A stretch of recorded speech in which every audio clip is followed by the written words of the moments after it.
Before you watch this exclusive interview with Andrew Tate, there are a few things you need to know. Andrew is taking a massive risk agreeing to do this 5-hour and 20-minute interview because he is still under house arrest and under investigation, which means anything he says can and will be held against him. Now, what did we talk about in this interview?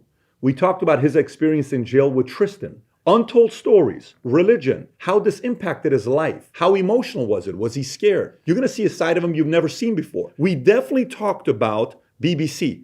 BBC is not going to like this interview for many reasons. You'll see why. It's a total of 15 hours that we spent with Andrew and Tristan at his compound, so a lot was covered. Having said that, there's about 45 minutes of this interview that will be censored due to the topic of discussion being around his investigation in Romania. So if you want to see that 45-minute portion, you will need to text the word Tate to 310-340-1132 or click on a link below to subscribe to an email for that to be sent to you after his investigation or indictment is public. Having said that, brace for impact.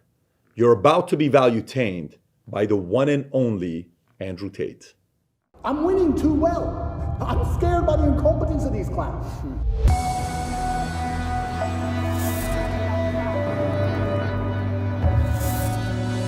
If this guy is so innocent, how can they get you to go to the dungeon for 92 days? How can they put you on house arrest? How can they do all this stuff?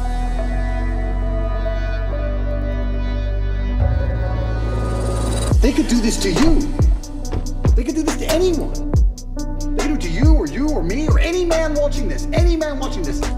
I wake up instinctually at 5 a.m. because that's when they raid your house. I wake up at like 4:59. I just fucking shoot up. Empires have fallen so many times because they thought they can get away with murder, and then eventually people said, "Listen, stop. You're not gonna do this to me anymore. We're not gonna take a stand." When I destroyed the BBC, my brother was celebrating. I knew. I said, Tristan, no. You don't beat the British Broadcasting Corporation to make fools of them like this without some new bullshit. This is where their argument has leaks in it. I'm genuinely looking for guidance here. Am I supposed to roll over and fucking lose?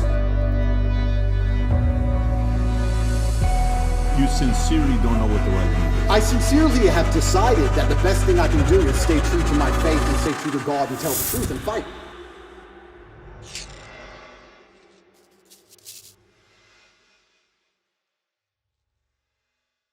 So a lot has changed since the last time we sat down with Andrew Tate. Last time we sat down with him, you were the most Googled man on earth. Today, effective last 2 days, you are now the most Googled woman on earth. Correct. According to your Twitter profile. Correct. And we wanted to make sure after the BBC interview, you made certain requests. Yeah. You said you want, moving forward, there to be a $50,000 fee when people sit down to do an interview. So we wanted to make sure the ESG score for this interview would be very high. We got you a $50,000 Target gift card. I appreciate it very for much. People in America will appreciate I need that. a whole new wardrobe. And then Yeah. you also said cookies. So Adam got you some Box of Tate chocolates. cookies. Amazing. To make sure we Yes. match that. And then we One did, for your brother as well, I We did believe. bring a Bud Light, Yes. but unfortunately, Vinny finished it on the way here. Vinny, you know, we I'm already a girl. I don't need Bud Light. yeah, so we respect that. So, but anyways, look, a lot's obviously changed from last time to this time. Last time we sat down was around 9 months ago. Yeah. You had, at the time, been deplatformed from every social media platform. We came out here, we sat down, we spoke. The Matrix was attacking you. You were saying, Matrix attacking me, Matrix attacking me. Yep. From then on, Musk buys Twitter in October. Yep. He then reinstates you. Correct. In one day, I believe you get 1 million followers on Twitter. You're upwards of 7 million today. Yep. Every other account's taken down. I think even Tristan was taken down off of Instagram. Yep. And then, you know, the arrest comes, the lover boy, all these articles. Yep. And Vice releases the hit piece on you guys. You know, they're saying what they're saying, and I'm sure we're going to get some comments on that. Yep. The initial 30-day lockup was extended twice, 92 days in the dungeon. Yep. We had a chance to speak with one of your lawyers, Tina Glandian, on February 24th. It was a great conversation we had with her. Then eventually you're released, you and your brother come out, and you specifically make it clear that you did 7,417 push-ups. Correct. Very impressive. You received letters from thousands of fans. You read the Quran on a daily basis. Yep. At no point was any charges anything official charge. It was all allegedly. Yeah. And while you were away, a new star was born, Dylan Mulvaney, which I'm sure you're familiar with. From there on, a lot of comments were made. Comments of people that supported you, comments of people that didn't support you. Yeah. Logan Paul said by 2023, he will not have a sliver of relevance, is what he said. KSI said Andrew Tate snitched on himself after getting racialed by Greta Thunberg. Yeah. Destiny said Andrew Tate has been arrested for rape charges in a country he specifically lives in to avoid rape charges because he was beefing with a autistic child on the internet. I think he's referencing the great Greta. Yep. Matt Bernstein advocated to get you kicked off of Instagram. Sure. And he's part of the Blue Pill community, a big famous makeup artist. Yep. Ethan Klein said, and that's why I call him Andrew, the human trafficker. He sent me a cease and desist threatening to sue me for defamation for saying he's a human trafficker. Yeah. What else am I supposed to call someone that buys and sells human beings after their will? Tate, the human trafficker. NBC in January 2023 said Andrew Tate said he broke a woman's jaw and that his business was a scam ahead of Romanian charges. Yeah. Rolling Stone said, meet Andrew Tate, ex-kickboxer, red pilling the angry young men of America. These are people that didn't support you. Now, these are the people that supported you. Tucker Carlson, he comes out and he says on Full Send podcast, first of all, he's really smart. Yeah. The spirit that animates Andrew Tate is very clear and very obvious, and it's not a malicious spirit at all. Andrew Tate's core message is respect for yourself, act like you're worth something, achieve something, do something, get the fuck off the couch, put down the porn, go do something with your life. That's the greatest message that anyone could give. It tells you everything about the people in charge who say that's threatening. What is that threatening? The same people who live on the pedo island with Epstein and the same people that were friends with Harvey Weinstein were claiming to protect women by rebuking Tate. Yep. That's Tucker Carlson. Yep. Piers Morgan, who originally, when he went on, it was very combative. Correct. It was a very good interview, entertaining, but it was also interesting to see him trying to push you. And then he flips and he says, this is getting ridiculous. Romanian authorities must either charge him and his brother if they have actual evidence of crimes or release them. Musk obviously supported by restoring your account like this. Jake Shields said people are freaking out about young boys looking up to Andrew Tate, but totally fine with young girls looking up to Cardi B and the Kardashians. And obviously, Aiden Ross, Red Pill community, Joe Rogan. I can go on and on and on about a lot of things that's being said. We watched the BBC interview, and we'll talk about BBC here in a minute because I have some questions on that as well. But the first thing I want to ask you is, 9 months, where we were at then, September, to where we are today, a lot's changed. How do you feel with everything that's going on? And tell us a little bit about your current state today. Yeah, there's a very strange sense of terror that comes from knowing exactly what's going to happen to you. There's a strange sense of calm that comes from it also, but in the middle of the night when you can't sleep, sometimes you feel happy knowing what they're trying to do to you, and sometimes you feel terrified knowing what they're trying to do to you. I think I'm very happy. Every single podcast I did previous to this, I hammered the point home and I made it very clear that they had the intention of trying to put me in jail. I said, there's 3 lives. They try and cancel you and slander you and destroy your name. They don't just want you to disappear from the internet. They want you to disappear from the internet in a cloud of shame. They have to shame you, which is why they chose the crimes they did for me, and it's why they usually choose the crimes they choose, because it's heinous. They want to shame you, and they want you to disappear with your head facing the ground and never pop up again. Obviously, they attempted to cancel me, and I became more famous than ever before. I even said to you on your podcast, and I said on other podcasts, I said, I think they made a mistake. I think when you have power and you overuse it, what happens is a rebellion. That's how a revolution starts. When you have power, you have to be very, very careful with how you use that power. The second you overuse it, there's a revolution, and we're in Romania, so they know all about that. That's exactly what happens. And I said at the time, I think I was a mistake. I think they made a big mistake canceling me the way they did. And then the second time, the second life, which I described as they try and put you in jail for no reason. Here we are in the current scenario. I knew it was going to happen. And the third one is they put a bullet in your head. So we're going to have to see how the second life plays out. And yeah, I mean, when this is all over and I win the court case and I get the not guilty, I won't be smiling. I'll be walking out the courtroom with my head on a swivel. That's the kind of life I'm living now. I'm going to be thinking, oh, okay, so their second attempt failed. Now what? Like, do I want to fly private anymore? Do I want to go that place anymore? You start to think about these things. Like, do I want to do these things? A lot of billionaires dying in plane crashes. It's strange. So it's scary, regardless of how it plays out.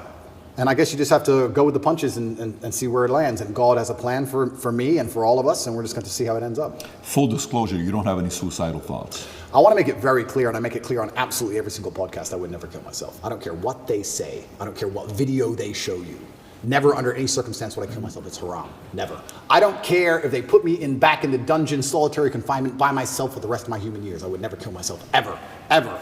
So if that ever happens, God forbid, do not believe whatever garbage they tell you. The chance of me killing myself is precisely zero. And you had this complete level of certainty that this is exactly how it would play out. You've said this on umpteen podcasts that this is their agenda. They have to damage my influence. They have to damage my influence. They can't sit there and let me be influential because I'm saying things that they don't like me saying. And there are people sitting around going, he's saying things counter to our message and counter to our narrative. Get rid of him. And they have a pretty standardized playbook. And this is probably one of the first times in history where their playbook just isn't working. Cancel him. Well, he's still around. Oh, well, lie about him in the news. Just say he touches chicks. Well, no one believes it. Oh, all the comments are on his side. Everyone's calling us liars. Okay, then do it again. Then do it again. Make up a new girl. Then do it again. Find someone else. Yeah. And they keep attacking me with the same weapons, but the bullets are bouncing off. And that doesn't give me a sense of calm. That doesn't make me think, ha ha ha, I'm invincible. It makes me think, uh-oh. It makes me think, uh-oh, because human life is cheap at the top. It's very cheap. Does it make you want to sit on the sidelines and be quiet and just kind of live a life with your family, your kids? Does it make you want to do that? Maybe all these attention is actually not a good thing. It's interesting because sometimes I analyze myself and think, why don't I just do that? Why don't I just disappear? You know, I don't need money. I don't need fame. Why don't I just disappear? And then you have to, I was saying this to my brother, and he was like, well, Genghis Khan didn't need Vienna. Some people are just wired that way. Like, Vienna's a long way from Kathmandu. Sometimes that's just the way it is, or Ulaanbaatar, I apologize, the capital of Mongolia. That's just the way some people are. If I see injustice, and if I see things which I believe to be false, I feel like I am obligated to say the truth. I can't explain why, even if at my own detriment. What am I doing this for? Like, it's to the detriment of my life. And I've had these conversations at length with the people close to me, and we're all saying the same thing. It's always been the same way. Humanity's always been the same way. There's been a select, small, few good men up against evil, and evil always outnumbers you. Evil always has more money than you. They always have more power and more influence than you. If you play any video game, when you get to the end boss, he always has more life than you. He always has more hit points, but you're the good guy. And it's kind of like, it's never been any different. At any point in human history, there's been the good guys up against the forces of evil, whatever they were of the time. And you've always been outnumbered, and you've always been supposed to lose. So you consider yourself the good guy in this situation? I think that truth is instilled by God in all of us, and I think if you tell the truth, you're a good person. So who do you think is the bad guy? You know, everyone uses they, them, they're after me. Who's they? Who's the bad guy? Well, instead of saying who, what I will start by saying is what they do. And what they do is they control information. And we now live in an information society, and by controlling information, they control how people think and act and react to things. That's all they have to do. They have to control information, and they have to be very selective with what they allow you to talk about and what they allow you to discuss and what they don't. And once they can do that, they can keep you bickering about garbage, and they can control the sensitive information, and then they run the world. So having all the information controlled and having this hard barrier on what can be discussed, that's how they can purport absolute fallacies. I think now it's been a couple years, we can probably talk about it. They psyoped the world into believing they should be afraid of the common cold. They psyoped the world into this. And if you think about how difficult that would be to do, how difficult would it be to psyop the entire population of Earth? Well, what you do is you just lie on repeat, and you don't allow anyone to say anything counter to it without hurting them the same way I've been hurt. And you just psyop them. It's actually amazing because now I use that exact same psyop on people. Mm-hmm. I love it. I love it. So when I sit with someone who's not matrix-minded, when I sit with someone who is matrix-minded, like when the BBC walked in here, I'm like, do you all have your vaccinations? Social distancing. Did you actually? 100%. Social distancing, please. And they look at me like I'm crazy. Well, how am I crazy? 2 years ago, you were telling me to do this. Now when I repeat your own worldview to you, I'm crazy. Well, if I'm crazy, guess what? You're a fucking liar because you lied the whole time. So either you're a liar or I'm not. You know, how can I be nuts? Put your fucking mask on. If I ever talk to any of these clowns again, they're going to be fully masked up. And I refuse. I don't care if you've had 2 booster jabs. No, I want all 6 injections. I want paperwork. or get fucked. You're not coming in the house. Good fuck. I'm scared of COVID. It's dangerous. I believe the mainstream media. I'm scared. This word you keep using, PSYOP, I've never heard this word. It's short for psychological operations? Correct. Break that down. What exactly is a PSYOP? Yeah, a PSYOP is the Matrix as a whole. It's like psychological operations are constant. They constantly decide how they want you to think and what they can do to make you believe that, right? There's a whole bunch of them they do. But it starts with tolerance. That's what I don't like about this whole guise of tolerance. It's not that I'm an intolerant person. It's not that I'm a bad person. It's not that I want to hurt other people. But when they keep pushing tolerance, what they're trying to say is have no standards or barriers or parameters for anything. That's what they want. You have to be tolerant. Tolerant of what? Tolerant of having your shop set on fire, tolerant of your kids being taught things you don't want, tolerant of crime, tolerant of your house being broken into. Like, tolerant of what? You're not allowed any hard barrier or any hard parameters as a man anymore. That's why they push tolerance. That's the beginning of it. That's the first stage. Once you accept absolute tolerance, well, then it's the end, isn't it? I'm tolerant of everything. I'll eat the bugs. Sure. You'll tolerate everything. I'll tolerate everything. I'm tolerant. Sure. So when I say things like I'm intolerant of certain things and people think that's bad, no, you need to have standards and parameters. And that's one of the reasons they also attack me. I say that men should be allowed to have standards and parameters in a relationship and in their lives. We should be allowed to decide who we want to marry, and we should have standards for her. They have standards for us. We should allow ourselves to have standards for her. We should have standards in what we'll accept from a government and standards in what we'll accept from a police force. We should have standards as men. But they're trying to erode all of that, because once that's gone, then your brain is completely empty. And then once your brain's empty, they can just plug in the slave program, and then it's over, right? You're a tolerant person. You're a tolerant person. Good. You're a good slave. Slaves are exceptionally tolerant.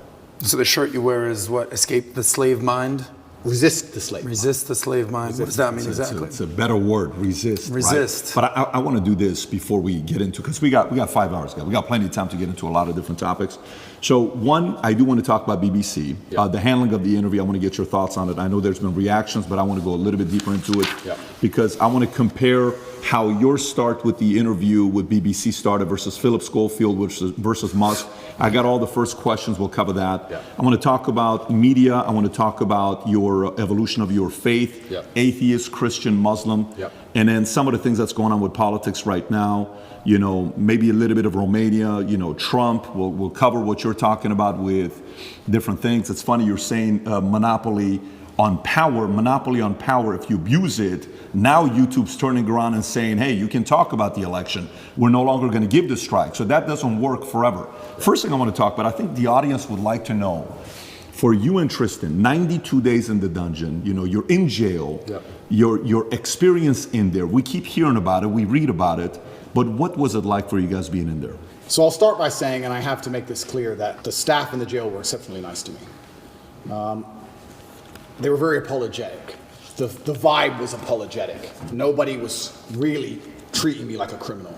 There were a few guys who were icy cold, I guess you could call them. They like to think of themselves as professional, but they were just inhuman. But over time, they warmed up, and I was exceptionally nice also to all the staff. Jail was terrible. I'm going to start by saying jail was terrible, and I was miserable inside of the jail cell. It's a good thing depression isn't real, because I would have been depressed. But I think in life that you get what you give, and I wanted to feel happier, so I tried my very best to make people happy. So when the old lady would bring me my food, I would sit and say, oh, this is the best food I've ever had.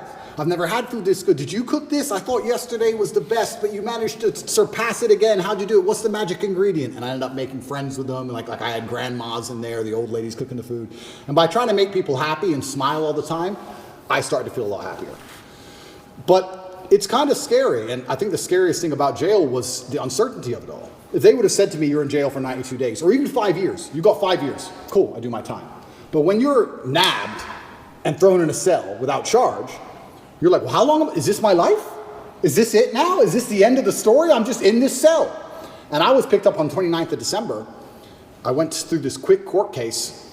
Like I said, I'm inside of the jurisdiction of Romania, so I have to be very careful with what I say because the case is ongoing and we're in Romania and I can't leave Romania. But obviously Romanian court is in Romanian by law. So you're marched into this room, everyone speaks a language you don't understand for 15 minutes, and then you're marched off to jail. You're like, what even happened? What even happened to me? And they said, oh, here's the paper that explains it. I was like, that's in Romanian. And they said, oh, don't worry, you'll get a translation to English by law. I was like, okay, that's fine. But because I was picked up on the 29th of December and there was New Year's Eve and holidays, it was 2 weeks before I even knew why I was in jail. 2 solid weeks I'm in jail. No one told me in English why I'm in jail. I had no idea what the charge. Can they do that? By law, you get it on the piece of paper in English, but it's translation, it's holiday, we need to find a translator, there's a delay. And you speak zero Romanian. 0. So they said, oh yeah, human trafficking. I'm like, what do you mean human trafficking? Who? When? What? What is this? Took 2 weeks before I finally got a piece of paper, and then I realized what garbage it truly was. I mean, I knew it was garbage, but I was like, this is complete garbage. Yeah. So, yeah, I have endless stories from jail. It was certainly... I don't think jail teaches you much new. What it does is confirm everything you already know. It confirms everything you know about the reality of the outside world, that you need to be physically strong so that you're not attacked by others, and mentally strong so you're not attacked by yourself. You learn who's on your side and who isn't. You learn who's a coward and who's not. You learn who's an opportunist and who isn't. Your circle, you certainly learn a lot about the people around you when you go to a jail cell, that's for sure. But I remember it was New Year's Eve. When I was first picked up on the 29th of December, I was very sure I'd be out in 24 hours. I was like, there's no way they're going to keep me. For what? Like, this doesn't make sense. So finally New Year's Eve rolls around, and I'm sitting in the jail cell by myself. And in Romanian jail, you don't leave the room. It's not like an American jail where there's a yard or anything. You're stuck in the room. It's 3x4, and that's your existence. You just stay in the room. Are you by yourself? 24 or are you with hours Tristan? a day. At the beginning, I was by myself. And you're stuck in this room, and I'm sitting there. It's New Year's Eve, and there's a very faint speaker, maybe way down the hallway. The guards must have been having a little party for New Year's Eve. And there's this awful song. It's called the Ketchup song. I don't know if you know what it is. I don't want to sing it, but it goes, hey, hey, of course. That super annoying song. And I'm sitting there, and I know it's New Year's Eve because the fireworks start going off. And I'm looking out my tiny window, and I can just hear in the very long distance from the end of the hallway, hey, hey. And I'm sitting there looking out the window like, this can't be it. This can't be the end of my life. Even the cockroaches all over the walls didn't celebrate. There was maybe 15 cockroaches on the walls, right? And when it struck 12 and the fireworks went off, I kind of like, well, who's my friends in here? The cockroaches. I looked at them, even they didn't move. I was like, well, that's New Year's. It's funny because before that, a couple days before that, me and Tristan were discussing, do we want to do New Year's in Dubai? Do we want to go Courchevel? Shall we go Miami? We're all arguing, oh, that will be boring. That's too far. We had all these grandeur plans. Oh, finally we decided to go to Dubai. We were in Czech Republic at the time, and we decided to go to Dubai. And I said, let's stop in Romania so I can repack a suitcase. So That's it. That's the only reason. That's the only reason. So jet left Prague, landed in Romania. My jet was still on the runway. Came here overnight to pack a suitcase, spent the night, spoke to Greta with a pizza box, and it's 5 a.m. they got me before I flew back to Dubai. So that was my The infamous Greta pizza box situation. Greta pizza box. How much you think there's anything linked to Greta? Is there anything, because the timing of it? Yeah, I don't think she specifically said that. Of course. But there are certainly people within the Matrix machine that you can't attack without catching flack for. There's certainly protected people. It's absolutely and utterly a club, and you're either in the club or you're outside of the club. She's certainly in the club, right? So if you say certain things about certain people, or you get a beef with X amount of people, or you discredit a certain person, they're going to try very hard to teach you a lesson for doing that. And you can see very clearly who's in the club and who isn't by the Philip Schofield situation. This is a man who has groomed boys and had sex with them, but he's in the club. All of the media headlines after 2 days are, let's have compassion, feel sorry for him, his mother's upset. They've attacked me for 14 months, day after day after day, and they relentlessly attack me. Nobody talks about my mental health. Nobody gives a shit how I feel. I didn't do any of the things he did. He's actually done things. I haven't done anything. But when you're in the club, you're protected by the media. When you're not in the club, you're attacked by the media. And that's how it simply works. You're either on our side or you're not. But to join their side, you have to sell your soul. Your sanity has a price. Your sanity is for sale. You have to sell it. You have to come along with your sanity, take out your mind and say, here you go. Take my sanity. I'll take 35 million. Yes, that is a woman. Yes, protect me. It's insane. And the reason these people join these clubs is because they know they're doing bad things and they feel that they need protection. The reason I stand up and argue against all this shit is because I know I don't have skeletons in my closet. You think I'd be on the internet talking like I talk and fighting the Matrix if I had skeletons in my closet, if I was actually a bad person? I've been investigated as deeply as a person can be investigated by multiple federal agencies for 14 months. I was locked in a jail cell and 2,000 people I know was called. My barber, my old housekeeper from when I lived in England 9 years ago, my gardener I used to have in another country I lived in. Everybody was called. And people were offered bribes effectively. The media are calling girls saying, if you have a bad story to tell about Andrew, we can pay you $30,000 if you have a bad story. That's a bribe. That's a bribe. And they still couldn't find anyone. Still, I've been investigated to a deeper level than 99.9% of people you'll cross on the street. And they're saying I'm guilty and I'm a bad person? You go get 20 men off the street and put them through what I've been through. You'll find more crimes than you've ever found with me. Absolute clown world. It's insane. And if I was part of the club, none of this would be happening. The media would be on my side. They wouldn't be hitting me this hard. They wouldn't be lying about me. All I had to do was sell my soul and sell my sanity, and I refused. And they're trying to punish me for it. That's what's happening. It's funny you say this. When we watched the BBC interview with Musk, right? And he goes up and the guy opens up the question with, why'd you agree to do this interview? He says, well, I don't know, what's the name of the BBC? And he's trying to mock them and all this stuff. And there's a part of it where, he calls them out for the mistakes they made. Yeah. And if you go to the bottom of the interview on BBC, you'll see comment section saying, why'd you cut that out? Because Musk puts it on Twitter, but they didn't put it in the interview. Yeah. Then you watch the interview with you. The first question they ask you was, what's the first question? Hey, you've been accused of serious crimes, rape or something like that. Right off the bat, they ask that question of you. And then you see the interview, Lucy Williamson, I believe, her first question was, you're facing some very serious allegations. Have you raped anybody? That's the open question that they ask you. And the video they put up, the first one, they take it down. The second video they put up, that's 12 minutes like the highlight one, they turn, the comment section is open. There's 80,000 plus comments there. Then you look at Philip Schofield. Yeah. And you just brought up Philip Schofield. For people that don't know who Philip Schofield, do you mind explaining to people who he is? Yeah, he was a TV presenter in England. He was very famous. He ran the morning show. And he was grooming children for a very long time. And all the staff knew about it. And the people who worked on the show with them were being groomed by him. And everybody knew. And it was all a big ha-ha-ha joke. And now he's come out saying, oh, please don't pick on me. I feel sad. And the media is saying, I'll leave the guy alone. He is, when you go look up his Wikipedia, it says he rose to prominence as children's BBC continuity presenter from 85 to 87. Yep. Then went on to do programs on BBC and ITV for Going Live, This Morning, Dancing on Ice, All-Star Mr. and Mrs., The Cube, and a bunch of other things. And they interview him, okay? While he's going through the mess, after 27 years of being married, this one guy that he groomed since 10 years old, his name is McGreevy, I want to say, something McGreevy, that he's going through the process. Matthew McGreevy, they met at 10 years old at a theater group. At 15 years old, Philip follows him on Twitter. While the kid is 15, he follows him on Twitter. The guy celebrates it. Long story short, Ruth Langsford, they work together with. She files a complaint. Then right after filing the complaint, McGreevy gets fired. Then he has to take a break. Then he comes out after 27 years telling his wife, and hey, I'm gay, I'm coming out of the closet. He's got 2 daughters. But there's a part of it where Matthew calls his wife and says, hey, your husband and I had an affair together when I was 19 the first time and 20 and all. Nobody knows if it was before or not. The interesting thing about him is his brother, Timothy Schofield, I don't know if you know about his brother. Oh, what, the one who's in jail for being a pedophile? Was convicted of 11 sexual offenses involving a child between October 2016 and 2019, including 2 sexual activity with a child. Here's how the interview started. First question, the guy asked him, he says, you've had quite a week. How are you? Opening question. Versus the question they ask you on the opening, right? And then he turns around and says, the media's interest in the affair was motivated partly because of homophobia, alleging that an affair with a much younger woman would have not generated such a scandal. So he gets protected.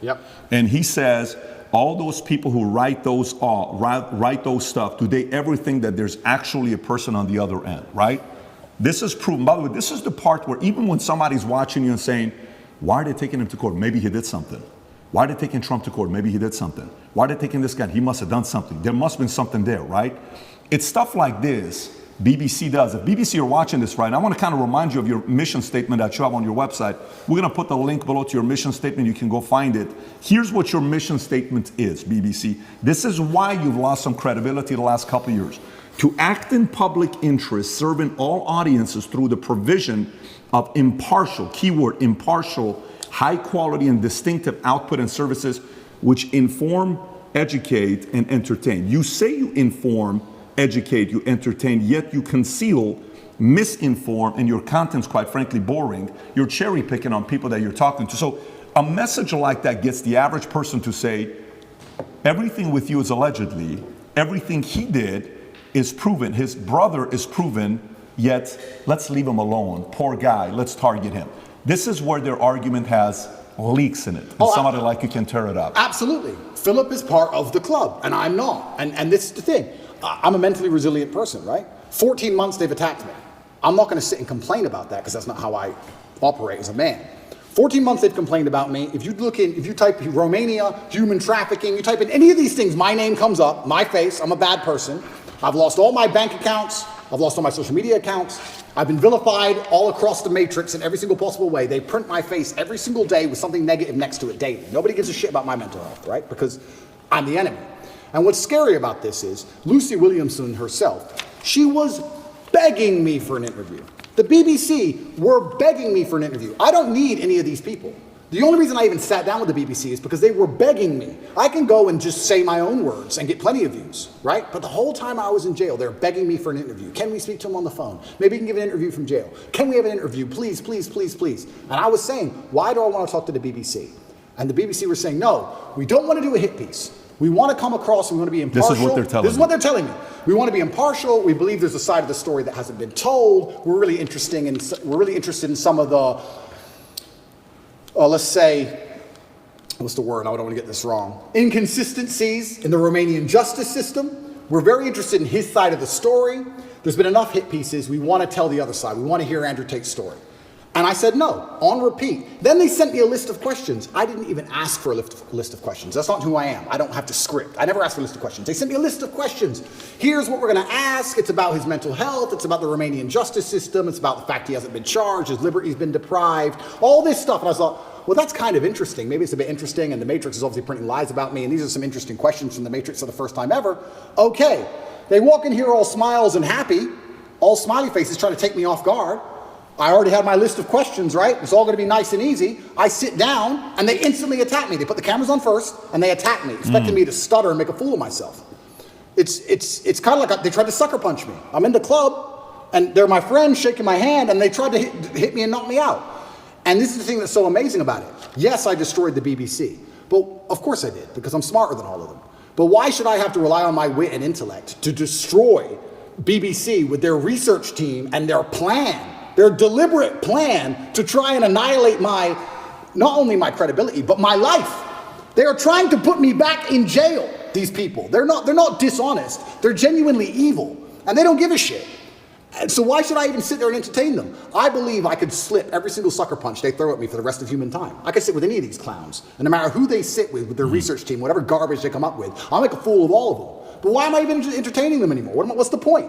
That was the last chance I gave mainstream media. They lied for months to get that interview with me.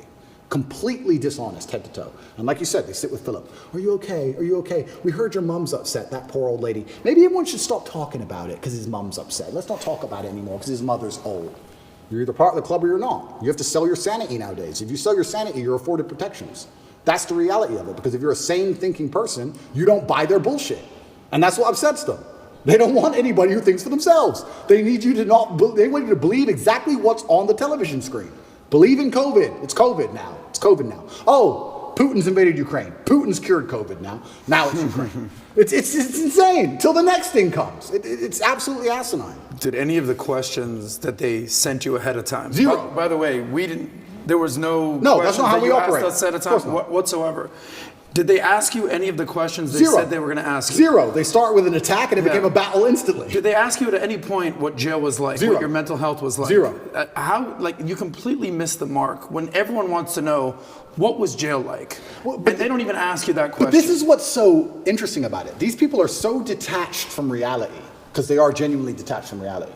They think that finding a video I made 8 years ago, a 4-hour speech I made 8 years ago, and finding one line of it without context that can be misconstrued, they think that sitting down with me and saying that to me is an aha moment.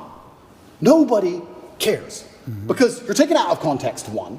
And I said, you're taking things out of context. She goes, I'm not taking it out of context. I said, if you're presenting it without context, that's taking it out of context. That's what it is. You're lying by omission. I said that to her after the camera's off, and she looked at me because she didn't understand. When you omit details, when you refuse to put in all of the details, you can lie by including one detail which may happen to be true. You can tell the truth and miss all the details around the truth, and you are lying by omission. You're lying by omission. And you're sitting here saying, oh, you said this 8 years ago. Nobody cares. Because they know me, and they know I didn't mean it in that way, and they know it's taken out of context, and they know that it's an old video on the internet, and it's not even an aha moment they think it is. But they just want to sit with you for an hour, attack you and attack you and attack you, wait for you to make one mistake. If I would have stuttered or made a single mistake, that's the only 3 minutes they would have shown.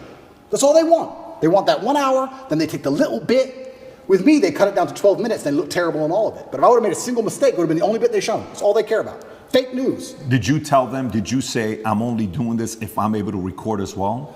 I said that. Because I know that's what happened with Trump as well a couple of years ago. I didn't even tell them, I just recorded it. Okay, so they didn't know you were recording. They didn't know I was recording until afterwards, and then I said, that was dishonest, I'm going to release the whole video. You told them before you released it? I told them. There is no contract or agreement with BBC? No. Nothing was signed, it was just simply an interview. Okay, because I think that was very important when you released it, for people to see what fully was said versus, and by the way, you know the Philip Schofield interview that they put up, the 12-minute one that just came out, you know the comments are turned off. Of course they are.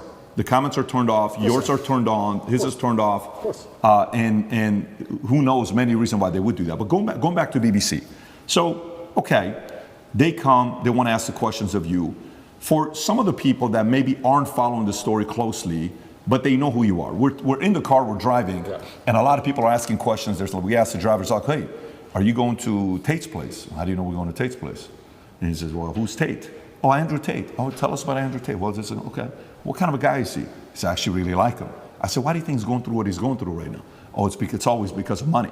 Okay, so we're at a different restaurant. So tell us, why are you going through this? Why is he going? Everybody's saying a similar thing about this, right? But for those who don't know, there's 3 different camps. Yeah. The camp that already sees you guilty, it doesn't matter what they read. So for example, this story here, from BBC came out just last night, 10:30. Andrew Tate choked me until I passed, that UK woman claims, right? This is Alice, another anonymous name, just like Sophie, right? Yeah. But there's 3 camps. There's those that say, well, look, I'm already thinking he's guilty. I don't like him anyways. I need anything to get me to think he's guilty. Yeah. Whatever it takes. I don't have to do my own due diligence. I just have to hear anything. Then there's the camp that's a diehard fan. There's nothing you can do that they did wrong. In their eyes, it's going to be wrong. Then you have the people in the middle that are the reasonable ones, that are saying, you know what, let me look at this. Yeah. What about this? What about that? The people in the middle may say the following question. They may say, and I may have asked this question from you last time as well. They may say, Andrew, okay, if this guy is so innocent, how can they get you to go to the dungeon for 92 days? How can they put you on house arrest? How can they do all this stuff? Yeah. If you're somebody that was born in US, you lived in UK, how come somebody else isn't coming to bail you out? You got different lawyers. How is it that they can keep doing this to you if you're not guilty? What do you say to those people? Yeah, and once again, I have to be careful what I say because of the court case, but Romania has a law, or the law in Romania is basically, if you can prove to a judge that it might have happened, they're allowed to hold you up to 6 months during the investigation stage. If I was guilty of anything, I would have been charged long ago. And we're going to talk about charges soon because I still believe they're going to attempt to charge me. But we're now approaching the end of the 6 months they can keep me under a form of arrest for without charge. Typically in Romania, when I was first arrested, the guard said, within 2 weeks, you'll have your indictment. I was like, 2 weeks? He goes, yeah, everyone gets charged quickly. Nobody waits 6 months for a charge. If they arrest you, they charge you, like every other country, right? The fact they've waited 6 months and gone into my entire life and attempted to find something shows they don't have a case. Why I believe it happened is because they didn't have a case when they were trying to hit me with this garbage, and they thought, you know what? If we put him all over the news, if we slander his name completely, there was a hotline set up. If you're a girl who's been hurt by Andrew Tate, call this number in the UK. A hotline. So they were attempting to use the media to find what they wanted. Months go by, months go by, months go by, case file's empty, nothing's happening. My lawyer's saying, when are we going to close this case file? Like, yeah, we're just waiting for some papers, we're going to close it, we're going to close it, we're going to close it. Around the time I was canceled, things started appearing in the case file again. They started spying on me again. Very interesting that it happened around that time. I don't know if they understood that I didn't have I wasn't protected by the political class of the USA. I don't know what happened. They started to build this case, and they spied on me for all of these months, spending millions of euros, spying on me everywhere I went, trying to find evidence of a crime. Eventually, they get to the end of their legal limit to spy on me, and they don't have any crime. They don't have anything. So in my current court case, we have two Americans who lied, the ones who we have the conversations between them saying they're going to get an Oscar for lying to the police. We have the CCTV of them coming and going. We have their Uber records showing they can travel the country freely. We have their phone calls with their mother where they're saying, yeah, he didn't hurt me, and my boyfriend caught me. We have all of it. We have all the evidence.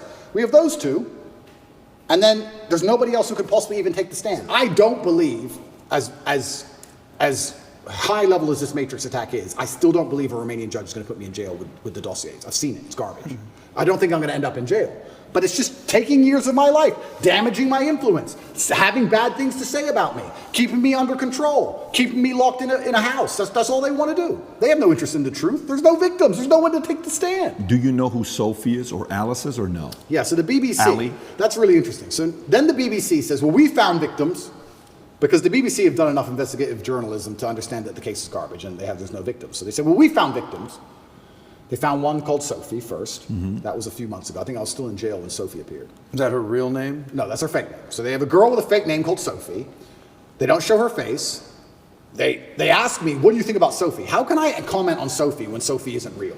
Firstly, you've made her up. Secondly, I don't know who you're talking about. You're saying that 9 years ago, I was emotionally controlling? That is the most subjective garbage accusation. What does that mean? 9 years ago, I said you shouldn't party with those guys in the club. Is that what I said? I don't know what I said. I don't know who she is, if she exists at all. And they're saying 9 years ago, you were emotionally controlling. Sophie said so. Who's Sophie? We're not telling you. What's emotionally controlling mean? We're not telling you. What comment do you want me to? If this person even exists, which they don't, then I destroy the BBC, make it very clear to them that Sophie doesn't exist, on repeat, because she doesn't. And 2 days later, Alice appears. What's interesting about this is that DCAUT, the federal agency inside of Romania, along with help from international partners, have tried so hard, spending millions of euros with federal level tools to find a victim so they can put me in jail. And they can't find anyone. But the BBC just pulls them out whenever they want. The BBC does. Where do these people come from? And I say this every single time. If anybody believes they've been wronged, male or female, by me, go to the police. Go to the police. I encourage you to go to the police. All these people say, we don't want to go to the police. We just want to stay on the news. What, is that because you're not real? Is that why? That's pretty convenient. I mean, I thought I was a bad person. Why don't you go to the cops? Oh, because you have no evidence and it doesn't exist? That's why. Are all these accusers in the UK, not even in Romania? Not even in Romania. So Sophie and Alice are supposedly both from the UK. And Alice's story To is... correct, it's not Alice. I said Alice, it's Evie or Evie or something like that. Evie. It's all made up names. It's all made up names. Yes, So Evie, we could call whatever name we want, but yeah, Evie is saying 13 years ago I choked her or something. Yeah. By the way, when is the 6-month time limit? End of this month. Okay. And can we reference the tweet you just posted a couple days ago? I want to stay on this. Sure. She was commenting on Evie. You were going to say something about Evie, what she said 10. So she's claiming 10 years ago or 13 years ago, you guys had the consensual sex the first time. She comes back for the second time around. According to the story, she says she was being, your hand was on her throat, strangled me. She was passed out for a minute. And then she came back and she said, I did not approve of the second time having sex after she was passed out. So these stories they're making, and then she says, the guy asked a question saying, how come you didn't do any police report back then? She says, well, because it's not fully rape and it's not that, because it was consensual. I kind of wanted to be there and I didn't tell anybody about it 6 years later. There's way too many things that doesn't give it credibility for somebody to say, I didn't do anything about it then, but 6 years later, I told my friends, 3 or 6 years later. Yeah. And this is the thing that's scary. If you say to any red-blooded male, 13 years ago, you had sex with a woman consensually and she's now unhappy about how that sex happened. You can get, any man on earth can get screwed with that. If this person exists at all. And like you said, she refused to go to the police if she exists. And she's saying it was consensual. I think last night they aired it on Newsnight and they said, why are you coming forward now? And I think this actor, the person literally said, because now he's rich and famous. They literally said those words. That's what they said. Oh, because now he's rich and famous, I think it's unfair. It's asinine. I don't understand genuinely how a man can protect himself in the Western world anymore. How can you even exist anymore? If this is what they're going to hit you with as soon as you get to a certain level of influence, there's no man on earth who's safe from this. I said this to my judges. I had a few male judges. I said, they could do this to you. They could do this to anyone. They can do it to you or me or any man watching this. Any man watching this. They can put in the BBC 9 years ago you did something. They won't tell you her name. They won't give you any chance to defend yourself because you have no idea what they're fucking talking about. And they will print it on repeat until you lose your job and lose your bank and lose your social media. And then you're going to sit there bankrupt and depressed. And then they're just going to move on from you. And if you don't die, if you're like me, a cockroach who refuses to die, if you sit around and refuse to go away, they're going to make up a new one. It's crazy. And it's genuinely scary. And you're not safe from it anywhere anymore. I will say right now on this podcast, I encourage absolutely anybody who believes I've harmed them, male or female, to go to the police with evidence, and we'll go to court. Let's do it. I don't harm people. If I was harming people, I wouldn't be out here as open as I was. The biggest criminals and the biggest gangsters and the most heinous people on earth don't have social media. You know this. If I see a guy with an Instagram pretending he's a gangster, he's not a gangster. The real gangster hasn't got Instagram. But that's the reality of it. You think I'm going to become the most Googled man in the world if I've been running around hurting people? It's absolutely insane. And I think there has been a shift in the consciousness. I think, especially because of COVID and a few other things, people are starting to understand that all these people do is lie. I think people are starting to understand that. And the harder they try and hurt me with these lies, the less people believe it, which is scary for me. Like I said earlier, it's scary. They keep coming up with more garbage. The bullets keep bouncing off. So now they're sitting around going, we can't convince the world this person is a bad person. How do we get rid of him? That's the scary part. You were going to say something. Yeah, Follow-ups on that if you want to go 6 there. months, it's 6 months coming up right now. It's coming up Yeah. June 29th, I believe. Correct. Okay, you put out a tweet recently. You said the 6-month time limit is running out. Yeah. Right? There's zero evidence against me unless they invent something against me, right? Yeah. And then you ask a poll. You said if they charge me with an empty bullet and it still takes a year to beat it and it allows them to save face, they're hoping that the world will basically forget about all this. Yeah. What do you think they will do? And you gave people 3 options. Option 1, let me go. Option 2, charge me with no evidence. Option 3, invent and frame attempt. The results were 38% let me go, right? 35% invent and frame attempt. And option 2, in third place, charge me with no evidence, 27%. 38%, 35%, 27%. So basically, it's pretty even. So what do you think is going to happen here? The 38% of people who think they're going to let me go, I think are extremely naive. I go to sleep every night. Every morning, I wake up instinctually at 5 a.m. because that's when they raid your house. I wake up at like 4:59. I just fucking shoot up because they busted my house 3 times now. It's not nice to have a bunch of men with guns bust in your house. It's not a nice experience. So every single morning I wake up expecting them to just turn up again with something else and drag me back to a prison cell.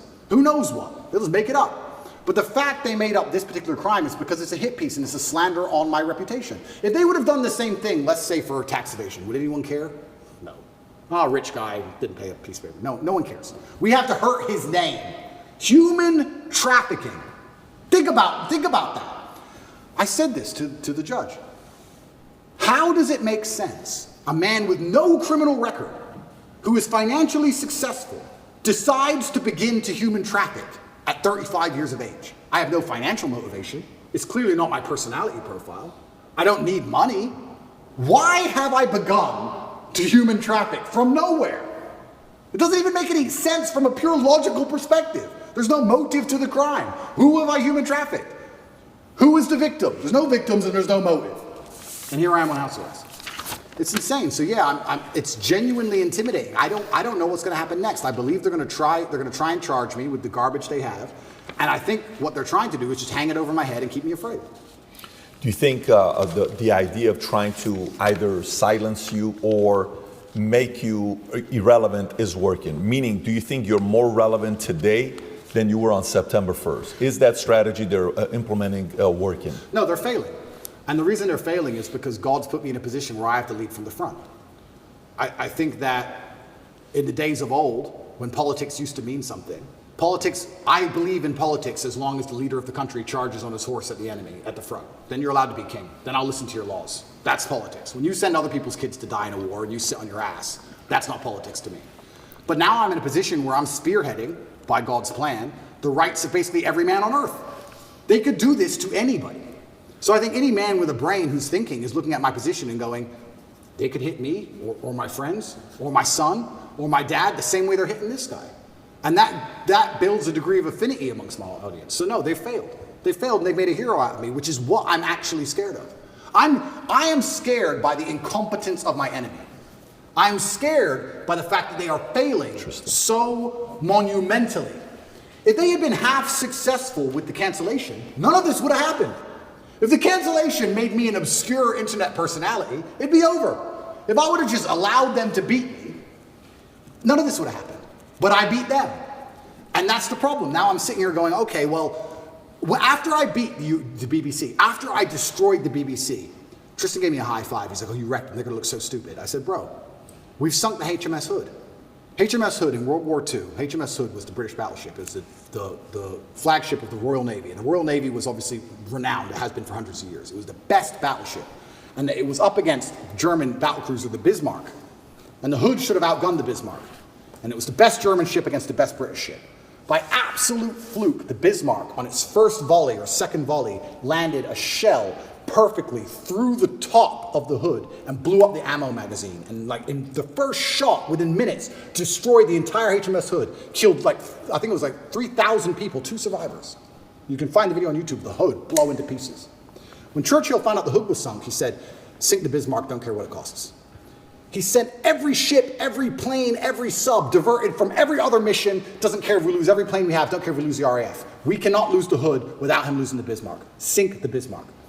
When the Bismarck sunk the Hood, all of the crew were celebrating, except the captain. The captain updated his will. He updated his will and telegraphed home to his wife and said goodbye, because he knew. When I destroyed the BBC, my brother was celebrating, I knew. I said, Tristan, no. You don't beat the British Broadcasting Corporation and make fools of them like this without some new bullshit. We sunk the Hood. And he's like, oh, we'll see. Oh, who's this? Evie? Evie. I fucking knew it. I'm winning too well. I'm scared by the incompetence of these clowns. But I don't know what else I'm supposed to do. Am I supposed to lose? I'm genuinely looking for guidance here. Am I supposed to roll over and fucking lose? When they're lying about me and slandering my name and trying to put me back in a fucking dungeon? Back with the cockroaches? All I could do is protest my innocence, but they're such idiots. I make them look so stupid, and then there's egos involved. You think Lucy Williamson hasn't been called into a meeting room with some BBC producer saying, you made a fool of us? Yes, she has. There's egos involved. Big businessmen with business interests have ego investment in hurting me now. And I keep winning. So I don't know. I'm in a very precarious scenario. Do I continue to win? Do I let them win a bit? Do I just roll over and shut up? What am I supposed to do? I don't know what the right move is. It's difficult.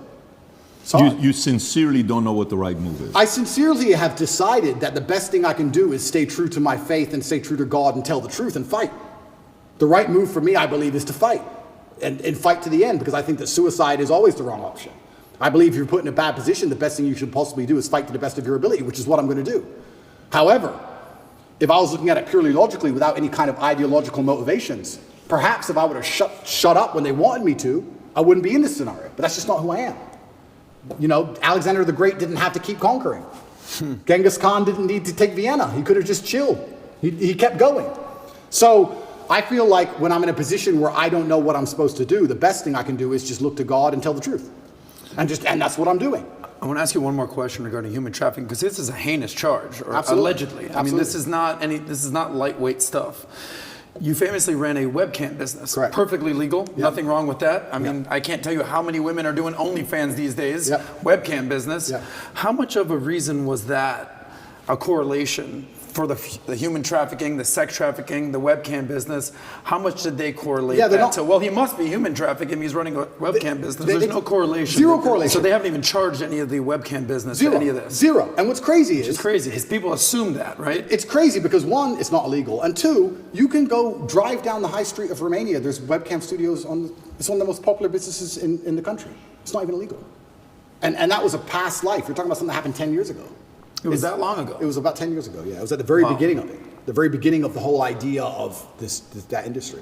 Connect is an application which allows you to take a minute to connect with influencers from all around the world.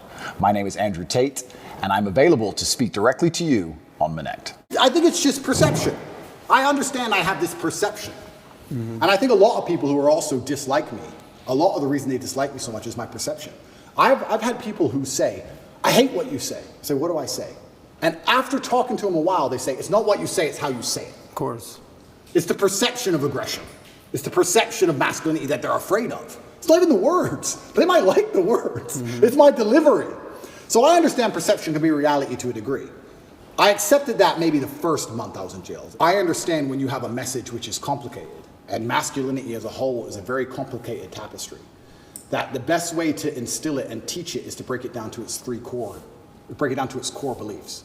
So I've evolved way beyond Lamborghinis and chicks, right?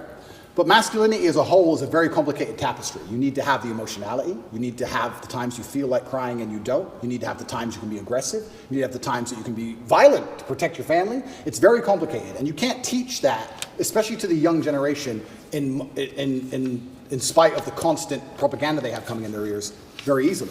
So I break it down to a very core message, and the core message is that I have financial freedom, so it's hard to tell me what to do, and I have sexual access because I'm respected by women, and I have a good network because I'm respected by men. I break it down to those core things, and those core things are what I build that's how you build the tapestry of masculinity, because if you don't have those 3 core things, you can never build the rest of it.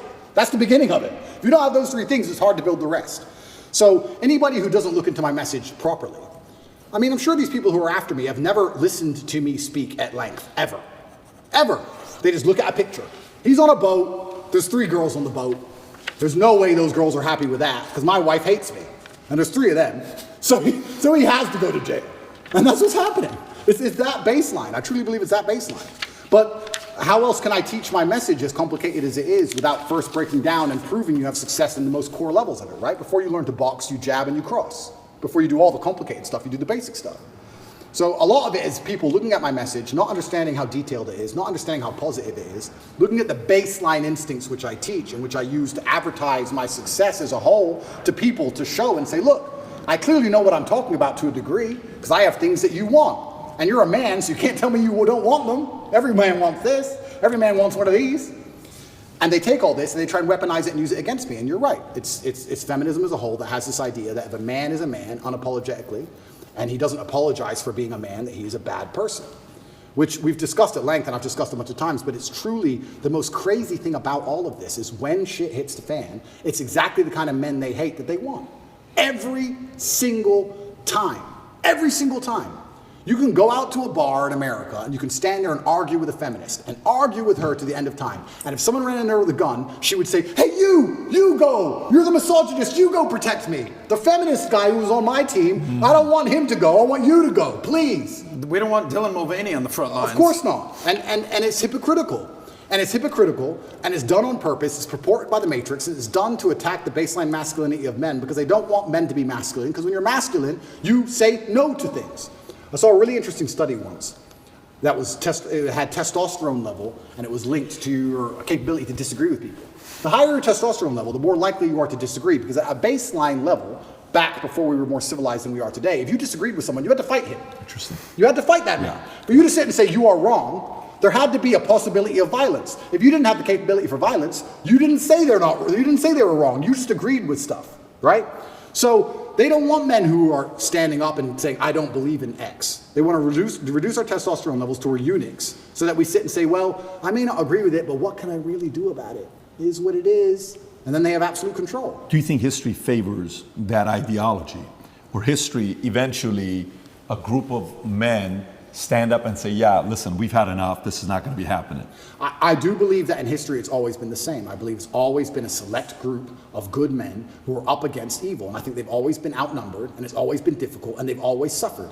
All of them. When I was in jail, the amount of letters I got from people, and it was just names of, and I'm not comparing myself to these people. This is the letters I got of Nelson Mandela, Martin Luther King, Malcolm X, Muhammad Ali, everyone who was unjustly imprisoned. Everyone's gone to jail. Because when you stand up for something, they end up trying to put you in jail. When you're a good person trying to do good, the evil, the matrix as a whole is going to try and throw you in jail. That's what they do. That's the punishment for it. And history's always been the same. It's always been a small group of outgunned people who stand up, who are, to the detriment of themselves, too principled to allow injustice and evil to thrive. And they stand up and they're outgunned and they're outnumbered, but they're like, no, I have to tell the truth. If you play a video game and you're the good guy, when you get to the boss at the end, he has more life than you. He has more hit points and he moves faster and he's a cheater. He cheats. He cheats. The bad guy cheats. But you still win because you're good. And that's how the battle's always been. I would love for the world to be another way, but I don't think it's ever been that way. I think if you find any time in history, it's always been the same story. And now I'm in the position where, like I said earlier, what am I supposed to do? Do I have a life path in which I can genuinely help people? And do I have a life path in which I can genuinely do some damage to the evils of the world? Or am I just going to disappear like a coward and let them lie about me and do my time and shut up and delete my Twitter account and just go away? You know how sometimes, like, I've been in sales for quite a while. If a guy who doesn't have any responsibilities and he's single, he has a $30,000 a month, boom, he's going to Vegas, having a good time, and then he doesn't work as hard until he runs out of his 30,000. 3 months later, I got to go make the 30,000 again. Oh my God, panic! I got to pay my bills. I'm behind on the phone. Let me buy this watch and make 40 grand. I'm going out again. So it's very inconsistent, right? And then as you're in sales longer, you're like, okay, the profile of somebody that's going to be more consistent is not a single guy. It's a guy that's married, kids, homeowner, and all those three are signs of what? Married, commitment. Homeowner, commitment, responsibility. Kids, commitment, responsibility. Last time we didn't talk about your kids. At this point, I think it's public video, your daughter running to me, give daddy a kiss, all this stuff. Everybody knows at this point. Do you, when you're in jail, sometimes I sit there and I got books on my desk. I'm like 50 books behind, and I like to read. I know you don't talk about reading a lot, but I like to. I'm 50 books behind. But I bet if you're in a place where you're in jail, you're forced to think. You're forced to, Andrew, you don't have the phone, you don't have the computer, there is no emergency podcast. Go away and think. You're sitting there, you're like, okay, family, kids, you know, what it's really all about. Those decisions, when you think about your kids, does it influence you to say, oh, what are you doing this? You know, why are you going through all this stuff? Maybe you got to make some changes in your lifestyle. And if yes, in what areas? Or does it say, no, double down even more because I'm fighting for them? And that's a really interesting question. I'll start by saying how thoughts in jail are different than thoughts in the outside world, because this is actually an observation I had. In the outside world, I don't think you carry a thought for very long that you don't want to carry. You can sit and think about something if you want to, but if you don't want to think about something, you just get your phone out. Something pops in your head, oh, I don't do it. You get your phone out and distract yourself, or you get on your laptop, or you call someone, or you do something, right? It's not very often in the real world. It's not very often in the real world you have a thought you don't want in your head, and you have nothing to take it away. You have no phone, you have no outside interaction, you have nowhere to go. What a perspective. Nothing. You're just stuck with it. You're stuck with Makes that sense. thought.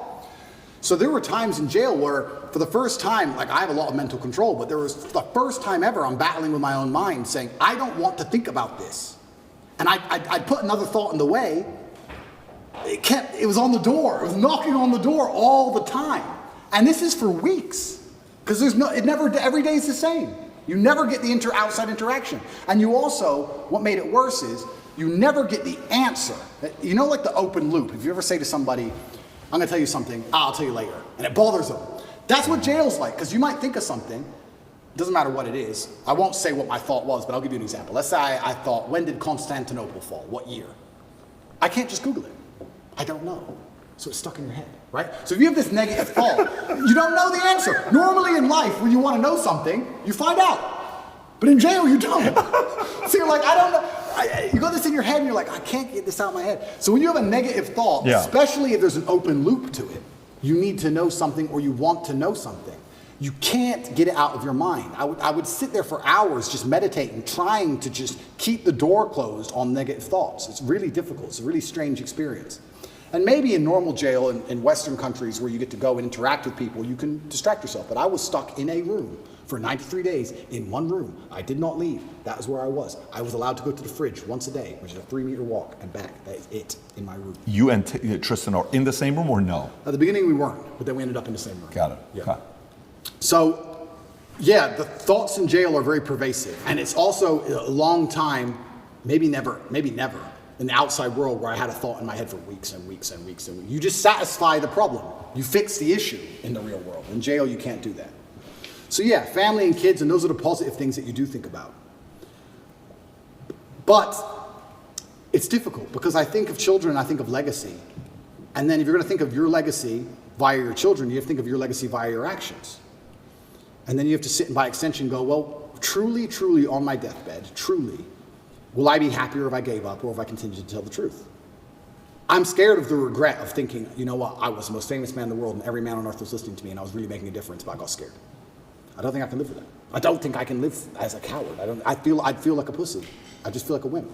And sometimes inside of men, that's all it takes for us to do the most stupid things there is. The idea of feeling like a coward. A man will run into a burning building to not be a coward. If the firefighter, they go, there's children in there, and the whole building's on fire. It's like, well, I can't be a coward. Oh, fuck it. And you'll risk your life. It's something that's built inside of us, honor and pride. It's something that should be. It's what they're trying to take away from us. But it's what used to be built inside of men. And I just feel like I can't give up. I know what I'm doing is good. I know what I'm teaching is good. I know that people don't like it, but I know I'm not teaching anything that's bad. And yeah, I want my children to be happy, but I have daughters too. And how do you make sure that your daughters are secure and have a good future? Well, I think you do that by building good men. How else do you do it? My daughter is mine now, but she won't be mine forever. She's going to marry somebody. I like the idea of her marrying a good man with honor and principle, a man like me. I don't want to marry some idiot. So they call me a misogynist and I'm anti-woman. I'm pro-woman.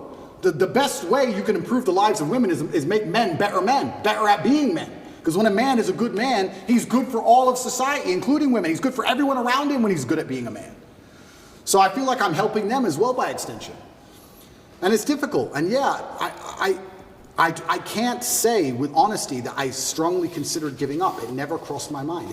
It was there for a second. Do I need to do this? And after like half a second, it was like, yeah, I do. I don't know why. I can't. It doesn't make logical sense. So kids didn't influence it one way or another? Kids made me want to do it more.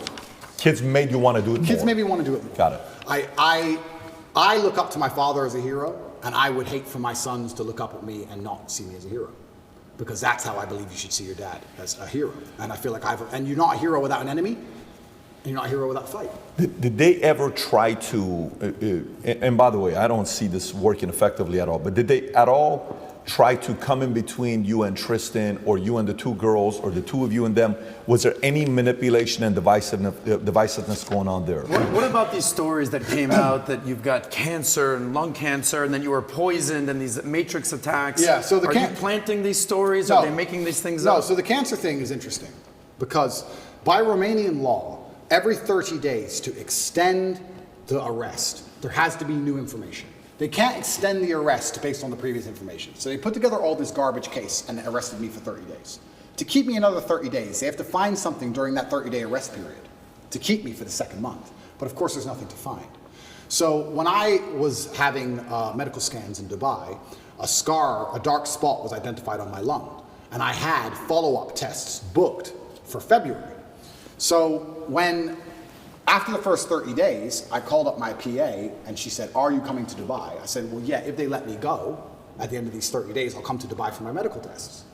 They took that conversation and shown it and used it in court, saying I'm trying to flee the country and trying to escape the judicial system as motivation for the second month's arrest. And the judge agreed and locked me in jail because I said that I would go to a medical appointment if I was free.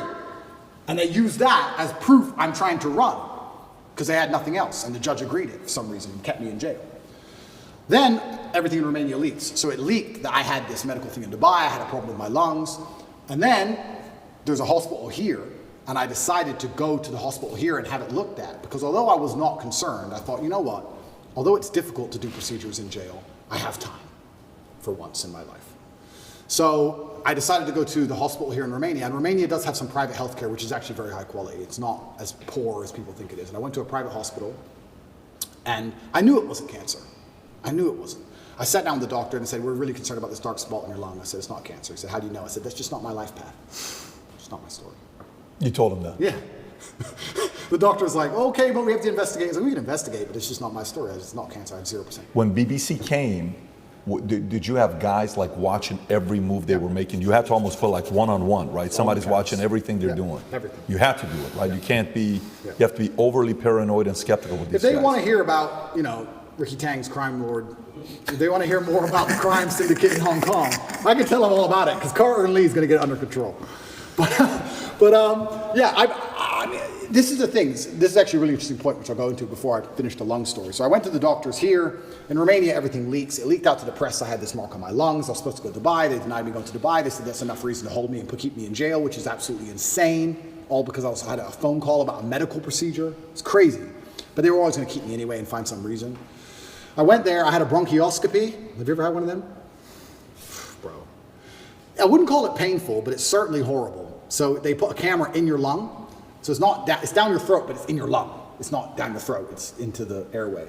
So you're trying to vomit and you're trying to cough, and you can barely do either, and they're moving this camera around inside. It's extremely unpleasant. It sucks. I had it 3 years ago in Dallas for the whole allergy thing. Did you have a bronchioscopy? Yeah, they have to knock you out. It's terrible. Yeah. You've had the same procedure. absolutely. Were you awake or asleep? No, they gave me anesthesia, so I was asleep. Oh, bro, here. What were you? I was awake, Yeah. wide awake. Yeah. Oh, I was wide awake. Sounds exciting. Yeah.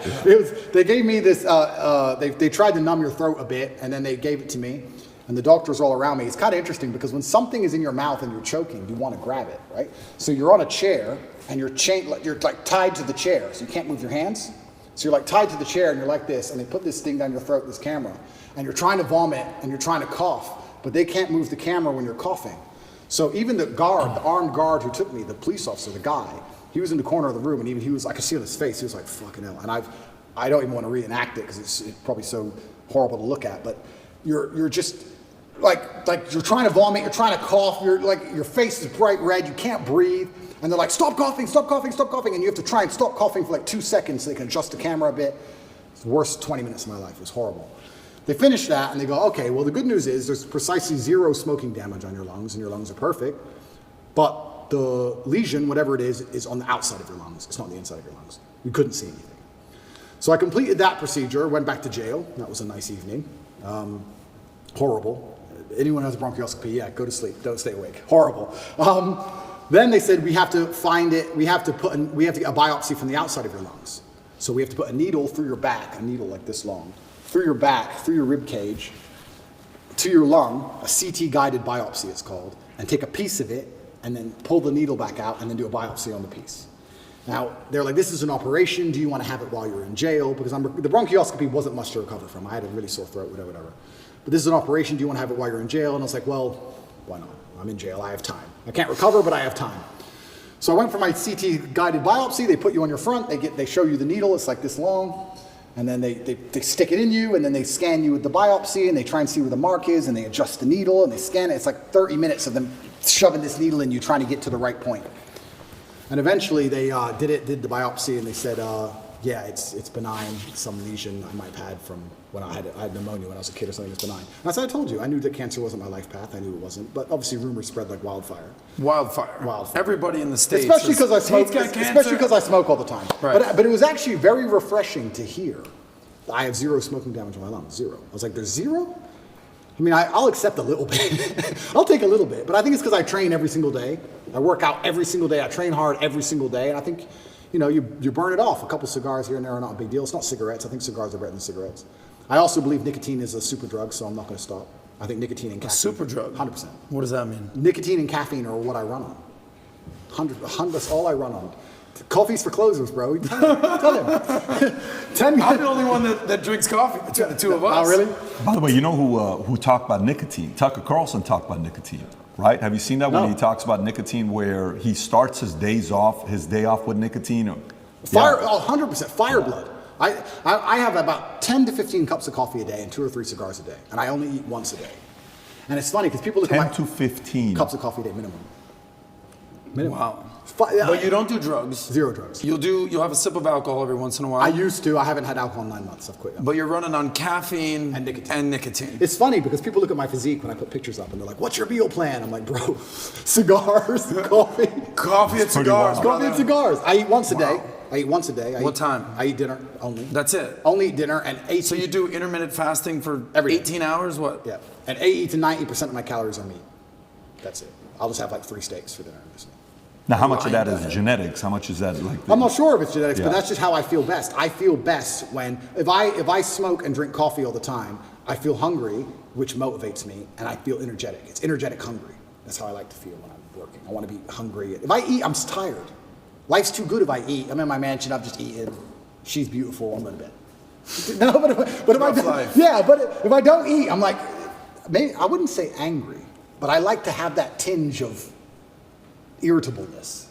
Does that make sense? I don't know. Maybe I sound crazy. It's how I get things done. It's how I get life done. It's just how 12 cups of coffee a day, 3 cigars, and you eat once a day. That's right, yeah. And you train every day. I train every day, yeah. And it's working. Working for you. It's how I feel best. I don't know if you wrote a book on Tate's diet, if that book would do well. Well, this is interesting because I had a blood test when I was in hospital for all these things, and my testosterone level, I'm not going to pretend to be an expert on male hormones because I'm not. I don't understand them. I don't know what measurement it's in, but it was between 9 and 27 is the testosterone level, the mark. It can be between 9 and 27, the normal range. I've never taken a steroid in my life. I don't inject anything. I don't take any pills, nothing. And I was 32. I was above the normal scale, and I'm 36 years old. It's supposed to be going down. So whatever I'm doing, I'm sticking to it. What was your diet and your regimen while in jail? There was no coffee? I had coffee and cigarettes. Don't worry, bro. I had those. Really? I spent my commissary money on coffee and cigarettes. I had coffee and cigarettes and 1 meal a day, same. So there was commissary money? Yeah, so we had... Who gave you that? Yeah, so a friend of mine put money on my account. So I was a rich guy in jail, because in Romanian jail, most people haven't got money, right? I was rich. I was rich. There's a limit to how much you can buy, but I was spending the maximum. So I had plenty of cigarettes, coffee. I actually quit coffee. Now we're talking about coffee, and then I want to go back to the point you made earlier, but I quit coffee for the first 30 days in jail because I've never not been caffeinated. My experience of life is caffeinated. I'm a caffeinated human, right? If I'm awake, it's caffeine. So I'm like, I don't need energy now. I'm in jail. So I quit caffeine and all coffee for 30 days to see if there's any tangible benefits, and I can confirm to the world that there are none. Zero. I did not sleep any better. I did not go to sleep any easier. I did not dream anymore. Nothing, absolutely nothing good happened except I was tired all day. It was garbage. I was like, give me my coffee back. I went back to my 15 cups of coffee a day. Reaffirmed your wild coffee. to have that much coffee. The last time I drank coffee, I was 25. We have one friend. Literally. We have one friend that drinks almost as much Mario coffee. drinks Mario. as much as Shout you. out to And by the way, Mario. everybody around me loves coffee, including my 11-year-old son, Tico. Yeah. Him and his mom got into an argument the other day because she didn't want to take him to Starbucks. He's like, what do you mean? It's like, I want some coffee. He's like, you're not having coffee at 11 years old. Anyways, but it's working for you. It's working for your body. Correct. Sometimes when you find a diet or a combination that hits your body well, you'll know it, you'll feel it. And you have to know your body the best. Correct. I think there's no perfect diet for everybody. I agree. Everyone's slightly different. I agree. And that's just, and I think you are what you eat to a degree, and it also depends the mental model you want to operate under. If I wanted to operate under comfort, I certainly wouldn't eat the way I eat. I do it because I particularly want to operate under a degree of irritability and high energy and hunger. I like feeling hungry. I don't like feeling full. I like being hungry all the time. I love that. I mean, that's the quality of people where, you can tell a lot from somebody how big they think after they make money and they have some success. Yeah. When they make money, that's when they slow down. That's when they get casual. The hunger goes away. Yeah. You'll really know if somebody is hungry when they made money and they're still going. What is this guy doing still going? Yeah. You've already made the money. You've already had the success. Yeah. Let's transition to a couple other stories here. Sure. So all of a sudden you put in your profile, obviously I joked about it, you're the most Googled women on earth, that was based on your Twitter profile. Nina Turner comes out and says, if somebody says they're a woman, not a tough concept. Your response is, I'm a woman, right? You do that. And you've left it on Twitter. Yeah. Tell us why. Because I am. You don't believe me? You're a woman? Are you misgendering me? I have to choose to agree with you, right? My pronouns are she, her. No, but the level of, it's all a joke, right? But there's actually a very sinister undertone to all of this garbage. And the sinister undertone is that your baseline instincts and your baseline senses are how you've always perceived the world, right? They have to attack them at some level. And they did. I mean, it's fantastic with COVID. COVID, I know we can talk about it now, it was amazing. I used to say to people all the time, who have you seen die? Do you see a pandemic? Yeah, on the news. No. Do you see ambulances rushing back and forth everywhere? Do you see bodies on the street? Do you see lines outside of hospitals? Do you see a pandemic? How a pandemic would look? Do you see a pandemic? Oh, but my friend's grandma, your friend's grandma was 96. Okay? So I'm not saying it's not sad. I'm saying she was 96. Do you see a pandemic? No, you don't. But they have just lied to you so many times that you're ignoring your own eyes. That's the final stage of the slave mind. It's the final stage of it. The final stage of the slave mind is when your eyes tell you this is green, but the news told you it was blue. So it has to be blue. So when they're doing these things, it's nothing to do with caring about the mental health, of gender ideology, none of this garbage. They're deliberately attacking you and saying, what your eyes tell you is wrong. Because if they can make you start to admit that your own eyes are wrong, then what other defense do you have against propaganda? If they're going to give you a lie, but your own eyes can't protect you, well then it's over, isn't it? So all of these things they're doing, all of these things are a deliberate assault on the senses. And they do it by controlling the language. If you control what someone says, over time, you'll control what they think.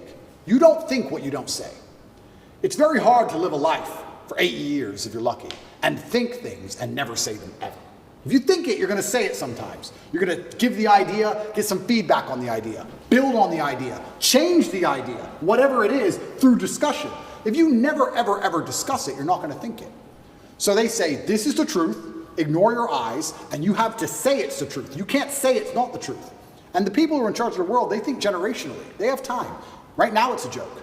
200 years from now it won't be a joke. 200 years from now it'll all be fucking standard operating protocol. The grandchildren, the people who are in charge now, that's what they want. They'll pull it off in the end. Slow, incremental damage. They do it with nearly everything. They'll take all your rights away. They'll take 100 of your rights away. They'll upset you. They'll give you 99 back. We're good again. Don't worry. And the grandchildren of the people in charge of the world get what they want in the end. They think generationally. So now we're at the beginning of it. It's all a big joke, right? But especially before Elon had Twitter, when you couldn't say the truth online, when you couldn't say my eyes see X on the internet without going to jail or losing your account or getting a hate speech charge in the UK or some garbage, they're controlling what you think. And on a long enough time frame, what you think becomes true. We all believe 2 + 2 is 4. But with a hard enough psyop, if you can't say that, if you have to say it's 5, on a long enough time frame, math breaks down and everyone's just going to believe that 2 + 2 = 5. That's what happens. You think we're going to get there? Have you ever seen the experiment? There's a really interesting experiment with monkeys and a banana and a water spout. Have you ever seen this? They put 5 monkeys in a room. And at the top of the room, there was a banana. And when one monkey tried to climb up to get the banana, they turn on the hose and splash all the monkeys with ice cold water.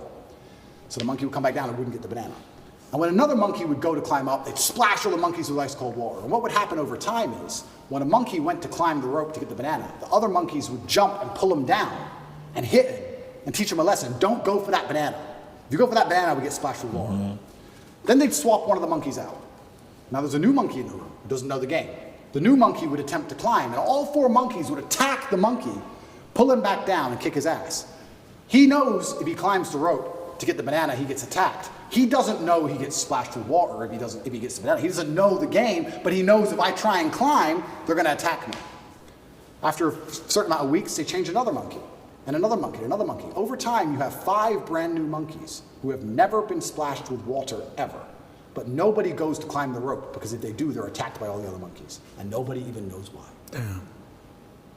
That's just how it works. If you climb that rope, we beat you up. That's just how it works. That's what they're doing on a long enough time scale to humanity. There are already X amount of people on the planet. There's already a population, X%, who knows what it is, who ignore their own eyes and repeat what they are told. You can't say that that's not what they're doing, because they're already successful with X amount of the population. They've begun. The seed is there. 2%, 3%, 7%, who knows? They've already proven they can do it. Now it's just a matter of not shutting up and hammering at home. Make sure they repeat it in schools. Children are young. They believe things. They're impressionable. Hammer it to the kids, especially. Put it in every Disney movie. Give it to the kids all day long. They grow up sooner or later. Long enough time frame, that's it. It's generational attacks. But do you think that's going to work, though? Because let me maybe unpack the question. So I'm from Glendale. I went to Glendale High School and Staloy, right? So yesterday, a big fight broke out in Glendale. Massive, it's all over the news. Yep. So the fight was over these parents, Armenian parents, who were for 4 years are like, listen, we don't mind if you're gay, but don't teach our 4-year-olds about transgender. Yep. Don't put these books in. Yep. Finally yesterday, big old brawl. Yep. It's all over the news. They're fighting. Armenian parents are like, we're not going to tolerate this. Yep. This is just not going to happen to us, right?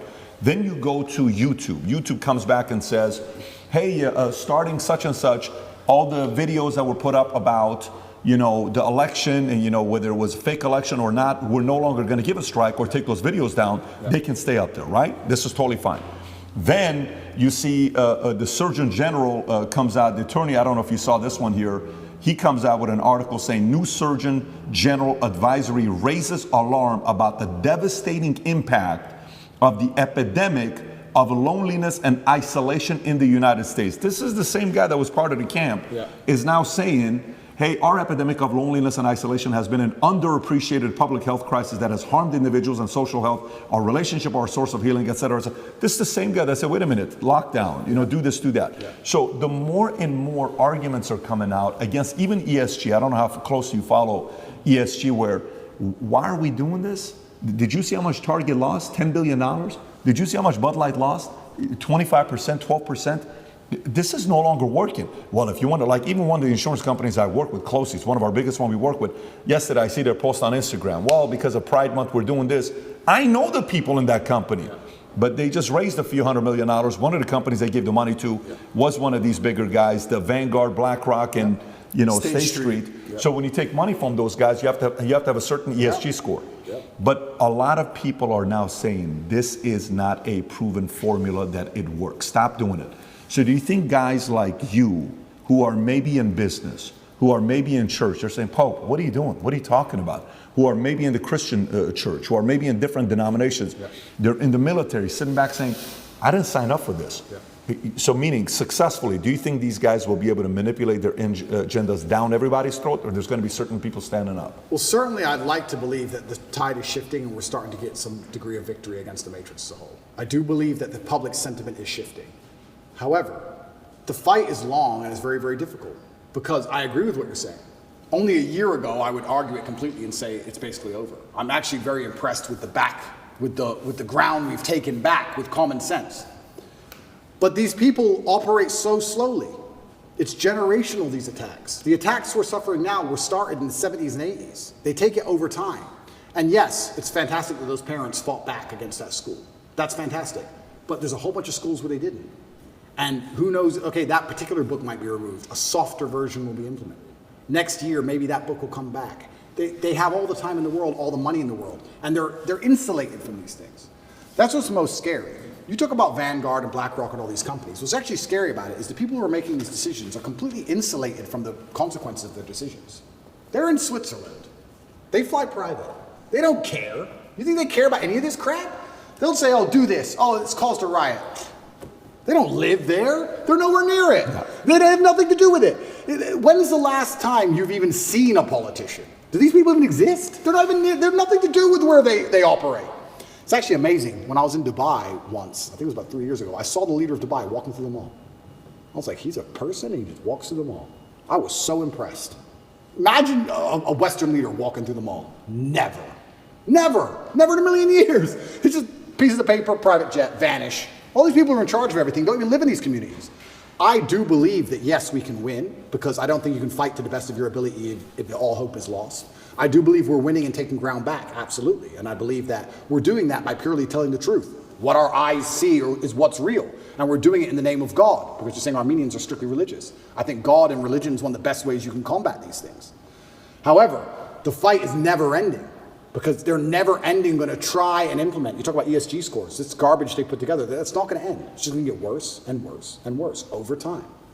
And it's kind of unfortunate and it's kind of upsetting that we still have this system where the people can be unhappy with something, the peasants can revolt to a degree, but does it even really matter at some point? You get to a point of power where you don't care about money. And then things are really difficult, right? When you control everything, you don't care about money. I mean, I'd like to actually argue, we talk about Bud Light, this Mulaney, whatever is it? Dylan Mulvaney. Whatever. Yeah. Yeah, Dylan Mulvaney. Sweetheart, yeah. And yeah, I know we've damaged their share price, et cetera, et cetera. I would believe people who own that company or are beyond that company, I don't think they truly give a fuck. InBev. I don't think they care.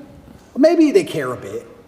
I don't think they're losing that much sleep over it. Maybe they are, a little bit. But I'm saying you get to degrees of power and levels of power where you don't care about money. I'll give you a perfect example of it. I know we keep going back to this, but it was actually a massive pivotal event in awakening so many people was the COVID scam. I said this multiple times in many different countries I visited. I said, if they cared about you, they would have left everything open, maybe put a tax on everything, extra tax percent, whatever, and built hospitals. Why didn't they do that? Why did they lock you all up? Because it's a mass compliance exercise. They want you to comply. They don't give a shit about your health. They just want you to comply, and they want to test how many people comply. And people were saying, yeah, it's all about money, it's all about profit. And I said, that's actually a very optimistic way to look at it. I think that if you destroy the economy and lock everyone in their houses and destroy everyone's businesses, you don't care about money. You're beyond money. You're above money. You want power and you want control. Because once you become actually rich, you learn that the world is all just about people, right? The best things in your life are people. The best things in your life are family. The things that make you happiest are your friends. Your life experience is the best if you have a good team around you, good assistants, good helpers, good staff, whatever it is. It's all about people and controlling people. What do you want money for? To get other people to do what you want. That's all money is. I want a Lamborghini. I can't build one. He can. I will pay him to build me a Lamborghini. It's all about people. So once you get beyond a certain level of money, and there's a certain level of control you want that money perhaps can't buy, then you think, well, I don't care about the money. I want the power. I don't want money. I want them to stay in their houses. Why? Because it says so. I don't have to. They have to. Ha ha ha. It's funny. And I've said that and sat with people and said, do you really think people in charge of the world are so petty that they would lock everyone in their houses so they can laugh? I say, yeah, I actually do. I think if you were born into a wealthy family where money has precisely zero value, and you are arrogant to the moon because you're this whoever, and you believe you're God's gift, and you don't, a Ferrari ain't gonna make you happy. Who cares about Ferrari? Ferrari's free. It's pennies. You don't care about any of this shit. What makes you happy is everyone respecting you and being afraid of you. To a degree, you're gonna try and influence some power and fear. I think that's what it is. So I think a lot of these companies, when they're doing these things and they're upsetting people, etc., yeah, it's good that we're fighting back, but I also think part of them enjoy the show. I think part of them genuinely enjoy the show. I think part of them go, you know what? Let's do, this is insane.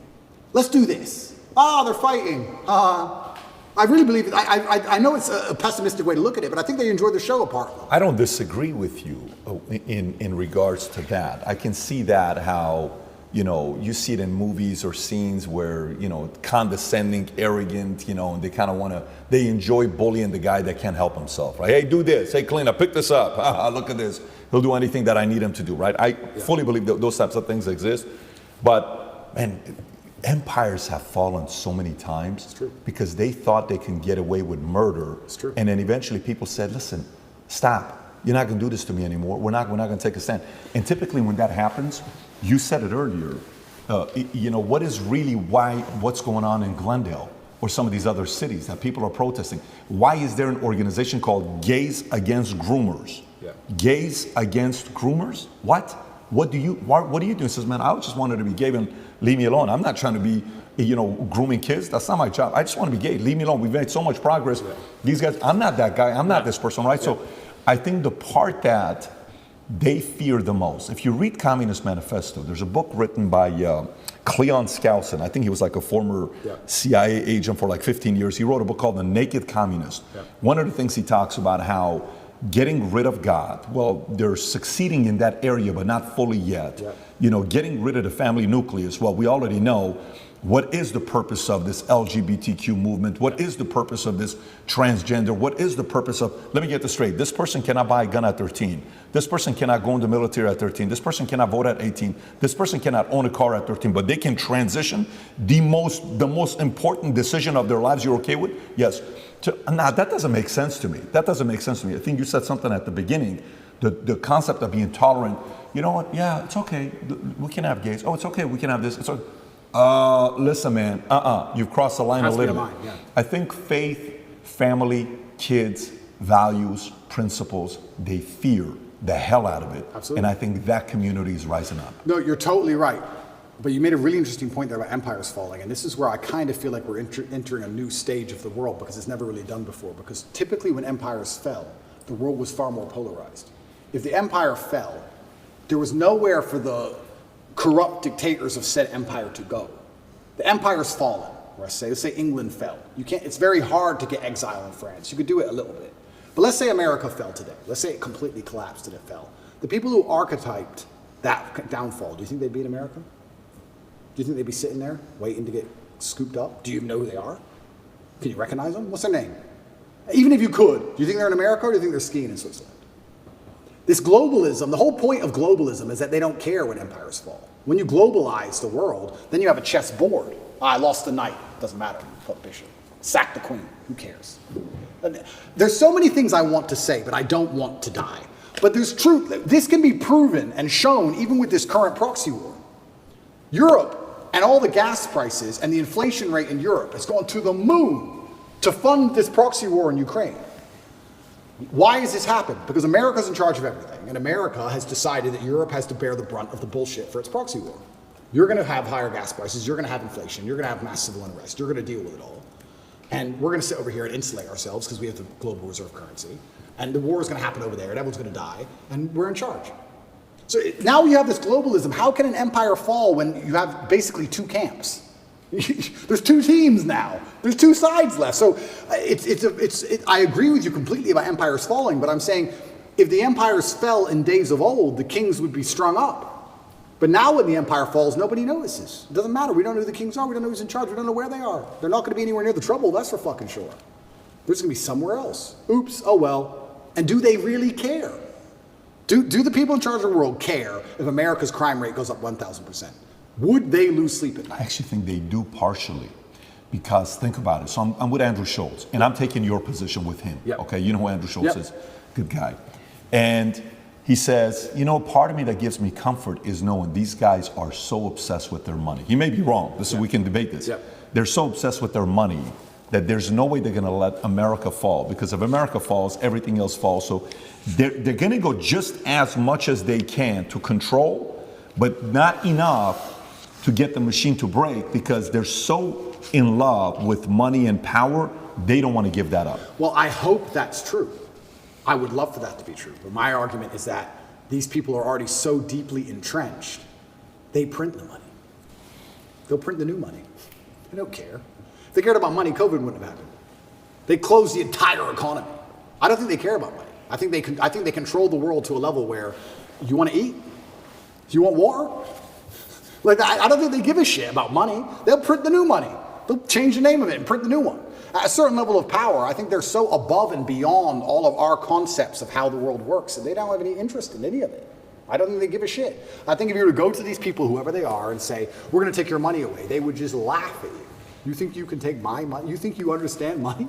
You think you're going to damage the stock market? You think I give a shit about share price? I think there's a level beyond all of this. And they're the ones who truly are running things, and they truly have no influence. And in fact, the harder they damage the economy and the more damage they do to money, the more people are dependent on governments to eat. That's where communism comes from, right? The more poor we get, the more you need the government just so you have food in your mouth. How can you resist the government if they feed you? You can't. So and I sound pessimistic, and I'm not pessimistic. And I do believe the answer to all of these things is free thinking and truth and God and communities standing up for themselves and changing the general consensus. I do believe that. Because to a degree, although we talk about people who run the world, to a degree we run the world. Because our tolerance level is what runs the world. There's more of us than them. So to a degree you say, who's in charge of the world? Well, I like to say, well, we are. Because it's all about, we're the abused wife in this relationship. How much crap are we going to put up with? We set the limit. They're going to come at us with everything they can, right? We set the limit. But the problem is they try very, very hard to, one, increase our limit to the max, which is tolerance, and two, to divide us to the point where we don't ever unite long enough. I love what happened in Glendale, what you just told me about. That should be happening in every single school across America, all of them. Oh, they would love it if you retweet the video for them and give more exposure. I will do. When you're saying this, I'm reading a book right now, Robert Moses. I don't know if you know who he is or not, Power Broker. This is a guy, it would be a very interesting guy for you to study. This is the guy that built New York, okay? And he came up and hated, complicated person, misunderstood. The more they would push him back, the more he stood up. The more they would say, no, this is not fair what you're doing, the more he would even say, I'm gonna go even more extreme. And so if in New York you mention the name Robert Moses, there's gonna be a camp that's gonna say scumbag, racist, white supremacist, all this stuff. And there's a side that's gonna say, this guy built a bridge, this guy did this guy did that. He would make it so hard for a certain community to go to the nicer community.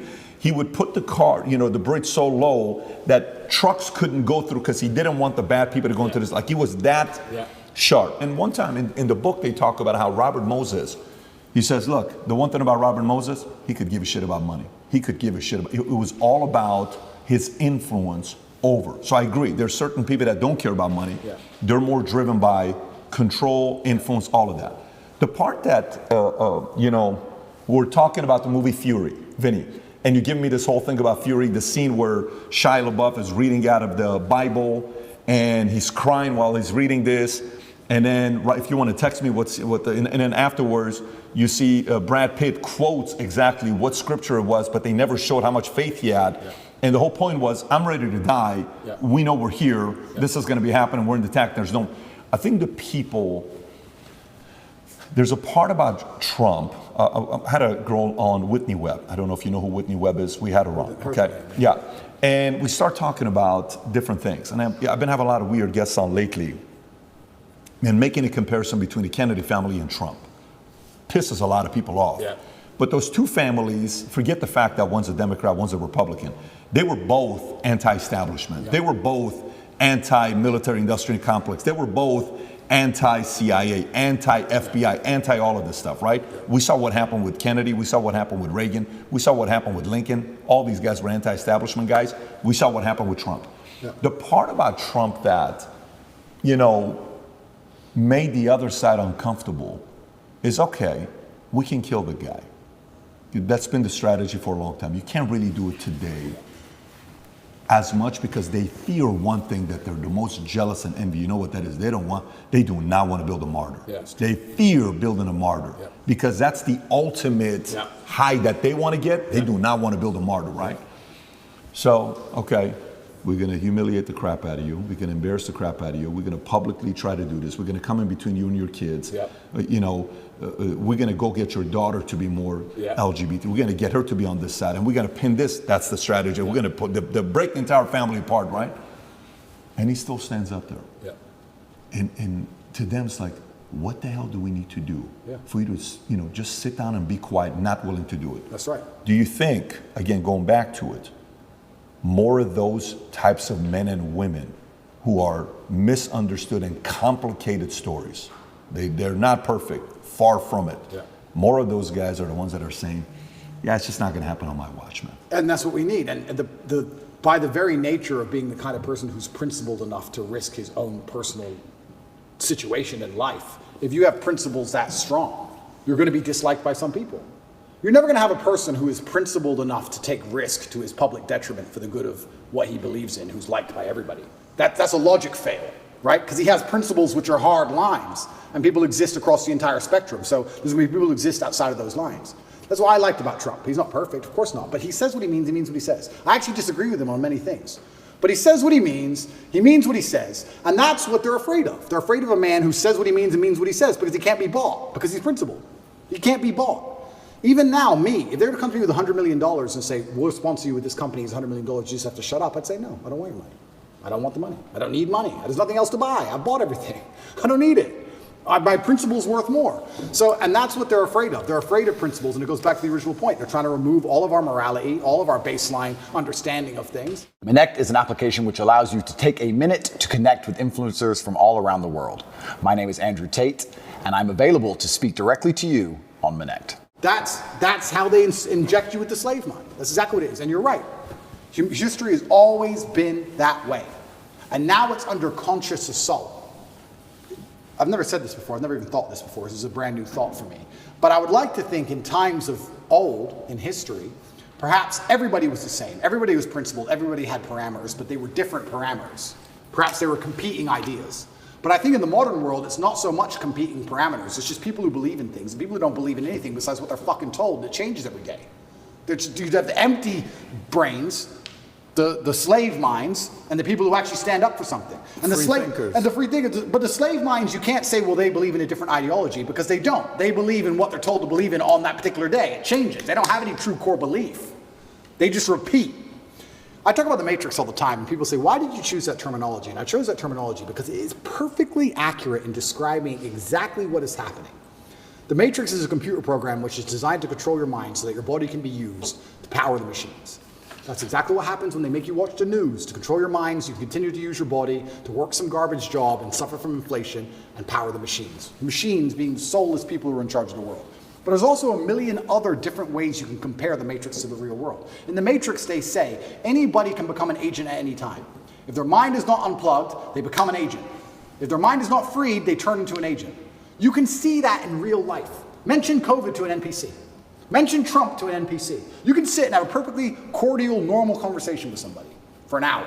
and be fine. And you can mention one of the particular subjects, which they are programmed to hate by the Matrix itself, and they will turn into an agent in real time. And you will see them now start to genuinely, emotionally dislike you as a person. They were your friend for an hour. Yeah. Now they hate you. They will turn into an agent. COVID was perfect. I would sit with people and we'd all be friends until I mentioned that COVID's garbage. And now they're an agent. What do you mean COVID's garbage? My friend's grandma was 99 and she got sick. Okay. Sorry, that doesn't change my view. And they change. And the Matrix is actually a perfect, absolute explanation of what's happening. And Morpheus says it, if your mind's not freed, you can be one of them. And that's what's happening. And this is why we don't have competing sets of parameters which are trying to argue about which is the best way to run the world. We have people with parameters who believe in family and love and God and tradition and taking care of yourself and taking care of others. There's people with moral standard and there's people with none. Zero. Empty vessels, agents who are programmed on any given day of what they're supposed to care about. These people can't tell me they care about things. That's what's most annoying about my position, because it's absolutely and utterly weaponized virtue they use against me. The people who hate me because, one, I truly believe, and I know this is arrogant to say, but I feel like I have to say it. There's definitely a massive jealousy implement. If I wasn't so tall and rich and good looking, it wouldn't be happening. They don't fucking like me. They don't like me because I remind them of the jock at school that took their girl. That's part of it, right? They don't like me personally. So it's true. So they try and find an attack vector. And what happens when you have somebody who's monumentally successful across all realms of human endeavor? The only way you can attack them is by calling them a bad person. They can't call me stupid. They can't call me ugly. Can't call me broke. Can't call me weak. They can't call me any of these things. So how do we attack this guy? Well, he's a bad person. How do you call someone a bad person? You weaponize virtue. None of the people, who are pretending to give a shit about women and that I'm bad to protect women have any interest in protecting women. None of these people think I better become physically strong to protect women. None of them even believe in protecting a woman in a physical scenario. None of them even believe in protecting their family. None of them donate to any charities that involve women, nothing. They're just taking the virtue and weaponizing it and attacking me with it. Me as a person who donates $25 million a year to charity to feed both male and female children. Me as a person who believes I have a responsibility to be physically capable so that any woman I'm walking down the street with is safe. I do more for women than any of these clowns would ever do. But they're just weaponizing virtue and attacking me with it. It's not even genuine virtue. That's what's so upsetting about it. These people, the matrix-minded people, have so few parameters and so few virtue. Whenever there's virtue inside of them, it's only so they can take it, weaponize it, and fire it at you. They don't give a shit about any of the issues they talk about. They don't care about race. They don't care about women. They don't care about gays. None of it. They take it, they put it in a bullet, and they shoot it at the people they don't like. It's all fake. All of it. When you were talking about this, I wrote all these things down that we're talking about. Principled virtues, God, parents, true believers, fighters, traditions. These people they fear, right? All these people they fear. And these guys are slowly but surely starting to stand up. The scene we're talking about with Shia LaBeouf, he says, what we're doing here is a righteous act. Here's a Bible verse I think about sometimes, many times. This is his words. It goes, and I heard the voice of the Lord saying, whom shall I send? And who will go for us? And he began crying and said, here I am, send me. Brad Pitt turns around and says, Book of Isaiah chapter 6. For me, in business, I asked this question the other day. I'm so curious to get your thoughts on this. For the longest time, when I got into business, I was, a younger guy, 21. I'm like, okay, very coachable. Tell me, what do I got to do? I'm a coachable guy. What do I got to do? I'm a coachable guy, super coachable. I want to make money. I'm sick and tired of being broke. My dad's at the 99 cents. Too many heart attacks. I want to get out of this. Yeah. So I'm like, hey, Patrick, basic stuff. When you're doing business and you're talking to rich people at Morgan Stanley Dean Witter, never talk religion, never talk politics, never talk sex. Just don't talk about those three things. I said, okay, guess what? Never talk politics, never talk religion, never talk sex. No problem. We're going to business. So what do you think about the political climate today, Patrick, David? Yeah. Oh, what do you think? Yeah. Well, I think this is, but what do you think, Patrick?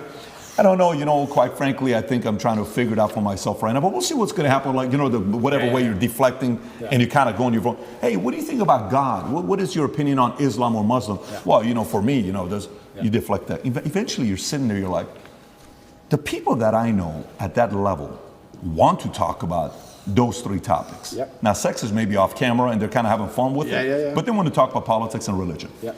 So we, for the longest time, have been silenced, and now the ESG community, all this time they've told us to stay quiet, and they're saying what? They're talking politics, they're talking religion, and they're talking sex.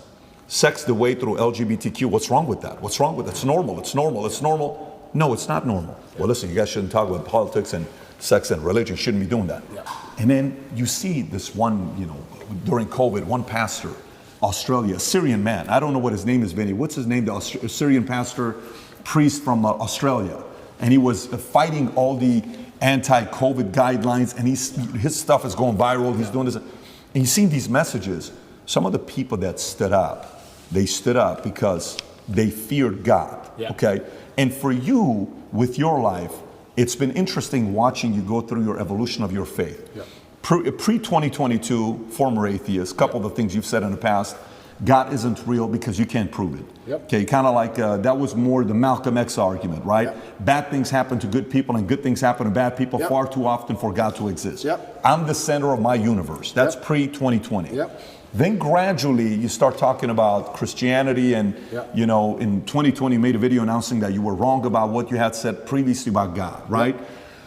Now you start saying people who are atheists are angry, bad energy people, and I don't want to be on that team anymore. And even if God is not real, the world is a better place if people do believe in God. I know God is real because there's so much evil in the world that there has to be an equal and opposite force. The devil can't exist if God does not. And if you look at the world today, it is very obvious that the devil does not exist. And I'll go to the last one here with Muslim.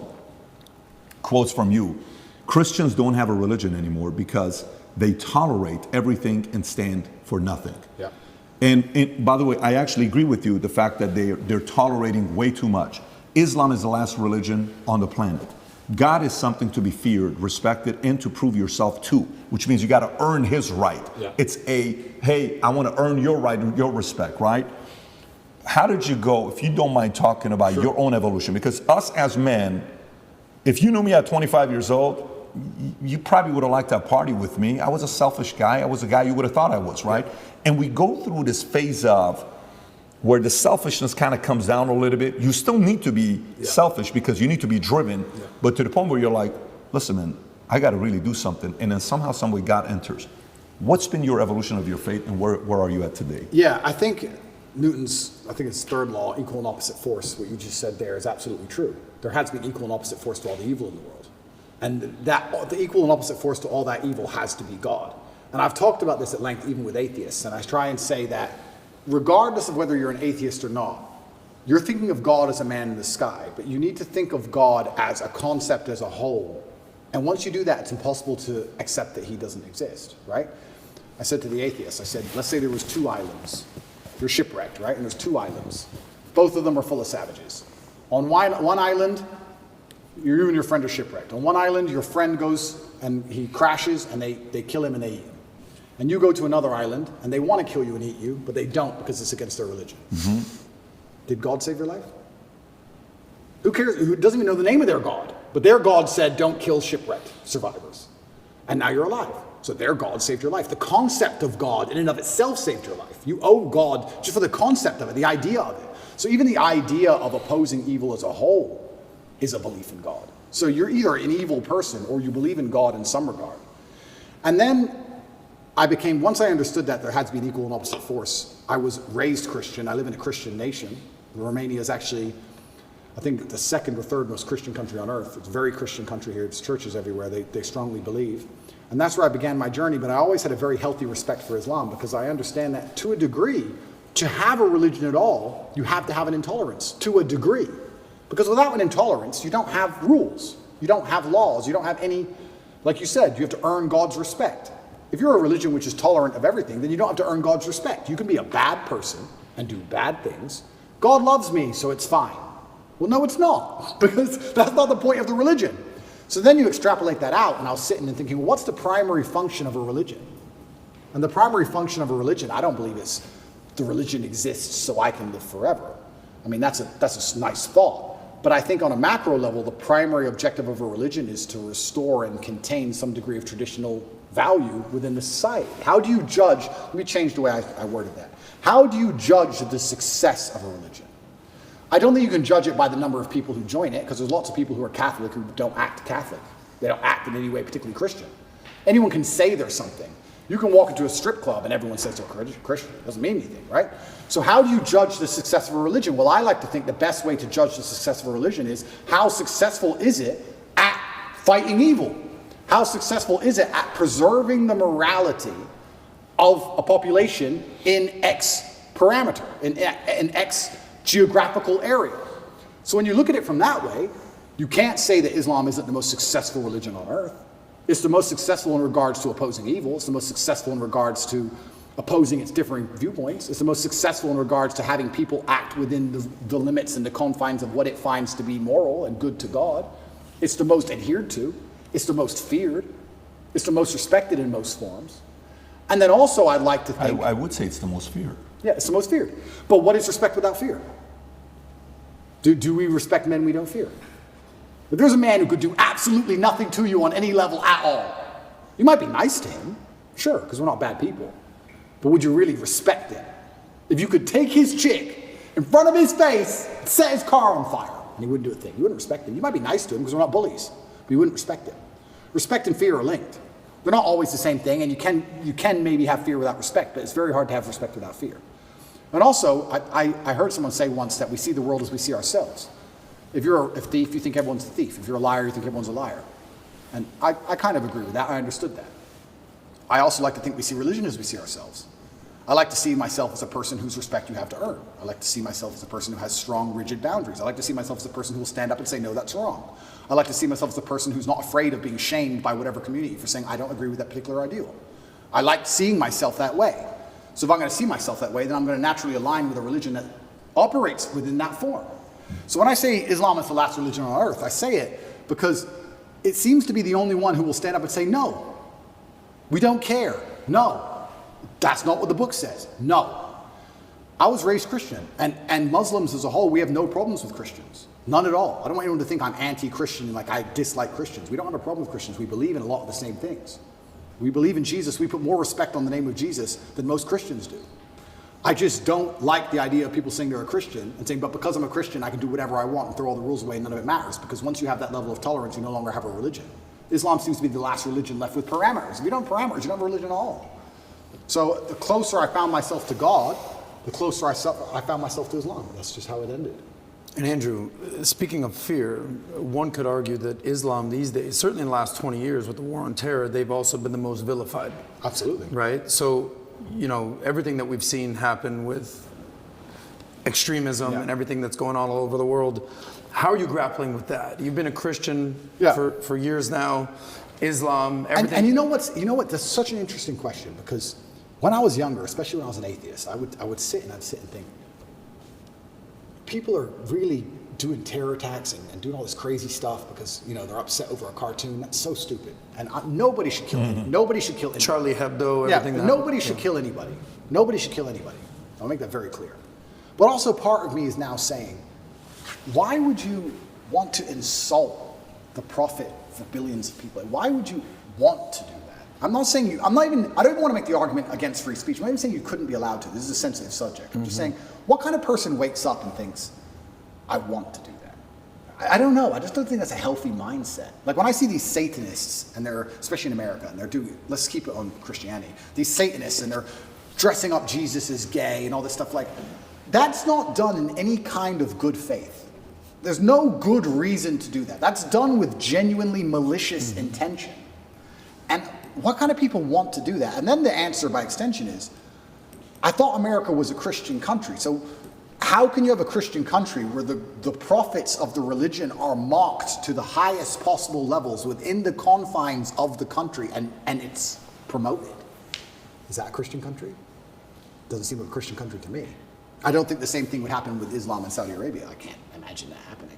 So how can you say we're a Christian country, but everyone's mocking our God on the streets? Ha, ha, ha. It's on Netflix. Ha, ha, ha. That's not a Christian country to me. So if you're not a Christian country, then where's the religion? The religion's supposed to enforce certain boundaries. You're supposed to at least show it respect, you know? And it's also kind of interesting because in Christian countries, there's more respect for Islam than there is for Christianity. in a Christian country. Name one. They still don't do it with the Islamic Prophet. Why do you think that is? It's too much smoke. It's just not worth the heat.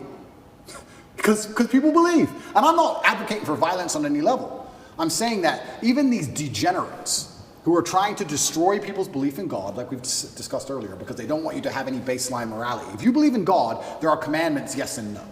That baseline morality prevents you being an absolute slave. So they're trying to destroy it. But even those degenerates who are trying to mock and disgrace God, understand there's a point where it just backfires and, ooh, this is smoke. And they don't want the smoke. And shouldn't God be feared? I'm scared of God. It's the only thing I fear. I fear God. They can put me in jail. I know I'm telling the truth. God's on my side. I fear God. So God should be feared. So once again, does anybody fear the Christian God? I haven't seen anybody scared of him in a long time. And it's kind of crazy because it's very interesting. The mass migration and all these things are leftist policies, but then also Islam is the most right-wing religion on earth. It's kind of very interesting. I grew up in England, and I grew up in Luton, which is a town which is mainly Muslims. It's a huge Islamic community.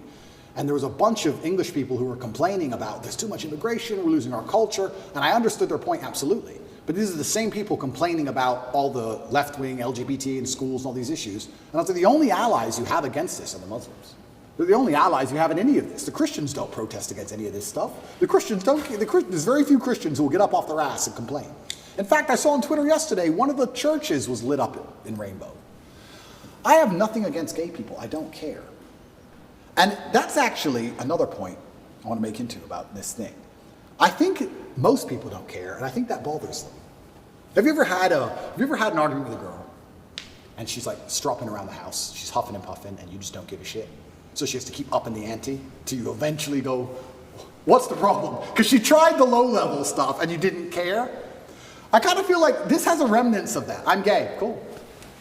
I want to get married. Fine. I want to wave my dick in your kid's face. Whoa, whoa, whoa, whoa, whoa. It's like, whoa, whoa, whoa, whoa. I feel like they tried to annoy us, and we're like, we don't give a shit. Do whatever you want. Be a person. We don't care. Point.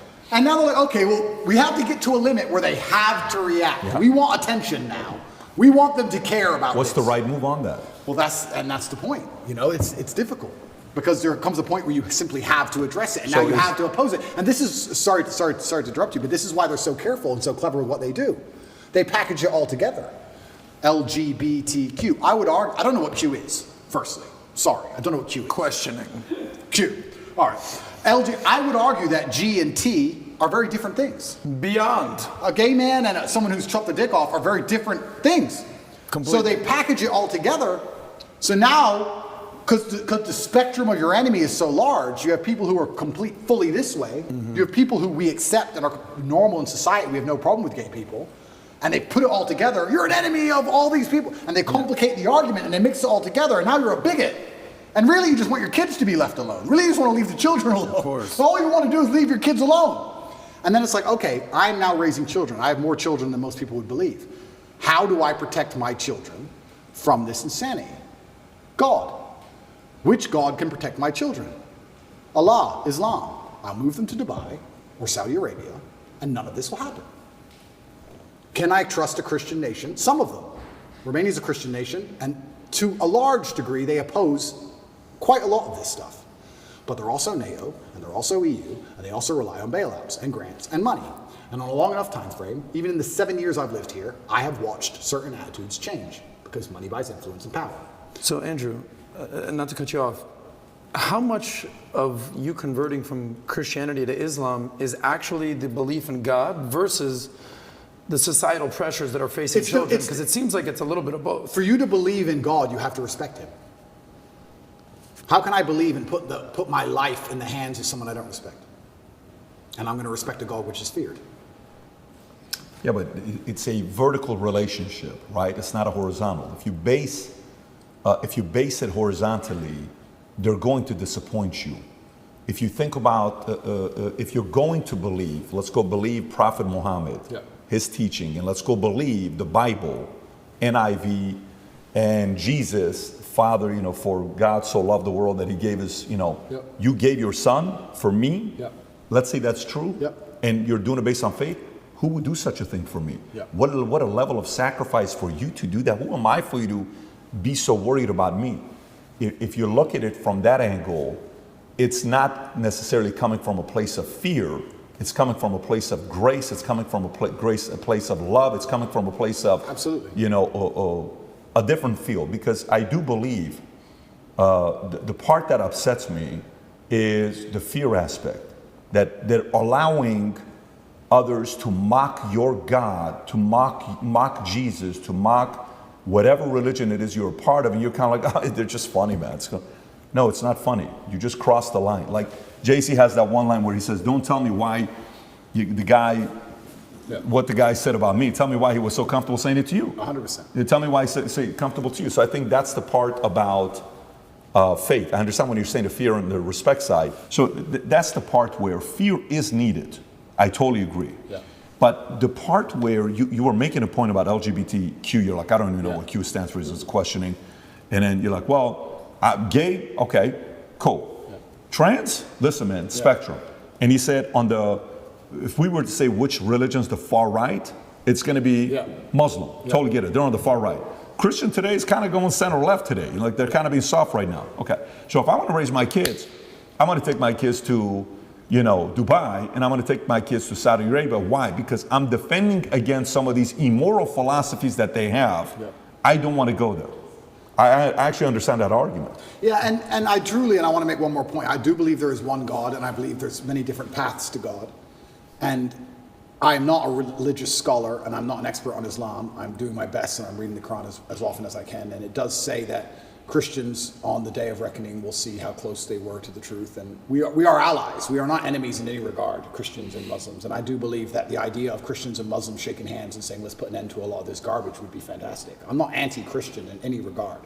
I just found myself, as I became more and more religious, seeking and looking for a faith which not only I could be proud of, but a faith which was guiding in regards to, I don't know what a Christian would answer to certain questions nowadays. What does a Christian answer to?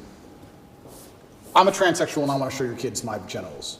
What's a Christian? Well, a Christian's supposed to say no, do they? I know what my Muslim friends would say.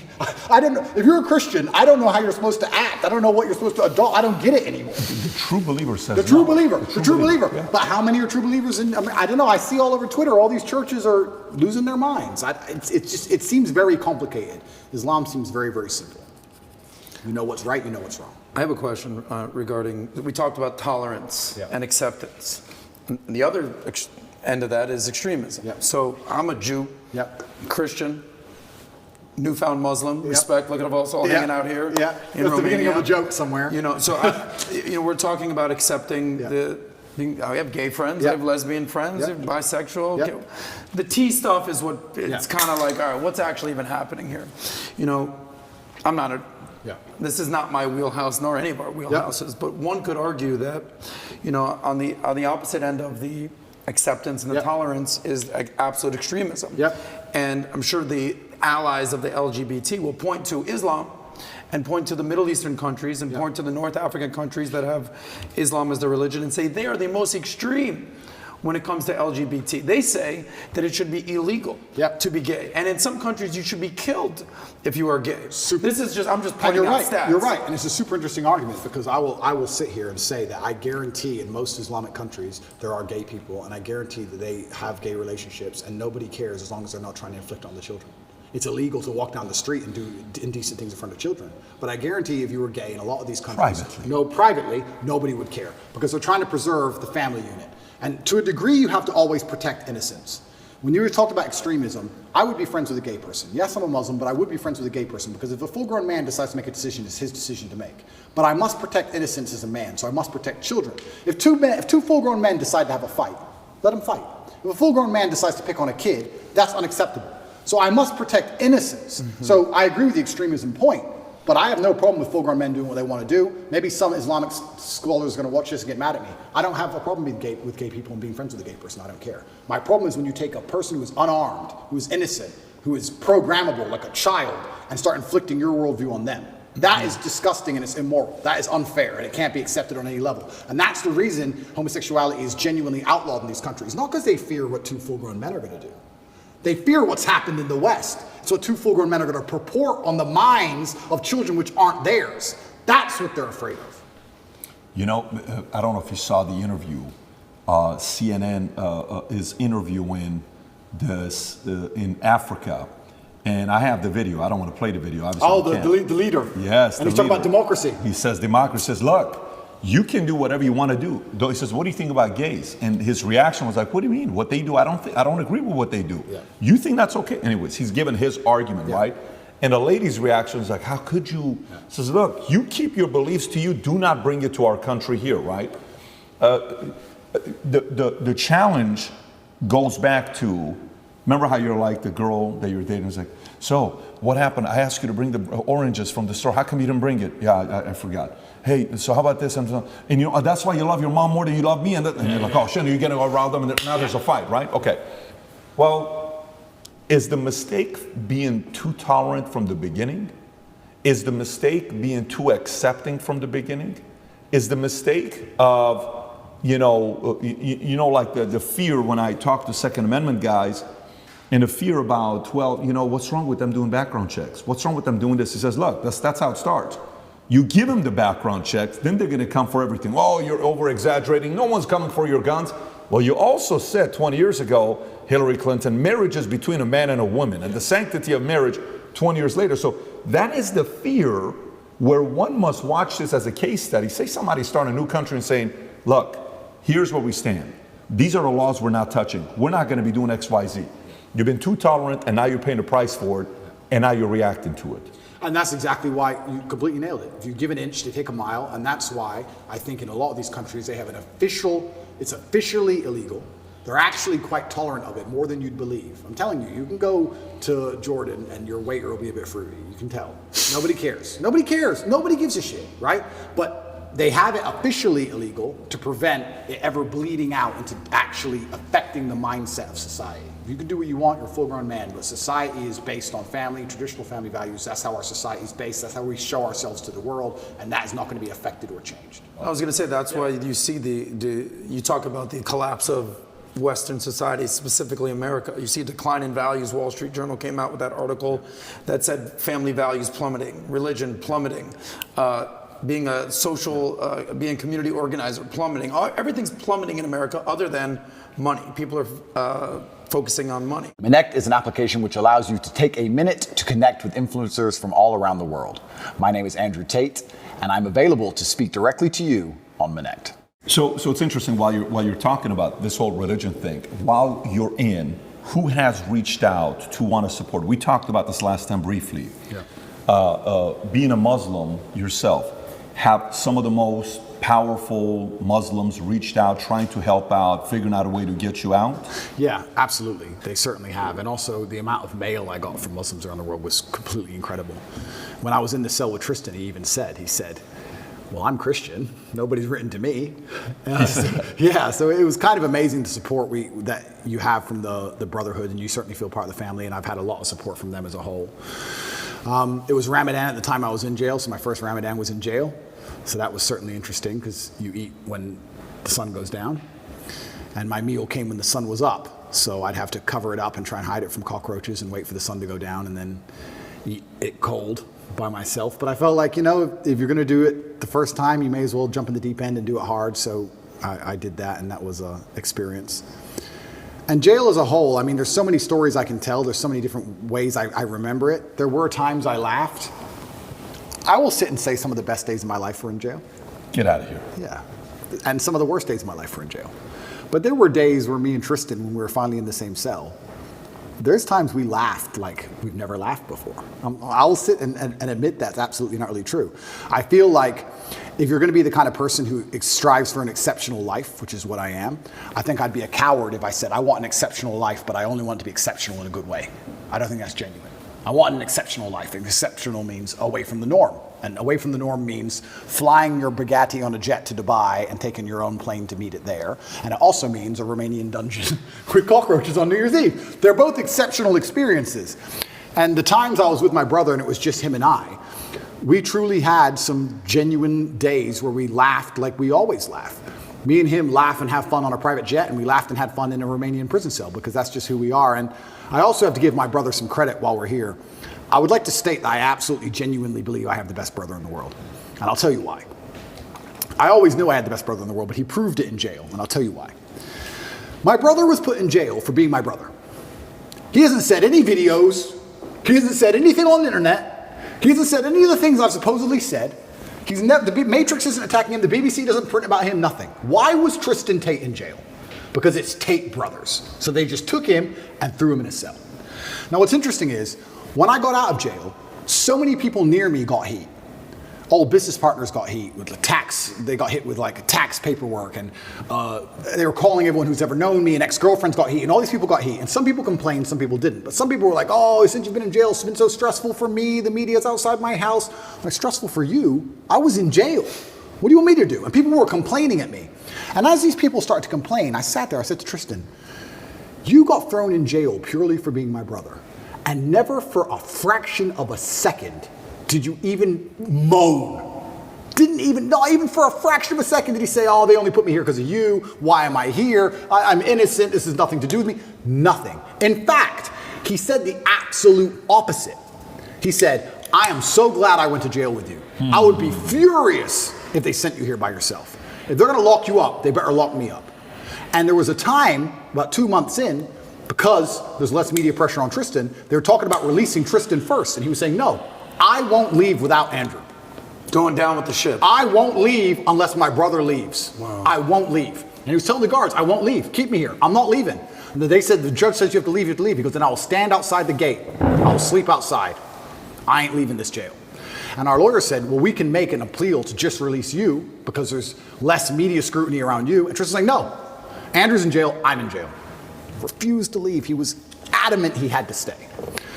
That's a brother for me. And it was the same for me. I said to Tristan, if they came into me and said, Andrew, go home, I'd be like, no way.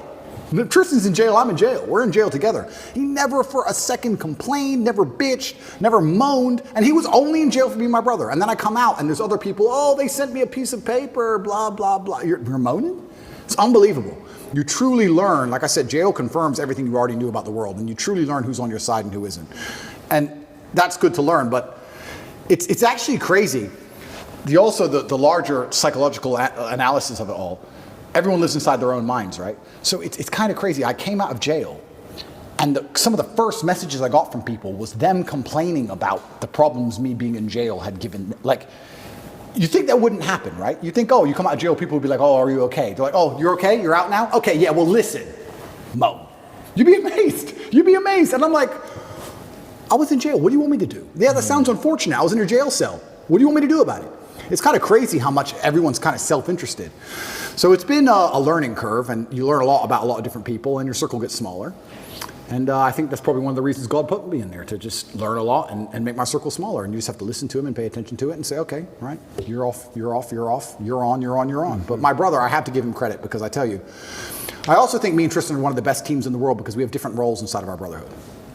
My role is to be concerned and to panic. Not panic, that's the wrong word. I never panic. My role is to be concerned and try and fix the problem. I'm in jail, pacing up and down. How do we get out? And Tristan's role is to not care. And together, that helps us achieve the objective best, because when we really need to get out, I'm in charge. His role is to not care. Sometimes, when it was at the height of frustration, I needed his superpower. Tristan's superpower, and this is his superpower for life, is he is the master of not giving a fuck. We would go to court. Imagine this. You're in jail, right? Weekends were the worst, because the TV was worse on weekends for some reason. Like you had 3 channels, and the weekends were the worst, and you could hear out the window everyone having fun. I hated weekends. So when a Friday would roll around, I'd say, okay, Tristan, we just have to zen away the weekend. And on Monday, there's court. We just have to zen away the weekend. So for the weekend, we just sit there staring at the wall. Intrusive thoughts, can't sleep, all those things you're trying to get out your brain, just sitting in silence because the room's tapped, just staring at the wall, And you think Monday would never come. And Monday would eventually come, right? Or Sunday night comes, and 8 a.m. on Monday, they're gonna take you to court, and they might let you go home. You've done nothing. This person in this room can decide if you go home. and it's Sunday night and you can't sleep and you're awake all night long. There's no clock, but the seconds feel like hours. You're just sitting there. Eventually 8 a.m. comes. Put you in handcuffs, walk you to the court. You walk in there, everyone speaks Romanian, don't have a clue what's going on. Everyone's just talking at each other in Romanian. Then they say you'll get the answer in 3 hours, go back to jail. When I went back to jail, I was sitting in the room. I was like, do I pack to go home? No, that's too optimistic. Okay. But you're nervous, you're anxious. Am I gonna go home? Is it over? Do I get to go home? I called the lawyer, do you have an answer yet? No, no answer yet, okay. Sitting there, I can barely sit still. Tristan finishes court, walks straight into the room. It's a matrix attack, it's bullshit, I'm going to sleep.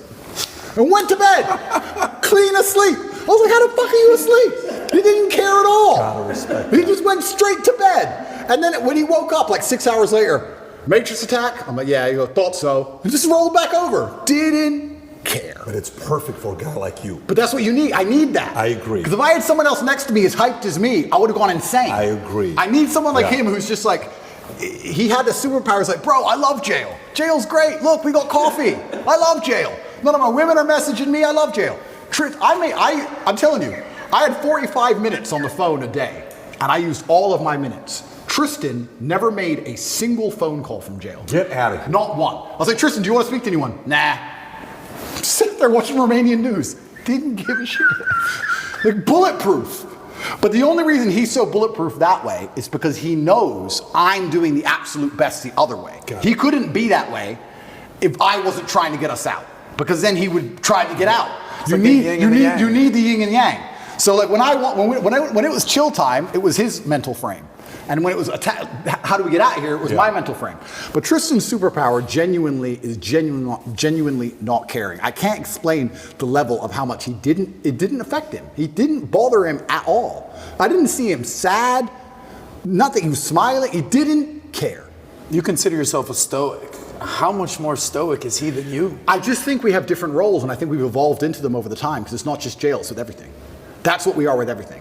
If there's a business problem, I'm the one who's like, shit, we have to fix this now, shit. And Tristan's the one like, Andrew, you are so ridiculously rich, chill. But we need that. We need both, right? But he couldn't be that chilled if I wasn't the way I was, because he wouldn't be successful. Totally. So you need the opposites. Yeah. So everyone goes, oh, you and your brother are so close. We're so close because we're actually very different people. But yeah, he was amazing in jail. And even afterwards, I still struggle to sleep. He sleeps fine.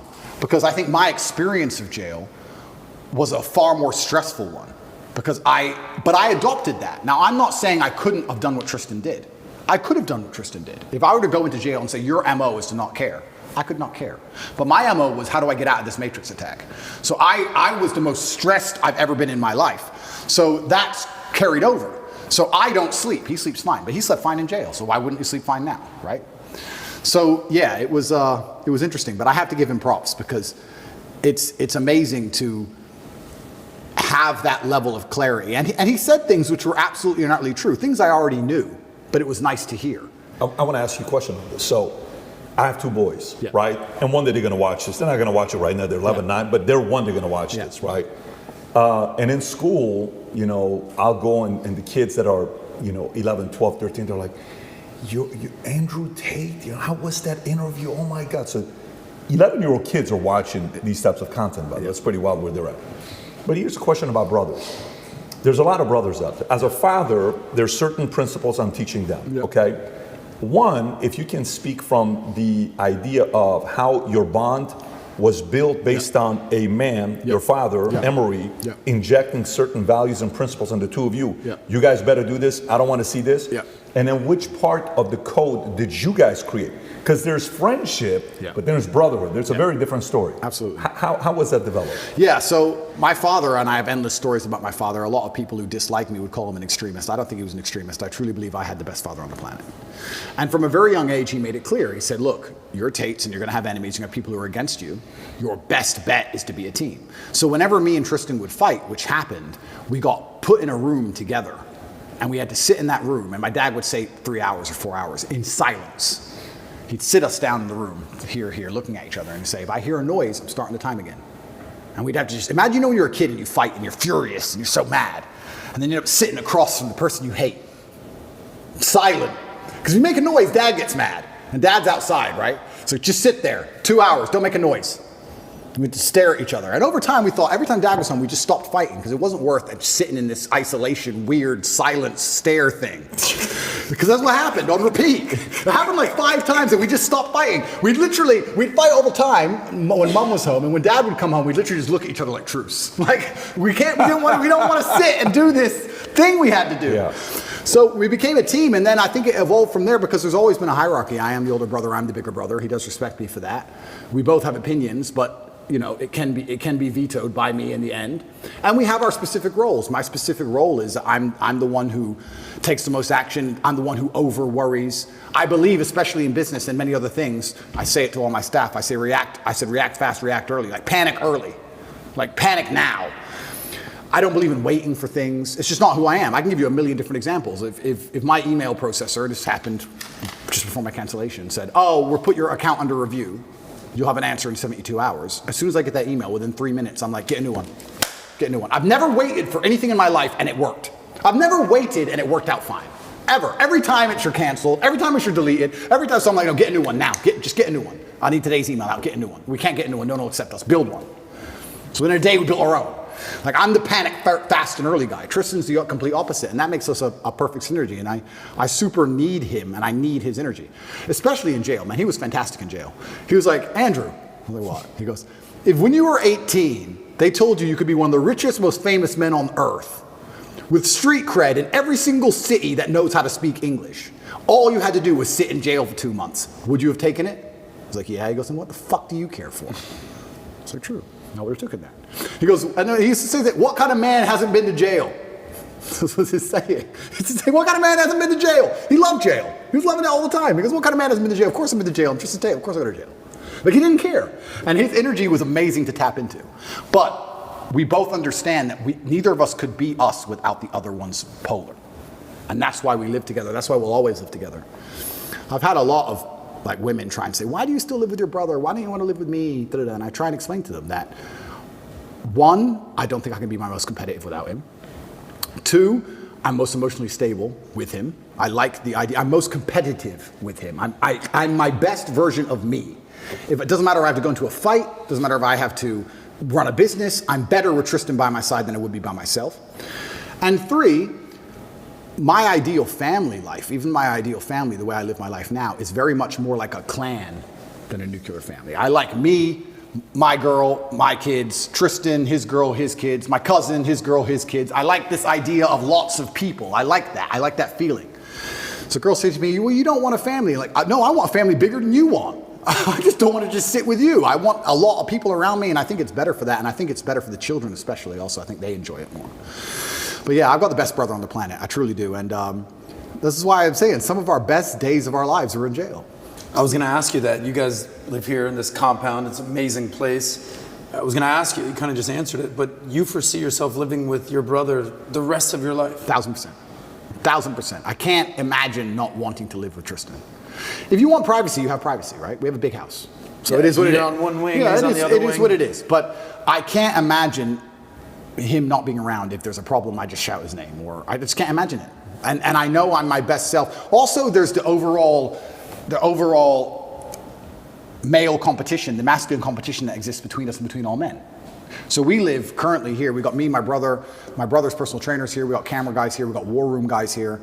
We got loads of guys here. But I can give you a million examples. There was a record set next door of a gym, and there's a stair machine, and there was a record set of 188 floors within a time frame. I came along and smashed it with 198. I only held the record for 45 minutes because someone beat it with 202. As soon as the record's beaten, everyone gets pissed off and puts their trainers on, puts their shoes on. As soon as it's beaten, everyone gets mad.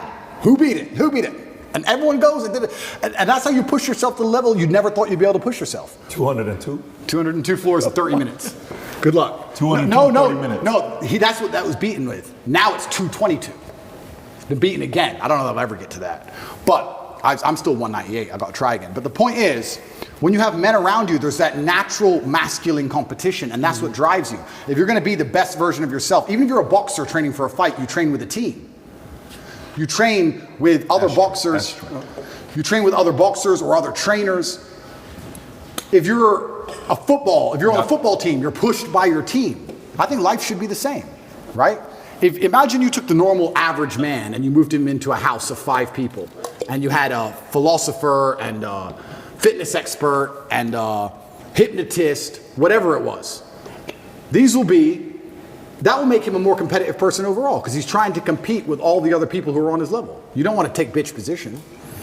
So I don't like the idea of my life without masculine competition. That's why I'll always live with my brother. And if you met a girl one day who says, Tate, I want to have your babies, live with you, but it's kind of weird that your brother's here, what would you say to her? Yeah, a few of them have said that. I offer some degree of compromise. I'm like, look, we can have our own house separate if you really want, but I'm going to be spending a lot of time at that other house, including nights over. I want to stay with where my brother is. So you would compromise a little bit, but he's going to be living next door or with you. 100%. And I don't think, and that may be unusual in the Western world. I don't think that's unusual in many places. I love that, by the way. Well, you talk about this all the time. Oh, you don't even know how much I love that. Yeah, I love that. To me, as a kid, that was a dream. Like, if you could, right next to each other, there's a family in our community, billionaire family. They live right next to each other. The oldest son has the biggest house, 12,000 square feet. Then the youngest son has the second biggest house, 8,000 square feet. And the parents live in a 6,000 square foot house right next to each other. Absolutely. Okay? The 2 boys have 4 kids. The 8 kids are always together. Absolutely. What a great environment. Absolutely. It's a dream environment. Absolutely. I can't see how a person wouldn't buy into that, the benefits of it. And there's also benefits to the relationship, because I think you have a better relationship with your woman if she can go and talk with other women and be with women, and I'm with guys, and then you're together sometimes and you can split it out. It's better for everybody. This whole idea of just man, woman, boom, child bang, I understand where it's come from. I'm not saying it's all typically bad, but I do think that in those scenarios, there's a lot of men who are particularly miserable, particularly men especially. And the idea of a clan and having that team around you, I love that. I wouldn't live any other way. I love living that way. Well, being born and raised in Miami, there's a lot of Latin culture there. Yep. And, the American friends, they just move out, move on their own. That's what they do. But in Latin culture, the abuela's living in the house, the family's living in there, the women are all kind of congregating together. It's a different world. We can also discuss it financially, right?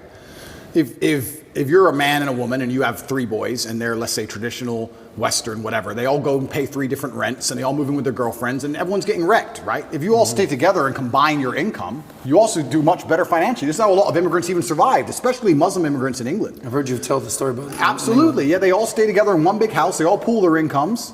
You have a bunch of people with average jobs and Ferraris on the drive. And then they buy the house they're in, then they buy another. You pool the incomes. If you all split and separate and just spread out, you're just paying all different rents, all different electricity bills, and you just go broke. You have to think of the last name and the generation and the clan as a whole. So yeah, I love the idea of living with my brother. I'll never live without him. And his woman can move in, of course. His kids can be around me, of course. I'm uncle. Why not? I have no problem with that. That's a dream. Let's transition to a couple other topics. So, I saw a video by the president of Microsoft, Brandon. I think it was the president of Microsoft who said, you're going to see one of the biggest threats in the future being deep fakes, okay? And then you saw a similar thing being said by Google, Sergey Brin. You're going to see what's going to happen with deep fakes. And then the example of deep fakes was given by the actress from Wonder Woman. What's her name? Gal Gadot. Gal Gadot, right? There was a deep fake porn made of her. Then there was a deep fake video made of Trump. Then there's deep fake of Joe Rogan. There's one of Morgan Freeman. Hi. I am not Morgan Freeman. Kind of goes like this. Wow. So the direction we're going with deep fake, right?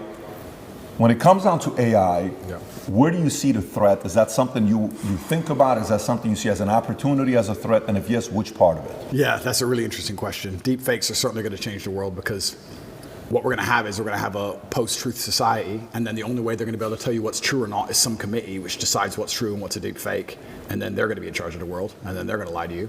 And then you're really in trouble. So that's going to be very interesting. Once you get to the point where, what did I say earlier about not being able to trust your own eyes? They're going to take that away from us soon. Then what? Then you're really in trouble. In regards to AI, I think it has to be adopted. Inside of my school, Hustlers University, we teach AI with absolutely everything. A lot of the images we generate, even on my Twitter account, is all AI. And what's actually scary about the modern world is, I don't consider myself old, I'm 36. But some of the children, I call them children, 17, 18-year-olds inside of my school, Hustlers University, they're AI wizards, and they can do magic with this stuff. Magic. Like, they can literally, genuinely, Andrew Tate on the moon, and the image is generated in seconds. Like artists are going out of business. I thought AI would put truck drivers out of business. Artists are going out of business. Musicians are going out of business. It's kind of scary. I do like to think that with things like AI, there's always going to be some degree of natural separation between the men who are genuinely inventive and killers and the men who are more, let me change the way I say that. I think if you're an exceptional person, a truly exceptional person, you don't have to be afraid of nearly anything. But you'll probably agree with this. In my experience, in nearly every business in the world, you have 10% killers, and then you have a bunch who want the paycheck. They do their job, but I wouldn't say they're killers. You understand? And we live in a society for a long time where I can even tell you now, sometimes when I hire, I'll say to my cousin or to my COO, I'll say, look, either get 1 killer or 3 normal people.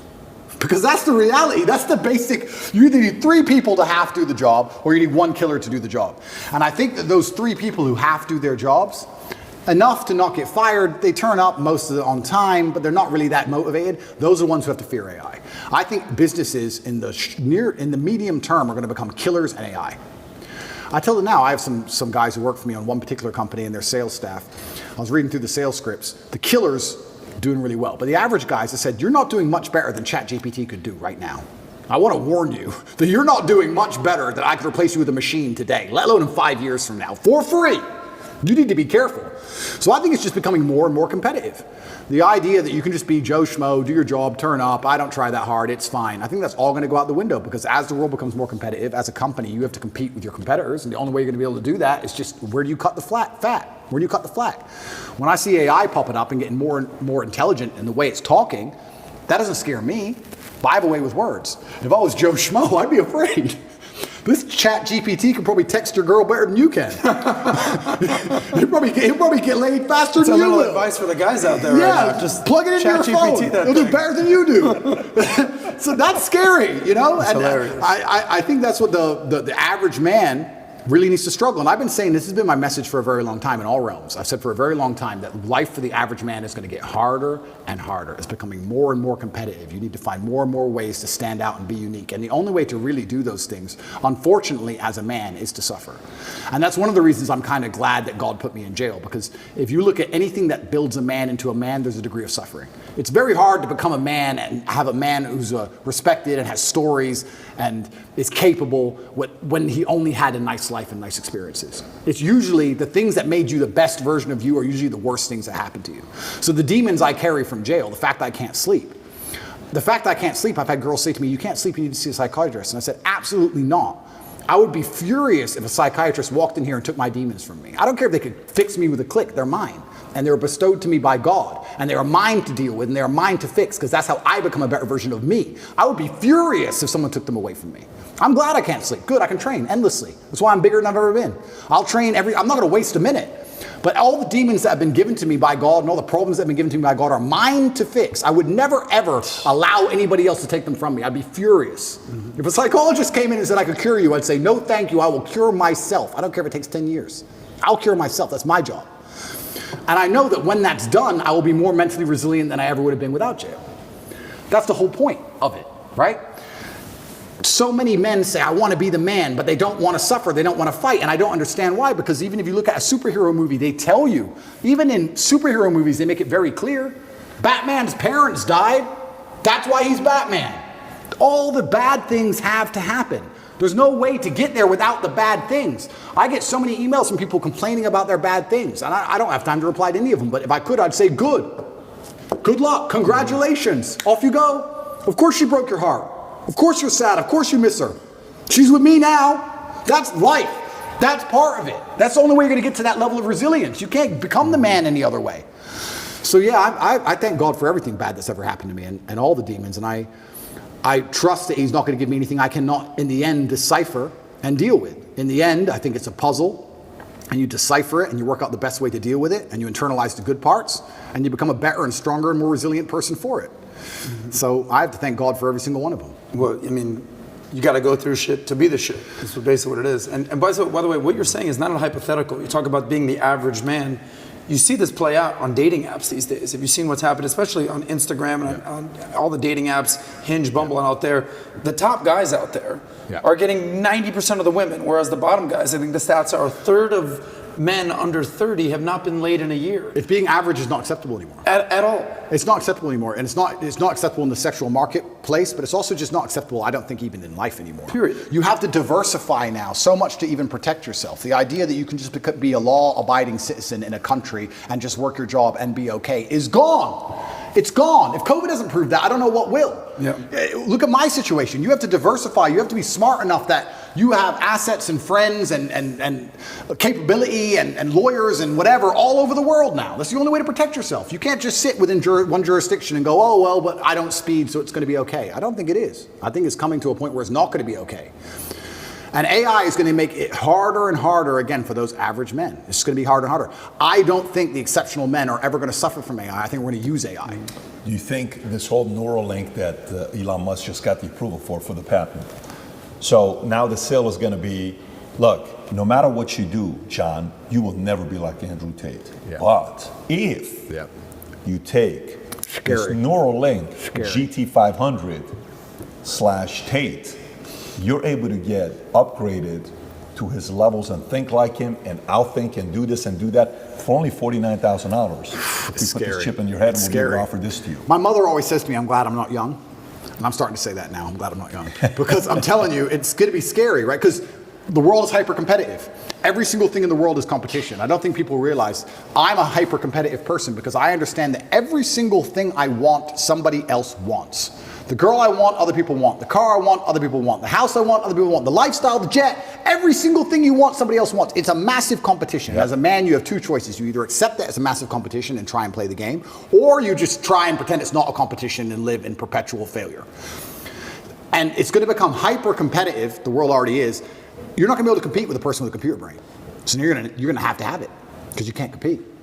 Then once you have it, then who knows? Can they turn it off? I don't know. Can they turn you off? I don't know. Can they inject the slave mind programming directly through the chip? I don't know. That's scary. I would never want to do that, but it's going to get to a point where you're not even a person without it. You can't function without it. You're a second-class citizen without it. What happens to competition then, though? What happens to competition then? Is it going to be whoever has access to the best technology, whoever has the most recent upgraded version of XYZ Neuralink chip? Absolutely. It's going to become scary. I'm glad I'm not young. I hope it doesn't happen while I'm alive. I don't know. It's going to be an interesting world. Does it inspire you to want to have more kids, or you're like, that's indifferent? I'm going to have the kids. I'm not worried about that. I think, yeah. I think in the 1700s they're probably saying the same thing. The future's over, and the future ain't that bad. So there'll be a way it will work out. I just have to instill within them the same values I have, and they'll find a way to work it out, and hopefully they'll be okay. PBD, you always say the future looks bright. I mean, you must be concerned. You've got 4 kids. I would have 20 more right now if I could. If I would have 20 more kids, right? I don't know how you feel about it.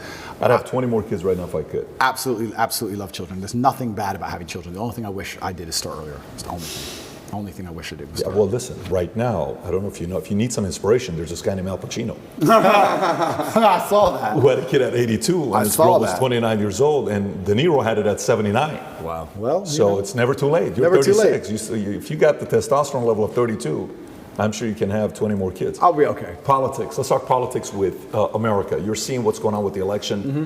One of the vantage points you have is you're not there. It's kind of like it's your problem. You guys deal with it. Yeah. I'm over here on this side. From your perspective, YouTube comes out. Hey, all the election stuff you guys talked about, that we would ban it and take it down, you guys can talk about it now because we want a balanced argument from both sides. Okay, no problem. Who do you see? What are your thoughts on Trump today, 2024, DeSantis, Biden? How do you see this thing panning out? Politics is so interesting. It's so messy. I mean, obviously, I'm a Trump supporter. I believe in Trump. I like DeSantis and the things he did. I'm not going to choose between Trump or DeSantis. I think if one of them won, if any of them won, it would be fantastic for the world.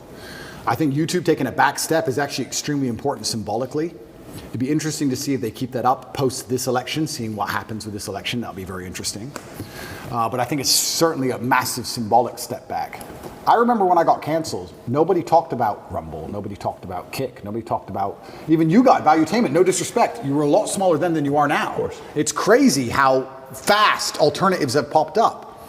And I'm only saying this because I do feel like I literally said, I remember my exact words. I said, there's pressure behind the dam. Everyone's tired of it. All it takes is a crack. And when there's a crack, there'll be a flood. And the crack in the dam will be a man who is more famous once he's canceled than he was before he was canceled. That's what I said. Now they're trying to put me in jail, which is making me more famous again. I'm not saying it's all because of me, but I'm saying there's definitely a public consciousness switch where the arbitrators of truth are having to backstep now.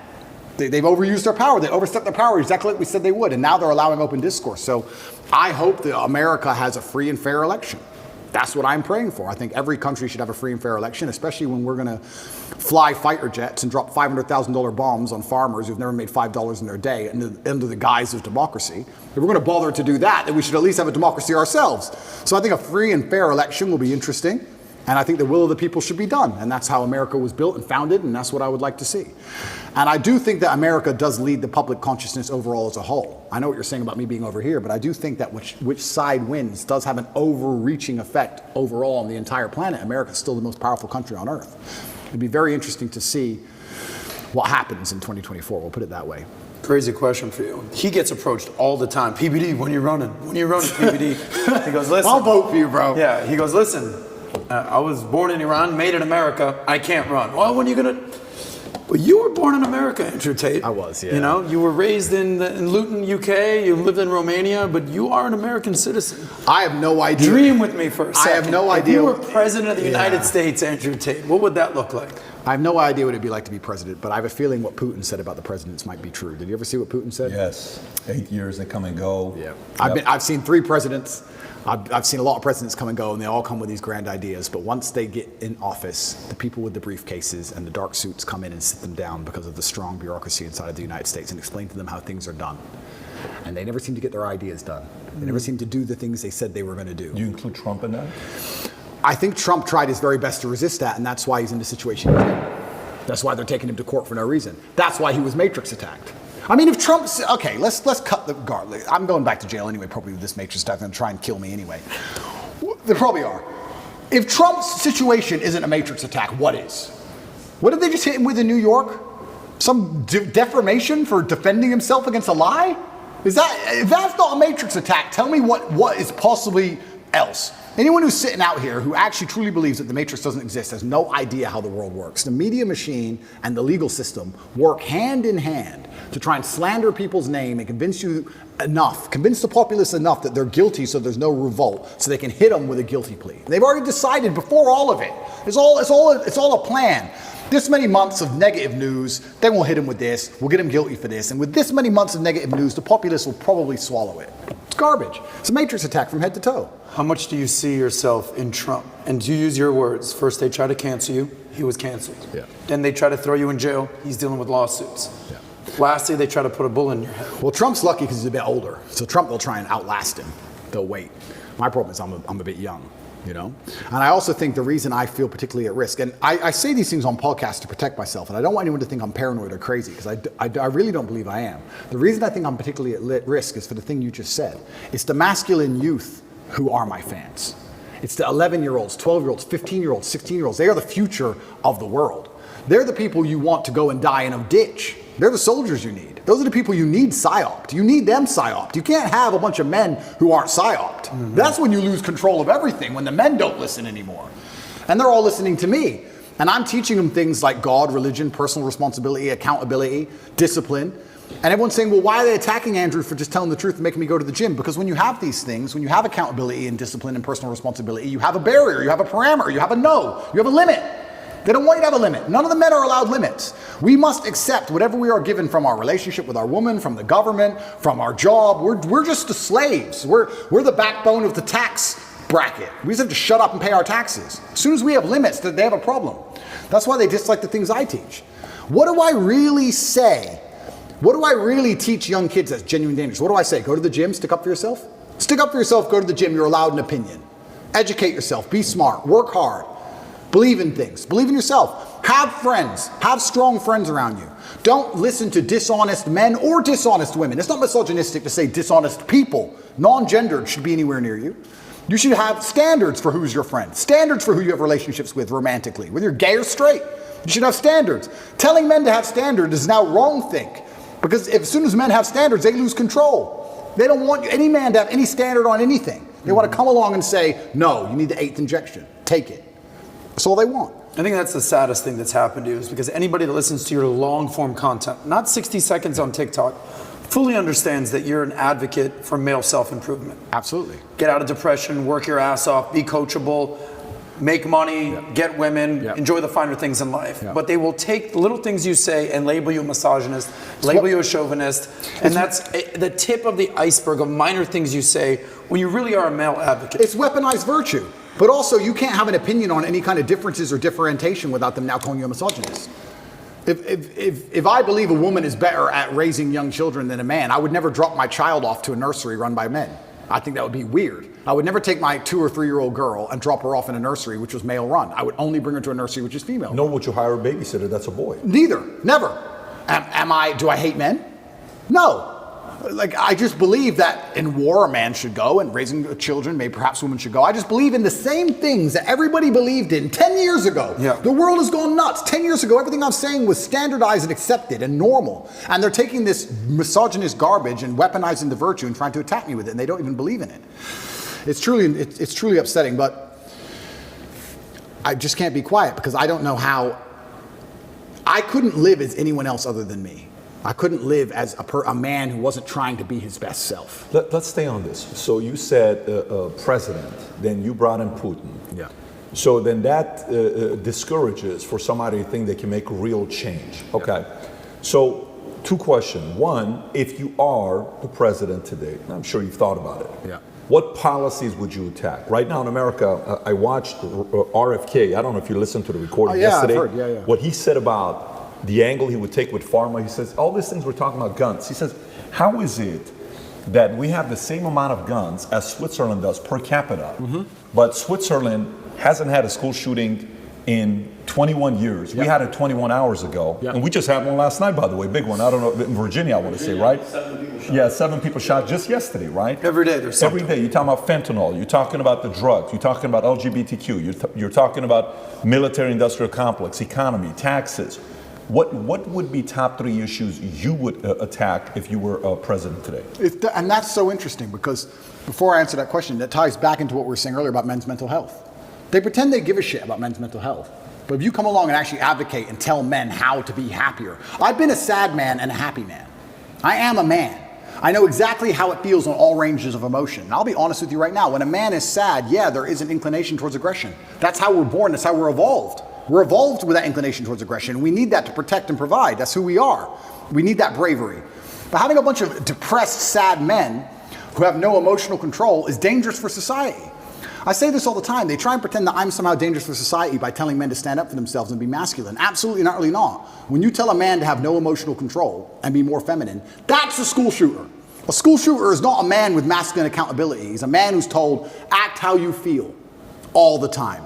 Then he gets picked on for long enough. Throw on some drugs on top his psychiatrist gave him, throw in a lack of a girlfriend, and he's had enough. That's where school shooting comes from. School shooting does not come from men being masculine. It comes from the absolute opposite of these things, and they know this. They know this very, very well. To fix society, we have to fix it at the most base level, the root level. I think America and most countries need more transparency and understanding of how things work.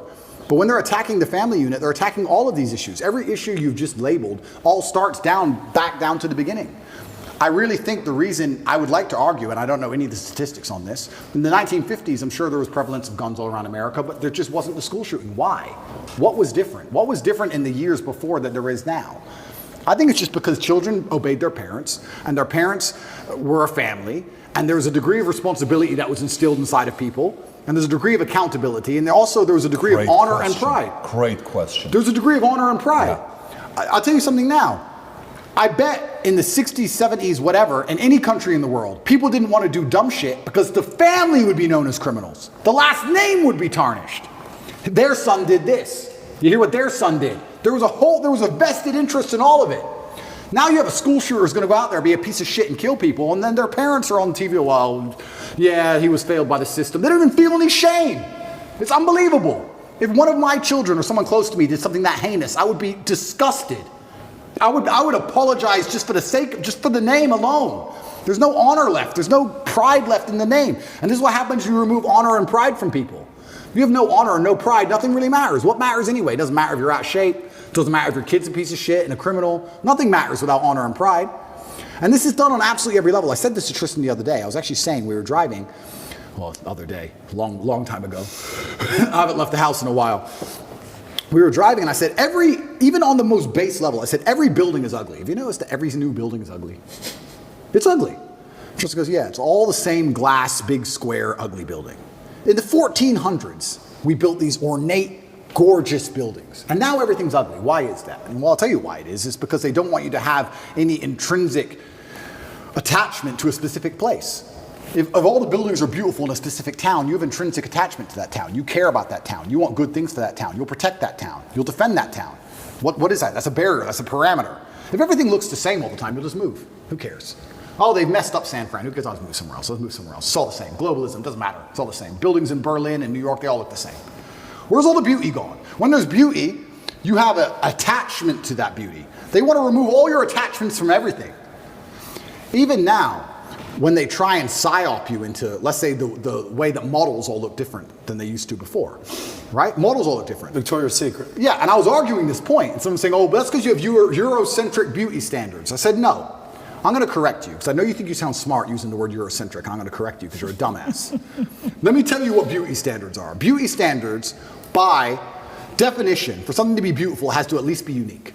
If everything is beautiful, then it's not beautiful. If everything's beautiful, then it's standardized. For you to take a model who looks the way they look without any effort at all, and they look like most out of shape, uninteresting people on the street, you cannot call that beautiful because it's standardized, you can see it everywhere. Beauty means it must have been difficult to obtain. Whether it's a building, it's difficult to make because it's ornate, or a woman who's trained really hard to have a beautiful figure, that is difficult. Difficulty and beauty are linked. You can't have beauty without difficulty. You cannot show me another model and tell me that my Eurocentric beauty standards are saying she isn't hot, because that's not why. She isn't hot because she's made no effort. She hasn't tried. That's why. And they're doing this with everything. Everything is ugly. Nothing has a standard. Nobody has to try for anything. No parameter. No baseline belief of what's true and what's false. Everything's subjective. Your truth. No, there's the truth. There's no such thing as your truth. And this is an attack on every single level. They're assaulting us from everywhere. Even the buildings they build are assaulting you, so you can't even just drive through a town and go, wow, look how much energy has been put into this place. I love this place. I will not allow them to do it to this place. Now it's just like, we can move there. Let's move there. It's all the same anyway. It's all a Starbucks on the corner and a 7-Eleven. Who cares? It's all the same. Why fight? Why fight for any of it? It's all done purposefully. I'm telling you, call me a conspiracy theorist, call me crazy. I don't understand why an architect would now decide, who hires an architect? I'm going to build a building. Let me hire an architect to come up with the same sketch of the same bullshit building, which is already existing everywhere. How much did I pay him? Yeah, what we're going to do is we're going to build a skyscraper made of grass that looks like every other one. Is that it? We did all this 600 years ago. We built cathedrals, and now we build this crap? Why? Everything is on purpose. It's all a psyop. It's all a psyop. When they're putting these models on there, the psyop is you don't have to try. You don't have to try at anything. Don't try. Doesn't matter. Just don't try. Wait for the government. We'll give you some food stamps. You'll be okay. It's participation trophy. It's slavery. It's slavery. When you need to do every single thing they say to eat, that's their end goal. That's what they want. It's slavery. They don't want you trying anything. Even going to the gym today is an act of rebellion. Even being in good physical condition is an act of rebellion. If I put up a photo of me and I'm in good physical shape, there are people who write underneath it, oh, you're dumb, you train so dumb. They insult you for it. Like, you're a bad person because you have standards for yourself. That's the level of bug man they want to get you to. Of course, these people will give up meat and eat the bugs and live in the pod. Of course they will. They have no standards. They have no self-respect, no standards. Of course they can live in an ugly building, a big, ugly matrix pod. That's all they want. Is it somebody has to sell you on that? Or is it going back to conditioning? Or what would it be? Is it someone selling you, or is it conditioning? And it goes back to my original point about the family. I do believe that the reason we didn't have so many problems before is because I believe the families had standards. And some cultures still do. I have friends who are Chinese. My dad, I cannot not get an A. That's just their culture. When my dad was still alive and he was teaching chess, my dad would charge $400 or $500 an hour for chess lessons. And towards the end of his life, he goes, all of my students are Chinese or Indian. Nobody else wants to spend money, $500 an hour to teach their kids chess. Only the Chinese and Indians will spend that money to make sure their kid is that good. So that's it. They're the ones who invest the most in their children. They still care on that level. But most families don't wake up and go, I want my children to act a certain way for the legacy, for the family name as a whole. I'm instilling standards upon them because of the last name. My entire life I've had standards instilled upon me. My entire life. Your last name's Tate, you can't do that. Your last name's Tate, you're not allowed to do that. Your last name's Tate, hit him back. I've been like that my whole life. And now we've removed all standards from everybody. This is why you get school shooters. These school shooters should be too embarrassed to even embarrass their fathers.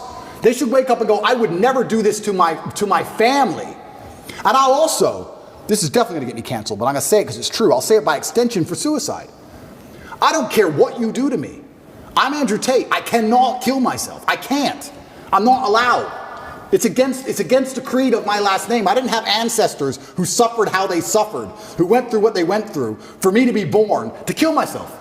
That's not the end of my story. I refuse. I absolutely refuse. No matter how bad it gets or what bad situation I'm in, I refuse to do it because I have too much respect for my last name. I won't do it. And I think that a lot of things, a lot of men's mental health, a lot of crises can actually just come back to the old adages of honor. And you can fix a lot of it. Your girl left you, you miss her. I get it. We've all been heartbroken. She's with a new guy. You're upset. She doesn't care. You care. I get all of it. But there has to be a point where you get to a level of pride and you just go, that's not who I am. I lost her. That's life. You just got to get on with it. And the best way is to have, where do you find the strength when you're in these difficult situations? I always find the strength from my last name. I'm Andrew Tate. I'm Andrew Tate, so I just have to do it. I'm in a Romanian jail cell. I wake up, there's cockroaches in my bed. They're all over my face. What am I going to do, cry? Am I bitch out? Am I going to go and sign a piece of paper and say I'm guilty? I'm going to sell my brother out? Is that what I'm going to do? Am I going to go fucking lie and put these and sell the girls out like they want me to? Am I going to stand up and say I'm sorry for saying go to the gym like a pussy? No, I'm going to take the cockroaches off my mouth. I'm going to do some push-ups because I'm Andrew Tate. When shit really gets hard, honor and courage and bravery and your last name is all you've ever had. It's all you're going to have. And it used to be like that in the olden days. That's why no one did this dumb shit. They were just too embarrassed to even do it. And this is why you're saying, how do we fix the country? Absolutely, all of it comes down to the fact that, especially with men, none of them are bestowed with the things that the masculine essence needs to be a good man. You need pride, you need honor, you need a healthy level of ego, you need all of these things. We're taking it all from boys, and what are we giving them instead? Video games, porn, weed. And what do you expect of these people? What do you expect of these shit versions of men besides trash output? You're going to get garbage all across the spectrum. Either they're going to do nothing or they're going to do something bad. They're certainly not going to do anything good when they don't try for anything in their lives. How are they going to do something good? The scary thing about all of this is that there still are two teams in the world. And there is a side of the world where they don't accept this crap. How long is America going to compete globally when you have countries like China and Russia and these other countries where they don't do this? I don't know if you saw, they did that survey to kids of what they want to be when they grow up. Did you ever see that? Yeah, it was crazy. Every American kid wanted to be a YouTuber. Yeah. Every Chinese kid wanted to be an engineer or an astronaut. Yeah. Who owns the future? Who owns the future? We're in so much trouble. We're in so much trouble as a society, and what are we arguing over? It's insane. And what do they show you on TikTok, though? Oh, absolutely, exactly. But let's stay on this. You asked a very important question. Let's go back to it. We had the same amount of guns, 1950 per capita. Brandon, can you look at that per capita, how many guns we had in 1950 versus today? Yeah. But it's relatively the same. Gun laws haven't changed dramatically from 1950 till today. What's changed from then to today? We took out God out of school. Prozac was invented in 1987. Yep. The law to legalize advertising drugs, big pharma, in America was 1985. It's only 2 countries in the world that can advertise, us and New Zealand. Crazy. So you got God, you got Prozac, you got big pharma advertising, you got the LGBTQ movement that's taking place. You got all of that taking place to where we are today. So when you're talking about guns, what has changed? It's not the guns that's changed. Society has changed. Standards have changed. Completely. So how do you fix that? So if that is the biggest problem you're selling, yep. Number one, here's a problem. Let me sell you why this is the problem. Okay, the people are like, you're right, I'm buying it. Give us a solution. What's the solution? Yeah, I think the solution comes back down to family values, and that's a very difficult question to answer because it's across the entire spectrum, right? I do feel like it's almost a race to the bottom for men and women now in the modern society. I don't think women are being very good women. I don't think men are being very good men. And I think both of that is accelerating against each other, and it's a race to the bottom. How do you fix that? It's difficult. It's hard. And I still think one of the easiest ways to do that is God. I think if you bring back some degree of morality and some degree of standard to both sexes, I think things will start to get better. I can tell you right now, they talk about why does men not want to get married anymore. Men don't want to get married anymore. They come up with all these elaborate reasons. The main reason men don't want to get married anymore is because their girlfriend was with me for free. So why are they going to marry her? That's the bottom line of it. Why would you, a white dress means virgin. Marry who? A girl from the club who your friends have been with? Do you want to marry her? Like when you remove all of the morality from life, you just end up in a scenario where the only possible logical move is to act without morals. Game theory, right? We sit there and we analyze things logically. If you're going to be, if all the women you meet are immoral, how are you going to act? You act morally, you get wrecked. So how do you act? Immorally. It's a race to the bottom. We have to fix society as a whole, and it comes down to even the most basic things like female promiscuity, the most basic things like men sticking up for their last name, the most basic things like men having to be too honorable and too proud to be out of shape or be poor or not take care of a woman. I'm not just talking about women, I'm talking about men. Any woman who's with me, her life is fixed. That is my job. I'm Andrew Tate. I would be embarrassed to have a girl say, I'm Andrew Tate's girlfriend and have to work her job, unless she wanted to. She can do anything she wants. She's my chick. You can have anything. You run the world now. You're with the top G. Anything you want is mine. I'll take care of you in every single way, but you must take care of me. I take care of you financially and physically. You must protect me spiritually. You must do your job.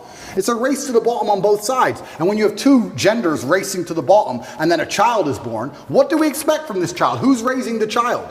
The school, the TV, the internet? You trust these people? Look what they're injecting into them. So another thing that's very interesting. You talk about the 1950s, another thing that was different. In the 1950s, parents raised their kids. Who raises kids nowadays? School, internet, Twitch. How much time do you spend talking to your child compared to the programming they get from the Matrix? You're losing in terms of pure minutes. You're losing. You can't even control what your child sees in school anymore. You don't even know. And when you find out they do what they did in California, they're like, what? Most people don't even know this.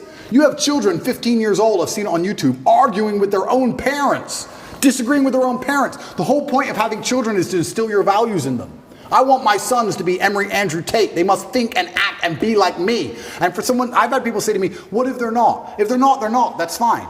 But the whole point of me having them was my lineage.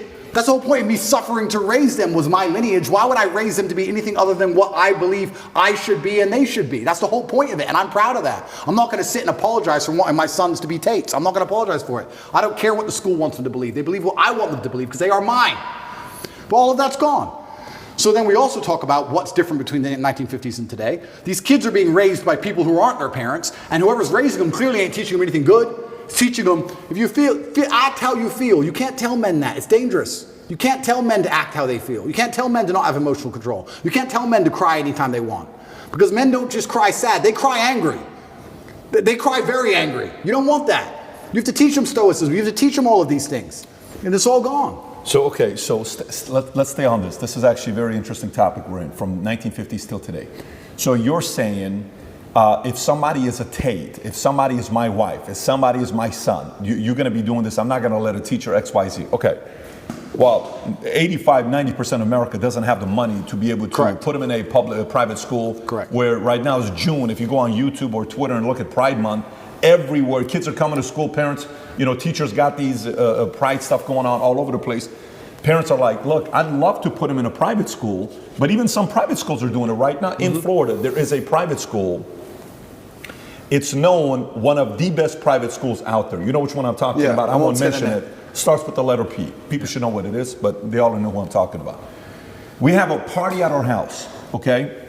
And baseball. My son, so he's got a baseball. All the players are their parents. I'm talking to the parents. So, hey, meet one of the girls. So, what school do you go to? Oh, well, I was going to such and such school, but I'm going to such and such school. Oh, really? Tell me why. The dad's like, yeah, it's just, reasons. He gets uncomfortable. Yeah. I said, no, really, tell me why. I'm curious. Well, I don't really want to get into it. I said, are you uncomfortable because it's political reasons? Well, yes. I said, well, let's just say you're safe to say it here. Yeah. He says, am I fully safe? Yeah. I said, what do I need to tell you for you to know you're fully safe? You're fully safe with us because you know my position. Yeah. He says, fair. He says, we took him out because they started asking my daughter to do XYZ with pride, to write on this, and she wrote a letter, a paper that was opposing the opinion, and she failed the class because her opinion didn't match whatever they were saying, and boom.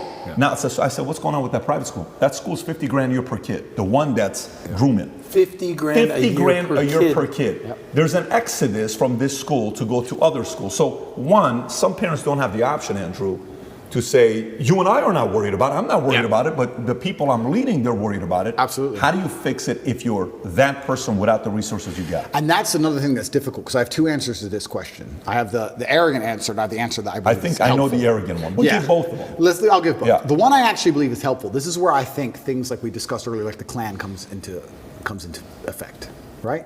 Imagine you had 18 kids from 6 or 7 parents, groups of parents, and everyone's living together. The family unit, the energy and the ethos and the merits of that particular clan is going to be so much stronger and difficult for the matrix to penetrate and break. Their best friends are the people they live with. The kids live with the other kids who believe the same as them. The parents all agree. When you're a clan, you're far more difficult to attack and assault. So I would say the first thing I would do if I was a parent of normal income, I would try and find other parents who agree with me and try and find other people who are ideologically sound. And I'd make sure that our children are friends and they spend the most time with each other. And I would try for us all to go on holidays together. And I would also put in conscious effort to try and deprogram. I don't think many parents say to their kids, what did you learn today? I'd be doing that not to check on the kid. I'd be doing that to check on the school. But let me challenge you what's going on. Sure. So let's role play. Go ahead. Ask me the question. What did you learn at school today? So today we learned that, Dylan Mulvaney had the courage to stand up for her beliefs, and she's a hero because she's out there and she's helping a lot of other people that are going through challenging times be able to stand up for themselves. Okay. What are you going to tell me? I would say, why do you think they want you to believe that? What do you mean that? Why do you think they want you to believe that? They've told you something. Yeah. I don't believe that's true. What they've done is lie to you. Why do they want you to believe that? Perfect. So say you now convince me I'm your son. Yeah. Great. I go to school tomorrow. Yeah. Ready? Correct. Now I'm in school. Correct. Hey, Miss Jones says, hey, Patrick, so tell me, so what did you think about this as this, you have to write this paper? Well, let me tell you, last night I was having a conversation with my dad, and my dad told me, why do you want me to believe that? Yep. Then comes the phone call. Yep. And then now you're cornered as a parent, and now what do you say to the school? Say I'm the school, role play. Correct. And I can't role play it by myself. It's difficult. It's difficult. And this is the exact point why you need a clan, you need a network, you need other parents. If I was a parent and my child was going to public school, I'd be extremely interested in finding other parents whose kids were going to that public school. Yeah, you have the PTA meetings, etc., but there has to be a degree of strength in numbers. It's hard. You can say homeschooling, that's the cop-out.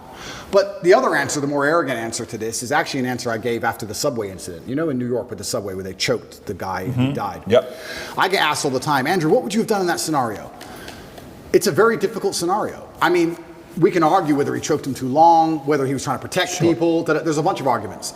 But it's very unfortunate. This goes back to what I was saying earlier. You can no longer just be the average man, the average citizen. I insulate myself from so many problems with money. I know this is a terrible thing to say and people aren't going to like hearing it, but it's true. I never have to worry about some garbage on the subway.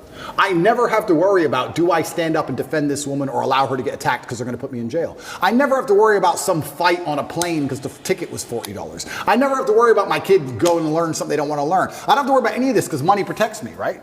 So when I say this, like if I have a girl and she's saying, all you do is work, you need to be a dad too. I'm being a dad by being rich. That's me being a dad. That's how I protect you all. I'll work 18 hours a day every single day. That's me being a dad more than almost anything, because that's how I protect you and everybody else from all this insanity. It's the only way to do it, because you need to be flexible. We're fully on the same page. I'm on the same page as you. I also want to make the money, so I get to pick and choose. Yeah. What I'm talking about is a message, because the reality is not everybody is going to go out there and make the Correct. 10 a month or Correct. whatever you make. It's just not going to happen. Correct. The market's not set up that way. Correct. Quite frankly, not everybody brings that kind of value to the market. Correct. To garner that kind of pay. You know that, I know that. Correct. Okay, how can you and I help the audience that is sitting there, great citizens, Yep. net positive. Yep. They take their kids to church on Sundays. Yep. They work their butts out. They're doing their best to keep their marriage together as hard as it is. Yep. They're paying the bills for the kids. They're making 80 grand, 120 household income. Yep. They can't talk like you and I. You're right. What do they do? You're right. Let's give them the solution. You're right. So if I was them, here's what I would do.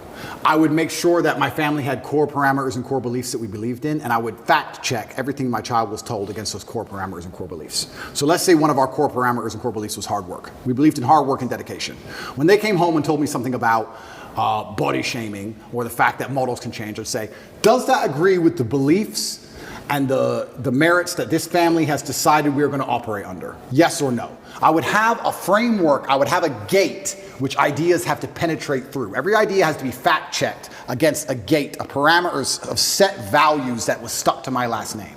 Honor, courage, discipline, hard work, whatever those parameters are. And I'd say to my child every day, what did you learn in school? I'd listen to it and I'd say, does that align with our value on this? And also, I'd make this very clear, because this was done to me as a child. I'd make it very clear to my children that they're exceptional.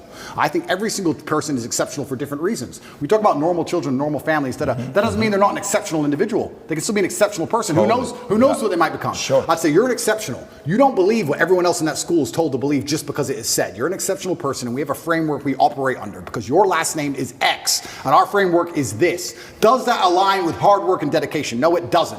Why are they trying to tell you that? Because they're trying to attack the framework which you need to be successful.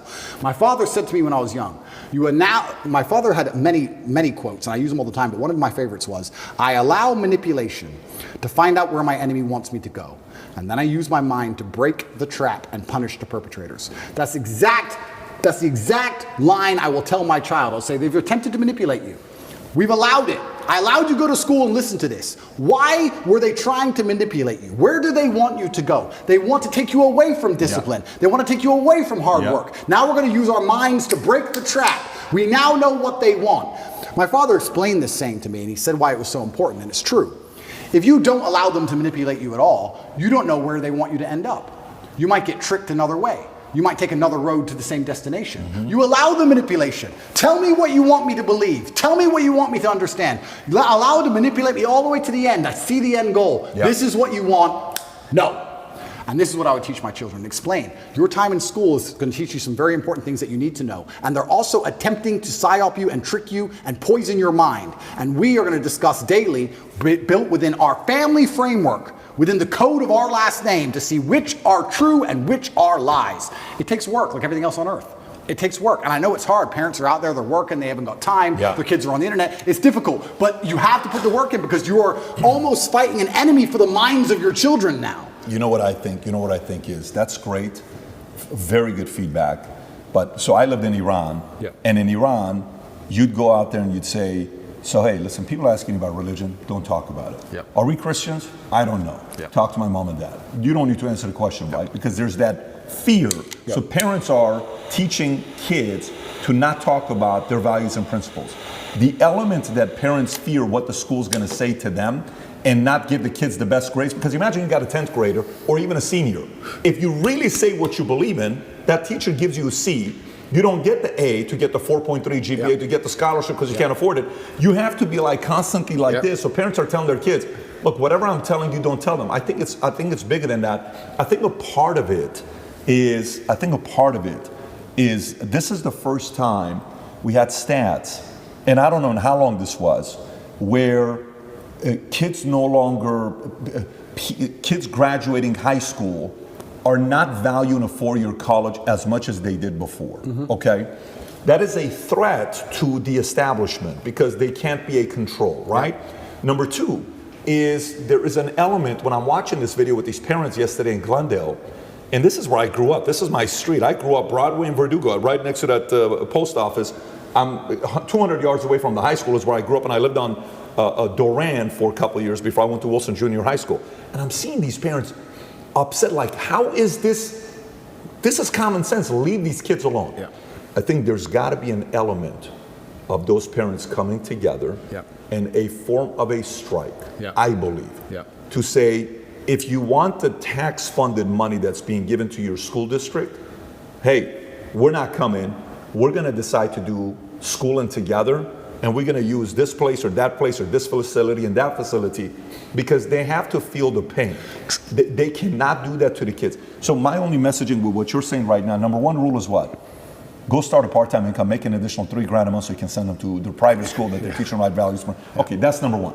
Two, I can't afford to do that. 3, this is the other option that you got. Yeah, and you're right. And Trump said it in his book, The Art of the Deal. He said, if you're not prepared to walk away, you can't negotiate. And that's the same with absolutely everything. If there's never a bottom line in which you say enough, then you can't negotiate. You have no negotiating position. We talk about this when it comes to children in schools, but this is also very applicable for relationships. I've had girls who say to me, you know what, I was watching TV and they were saying that, I don't know, X, Y, Z. And I would say, listen, I take care of you. I love you very much. I'm going to make sure you have everything you've ever wanted. I'm going to make sure you're physically safe. That's why you're not going to go walking home alone drunk. It's not because I'm a misogynist. It's not because I dislike you. It's not because I'm controlling. It's not because I'm manipulative. It's because it's for your safety, and your safety to a degree is my responsibility. But I saw on the news X, Y, Z. If you believe the news over me, then go find another man. You have to be prepared to walk away, right? This is the bottom line of it. This is what I personally believe. These are my values. 100% with you. These are my values. Yep. And this is what I personally believe. Yep. If she says, well, no, I'm not listening to you, and I stay with her anyway, well, then it's over, isn't it? And then she's going to do whatever she wants. But not everybody can do that because Of you've course. earned the right. Of Again, course. the proposition you're offering is so high that they have to sit there and say, I can't lose this guy. Completely. And Yes. this is where we go back to the original point about how difficult it is to be the average man now. It's becoming more and more difficult. We're in a position now where you have a racetrack and you have Ferraris and Nissans. And yeah, we can discuss how the Nissan might beat the Ferrari, but the truth is, it's hard. It's very, very hard. If I was a man and I was starting all over again, I would do the same things I did. I would wake up and say, okay, this game is extremely difficult. My best chance is to level up my character to a point where the game becomes easy. Because life does become easy at a certain point. Yes, now I'm in a very unique situation. But before this situation, I had only 3 problems in my life. My health, which I take care of, my woman, who I take care of, and money. That was it. If I made enough money, I had no other problems. If you're broke, you have lots of small problems. Yeah. The car doesn't start, the school fees are coming up, whatever. We need new clothes for the kids. I had one problem to fix. If I fix my one issue, everything else is fixed. You get to a point in life where someone goes, oh, we've got an issue. How much? Tell me the number. I don't even want to know the ins and outs. Just do the transfer, make it go away. So, yeah, as a man, I think you have that imperative to understand that the video game of life as a man is exceptionally difficult, and especially as you get older, as you progress with the levels, it gets harder. It's getting harder and harder. You need to level up your character. This is what amazes me when men go, I struggle with motivation. How can you struggle with motivation in the modern world? Are you asking to just lose? Are you asking to just be erased from humanity? Yep. Are you asking to be invisible? How can you be an 18-year-old man and say, I don't have the motivation to train as hard as possible and get as rich as possible? You are born to lose if you don't have motivation at 18. In the modern world, as competitive as it is, all those girls, those 18-year-old girls you go to school with, are talking to some 28-year-old man with a yacht somehow. And you're sitting there lonely and you don't have motivation? You must be out of your mind. The only way to win this game is to become as powerful as possible. It's difficult, and it's getting harder and harder, and this is why I teach the things I teach to men. You can't just be Joe Schmo and win anymore. Those days are over. You have to be something else. The challenge those young men have, though, it's sometimes not even their fault. Why? Single mother, raised by a single mother. They've been indoctrinated, and they heard the future is female a million times. Next thing you know, they're 18. They kind of have this victim mentality. It's almost not even their fault some of these times. Oh, completely. We're all in our late 30s, early 40s. We've grown up. I played football in school. He's an athlete, bodybuilder. Obviously, you're a kickboxing champion. We've had coaches. We've had people kick our ass. We didn't grow up with participation trophies. We've had our asses kicked. We've gone through shit. Now we are the shit. A lot of these young guys playing video games, addicted to porn. They grow up with a phone in their hand, raised by women. They weren't raised how we were raised. How do you teach those kids, though? Well, that's exactly what they don't want me doing. That's why they're trying to put me in jail. Because I've managed to become, I'm not for a second bragging, but the size of the movement that I created, I turned up in Slovenia. I don't know if you've ever seen that video with the Bugatti where everyone's going, top G. That's the capital of Slovenia. I can't even pronounce it. Ljubljana or something. I've never been there before. Slovenia, where even is it? Like, I can barely find it on a map. I know roughly where it is. If you want a guaranteed way to get in touch with me, maybe you have a business idea, maybe you want some fashion tips, maybe you just want to connect, you could find me on Minect. This is what I was saying earlier on about how complicated masculinity is, but I broke it down to those 3 basic tenets because even a teenage boy can understand if you get enough money and enough power and enough powerful friends and enough sexual access that you're going to be able to build yourself to a man of, I can cry now. I've qualified to cry. When you're an 18-year-old boy, you shouldn't be crying.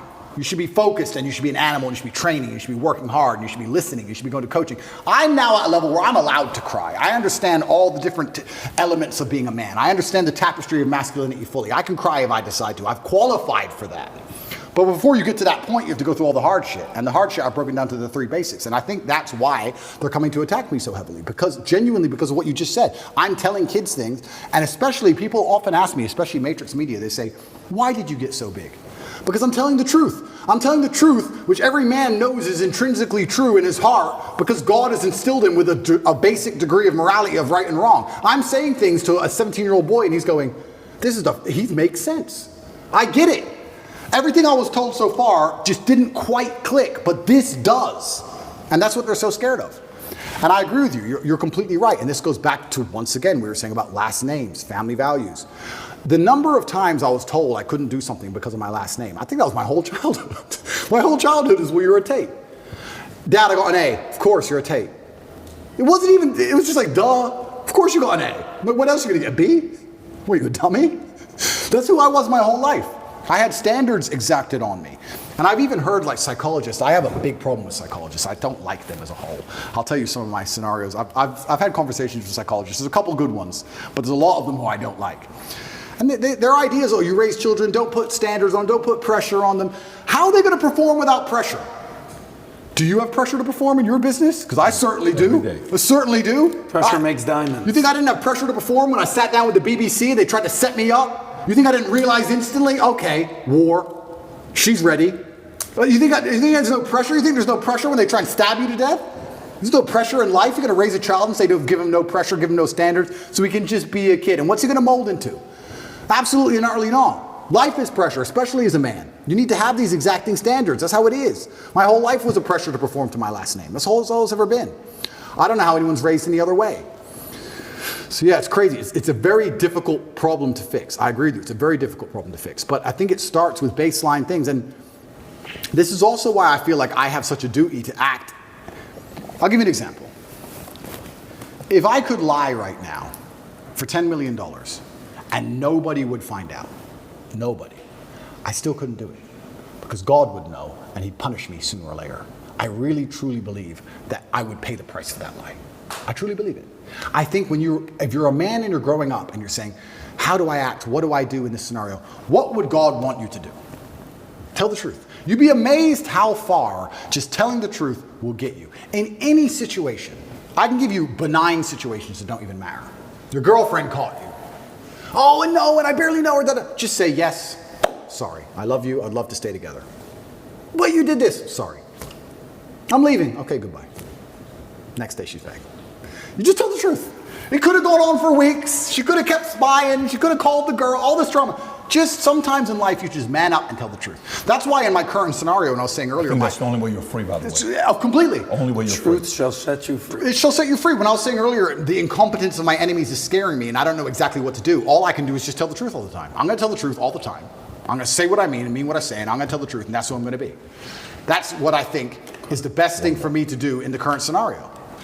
But we're not even instilling that in children anymore. We're not even telling children how important it is to not lie. Well, but that's also part of what you're talking about. I want to show you the stat because the guy sent it to me. And then we'll put this for the audience to see as well. Percentage of gun ownership from 1972 till today. Same thing. Exactly the same. If you look at the numbers, pretty much the same thing.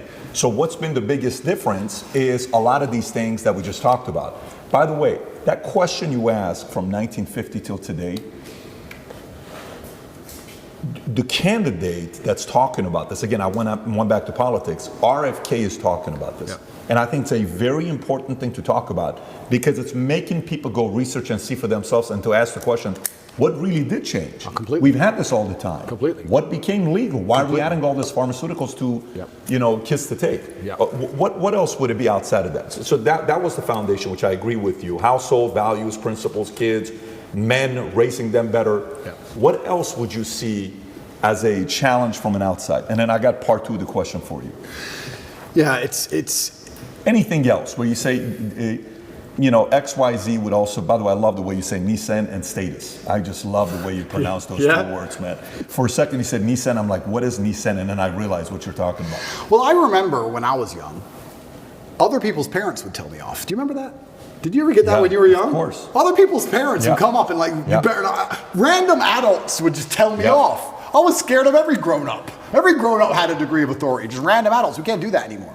There was just a degree of community that's certainly not really lost. And asking me how to bring it back is difficult. It's very hard. And that's one of the reasons why I've become so religious recently, because I think that God is definitely part of that. And that's also the reason I want to live in the clan I live in. That's why it is. My brother can tell my kids off, no problem. If I came home and Tristan's like, I had to scream it all, I'll be like, good. I trust him in his judgment. Good. Scream at them then. Good. They're children. Also, sometimes, you know what? Kids need to be yelled at sometimes. Why not yell at them? What are they going to do? So life's hard. Life's hard. The way we pander and baby children, especially, is insane. I was talking about this the other day. I was talking about how I have a pet peeve, and one of my pet peeves is painkillers. And I was being typical me, and I was going over the top. But I was saying, I was not arguing, I was discussing with this guy. This guy said, have you got any aspirin? I said, there's no aspirin in my house. And he said, why? I said, brother, you are not facing 1% of the life difficulties I am facing. Think about it. No government's trying to lock you up. The Matrix isn't after you. They're not trying to frame you. Nobody wants you dead. When God finally gives you a tiny headache, to give you something to show you're half a man, a little bit of resilience, you pussy out and take an aspirin. Can't you just have a headache? Just have a headache. And not only just have a headache and don't mention it, because I don't care. So don't even talk about it. Nobody needs to know. Just have a headache and be quiet. I have a headache, Twitter. Yeah. What do you want? Do you want therapy? You want sympathy? Nobody cares you have a headache. Shut up. It kind of goes back into my original conversation when I was saying I don't like psychotherapists and all their garbage, because they're constantly, I don't believe in, I've had conversations with therapists a few times, and my biggest detractors and enemies say, you need to talk to a therapist. The last conversation I had with a therapist didn't go very well. I said I didn't believe in most of their field and that it was garbage. And she said, why? And I said, because there are some boys who don't drink alcohol because their dad was an alcoholic, and there are some boys who are alcoholics because their dad was an alcoholic. You have the same scenario and different outcomes. So I don't believe in it. And she said, well, no, it's not an exact science, but we have generalized rules that we can follow that lead to patterns of behavior. I said, but I'm not a generalized person. I'm an exceptional person. So everything you've learned and everyone you've ever spoken to and everything in your books does not apply to me, because I'm exceptional and I'm smarter than you and I've done things you could never do, and I'm a world champion athlete and I'm richer than you'll ever be. So nothing you know can possibly apply to my mindset. So why are we sitting here talking? What was the reaction? She just wrote things down on a piece of paper. Probably called me an arrogant piece of shit. Probably said don't like this guy. Complete narcissist, Yeah, 100%, egomaniac, 100%. Who knows what's going on But here. I'm right. Yeah. There's nothing you've learned in your You are book that exceptional. applies to people. It doesn't apply to me. It doesn't apply to me. So I don't want to hear it. Don't care. Don't care. And this whole idea, this goes back to the thing about painkillers. That's something I didn't just make up. That's from my dad. I remember being at my friend's house, and I remember him saying I need an aspirin, and he had an aspirin. I remember just being a child and coming home and saying I want an aspirin. I remember my dad going, for what? You're a kid. Shut up. No, you're not popping pills. And I remember my mother going, it's only an aspirin. No, there's nothing wrong with you. Your body is going to go through the same damage it's suffering, if any at all, whether you feel the pain or not. Man up, get over it. It comes down to the details. It's like if you're a professional fighter and you get to a certain level, your coach, once you've been training for 10 years, your coach is honing you on the details. It's the tiniest details that make you a predator. The tiny things. Mayweather does 1% better than the guy he beats. It's the tiny details. So simple things like denying a child a painkiller when you know there's nothing wrong with them. I'm not saying if he had surgery, he can't have painkillers. I'm saying if he walks in, there's nothing actually wrong with the kid. Say no. It's all the tiny little things you need to do to instill pain. You need to instill that resilience inside of them. I was in jail, and I could just hear crying and sobbing from every cell but mine. Everyone's in there having a mental breakdown but me. And the scariest thing about my position, and I think it's the position for most people who end up in jail in Romania, because of how the legal system works and the extensions and that, you don't know how long you're in there for. You don't know. It could be a year, could be 5, could be 3 days. That's what messes with your brain. You're like, do I prepare for 6 months of this? Do I prepare for 5 years of this? What's going on? Nobody knows. Everyone's in there having mental breakdowns but me. Why did I not have a mental breakdown? Because I've had too much crap happen to me too many times and never took the painkiller, never took the easy way out, never asked for the therapist, never been a bitch about it. This is how life works. There's no way to the top besides the difficulty and the pain and the trauma. I'm really flabbergasted that there's men out here who still believe they're going to somehow become something of importance without it. Of course she broke your heart. Good. Good. I'm tired of people complaining and crying about it. That's the game. That's the life. So yeah, it comes down to tiny things, even down to painkillers, smallest things. Another thing my dad used to make me do. He used to just make me drink water. I remember being a kid and it would upset me. I'd be sitting there playing chess or whatever. He'd say, go drink 2 liters of water. And I'd go and I'd get some water and I'd start drinking it and say, I'm not thirsty, I don't want to drink the rest. And he'd stand there and make me drink all 2 liters. Now I understand it was just compliance. 2 liters of water is not going to hurt me. Not going to hurt me. Do I really need it? Who knows? I drank a liter. Why do I have to drink all 2? Because he said so. That was the household. If I tried to rebel, I really don't want it, I'm not thirsty, you're going to drink that water. That's it. And it's all these tiny things that instill discipline in you. Over a long enough time frame, drink water. Yes, sir. Bring that to compliance today, though. Bring that to compliance today. Say your dad is around today, Yep. and you're 12 years old, Yep. and you're living in Ohio, Yep. okay? And your dad is teaching you compliance. Yep. And your dad says, okay, so now teacher in school tells you what to do. He's right, he's this, he's that. What is the angle you're taking at that time? Yeah, and that's another thing that's difficult because back then it was much easier to say you shouldn't get in trouble at school. Right. Much easier. Than Today it is it's now. kind of like a badge of honor almost. Almost. If you stand up. Almost. And it is hard. But my loyalty was always to my last name above anything else. This just depends where your loyalty lies. I think that everyone, when we talk about, we can link back into religion and talk about atheists. I don't think there's such thing as an atheist nowadays. I think everyone has a religion. If you're not religious to God, you're religious to either this woke agenda, or you're religious to a political party, Yep. or you're religious to some kind of perversion. Yep. Everyone's religious to something. You have to decide what is you're most loyal to above everything. You have to put these things in hierarchy or order. In our last talk, I said this. A lot of people hold beliefs and they don't know where they got them from or why they hold them. There's people walking around who believe things and they don't know where it came from or why they so strongly believe it. They don't even have any personal experience to link it to. You truly believe 2 + 2 is 5. Why? Oh, because it just is. And the news. No. What happened to you that made you believe? Nothing's even happened to you. Yep. And you believe this with your complete core. Yep. You've been psyoped. I know where my loyalties lie. I've had them in order. I know who I put above others. I absolutely not really know. And sometimes in the most harsh situations on earth, there's going to be scenarios in life which are completely and utterly, they're unexpected and they're exceptionally rare, where you have to make very difficult choices. But I know my hierarchy. I know if I was in a position, a hypothetical, where I had to choose between my brother or my girl, there wouldn't be oops, what do I do? I know the choice. It's never been the case between the two of you? It's never been the case between us yet. But if it happened, I know it would be. I've had girls say, I've had girls try and give me the line. I've had girls do it. I've had girls say, if you're going to live with your brother, then it's going to be No, weird. it's not what I'm asking. What I'm asking is, has a girl ever come in between you guys since you were kids? Never. Never. It's impossible. That's because of the value taught down. Completely. It's Makes absolutely, sense. it's absolutely impossible. So the hierarchy of compliance and respect at that time, last name was first. Yep. Where would it be today? If you're raising kids today, Yep. what is number one? Is it God? It is Is God. it me second? Then who? No, it is God. It's God first, and then it's the last name and the legacy in my teachings. I think it has to be God first. I think it has to be God first because agree. God is the only thing that can resist this insanity. Yep. What is happening is truly evil. This is not some different worldview. No, it is evil because it is dishonest. Anything that is dishonest must be evil. It is a lie. All of it is a lie. It is constructed deliberately to be a lie. It's deliberately constructed to alter the minds of people to believe in lies. It is evil. So it has to be God first because God is truth. And I believe if I have children who put God first and then put respect for the last name and the things I've taught them second, it's very hard to corrupt them. How are you going to truly corrupt these people? It's going to be very difficult. And that's what I always try and do. And that's how I was raised. I was raised in a Christian family. I was actually raised religiously. Then I thought I was smart when I became atheistic. Because, yeah, there's a lot wrong with the world. And obviously, I've already apologized for that and understand I was completely wrong. But respect for my last name, even to this day, is still there. And that's why I say to my girlfriend, if we were walking down the street and 10 men approached with machetes, I'd just have to die. I can't be Andrew Tate ran away. I just can't.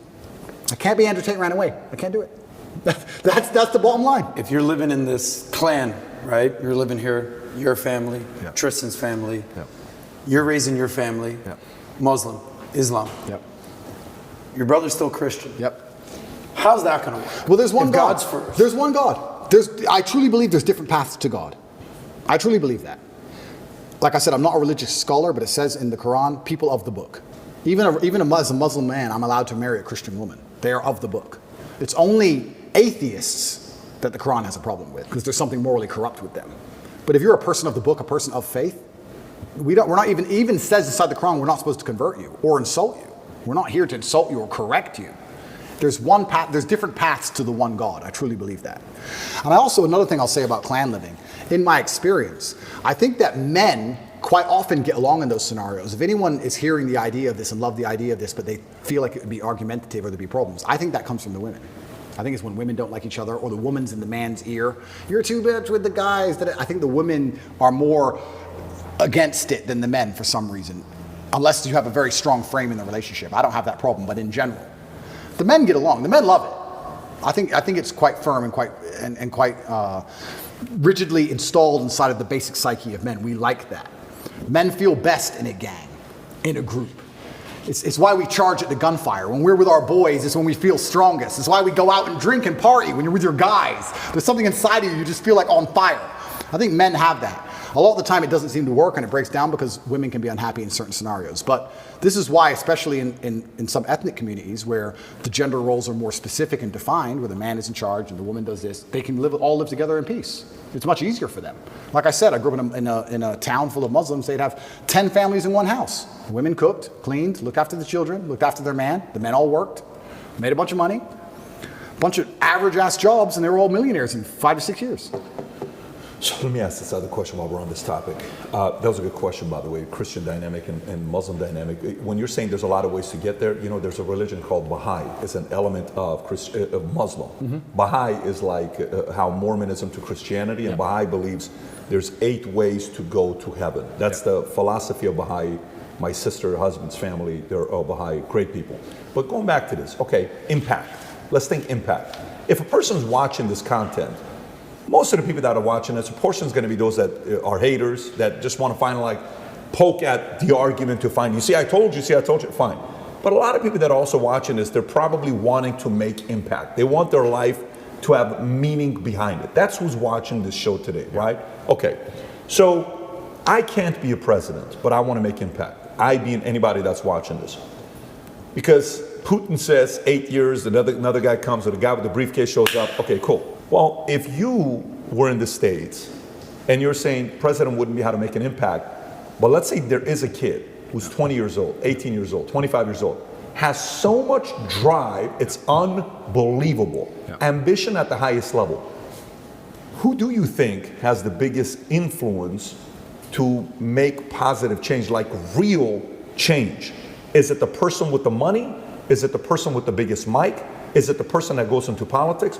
What is the best way to have the biggest impact? Yeah, so I think the world has always only ever been a battle for influence. Even if you look at the current battlefield, Ukraine is next door, it's 5 hours drive away. The battle in Ukraine is not just about tanks and trenches and grenades. It's a battle for influence. Who influences the people within this territory?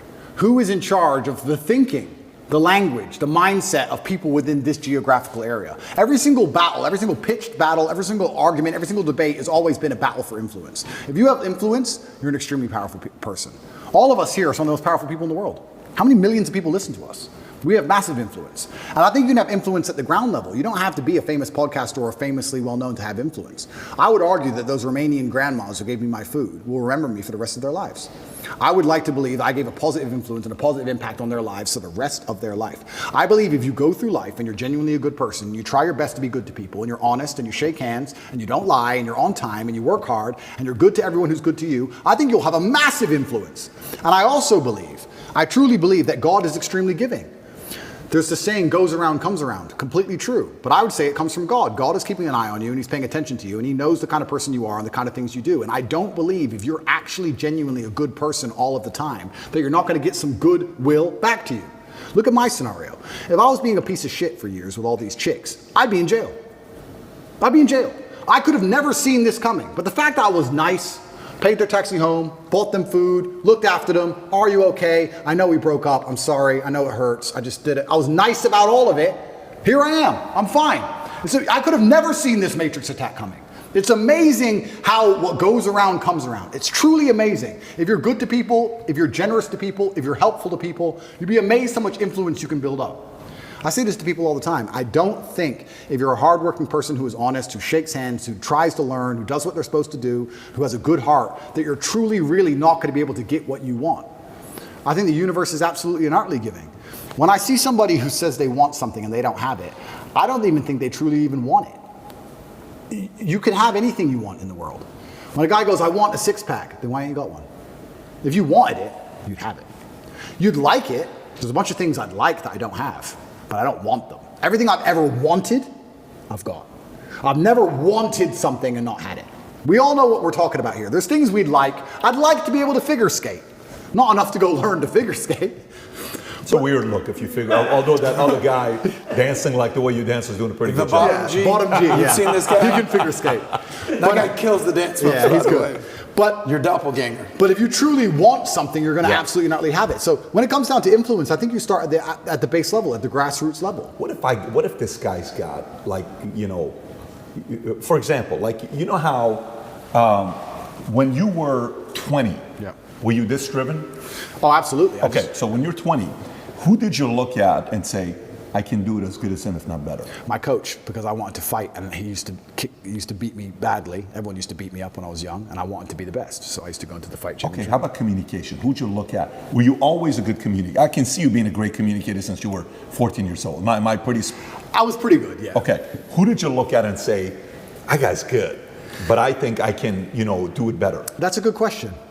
And I think that you know what I'm asking. I know what you're asking. I don't know if there's one particular person I took nuances from, because when you're a great communicator, you know how to be serious and you know how to make people sad and angry, and you also know how to make people laugh. There's different people who can do lots of different things. Who was that? Was it somebody that was multifaceted like that? I think it was a lot of different people. And I also think that... Did you pull from comedy as well, or no? Certainly did, but I was also extremely self-critical.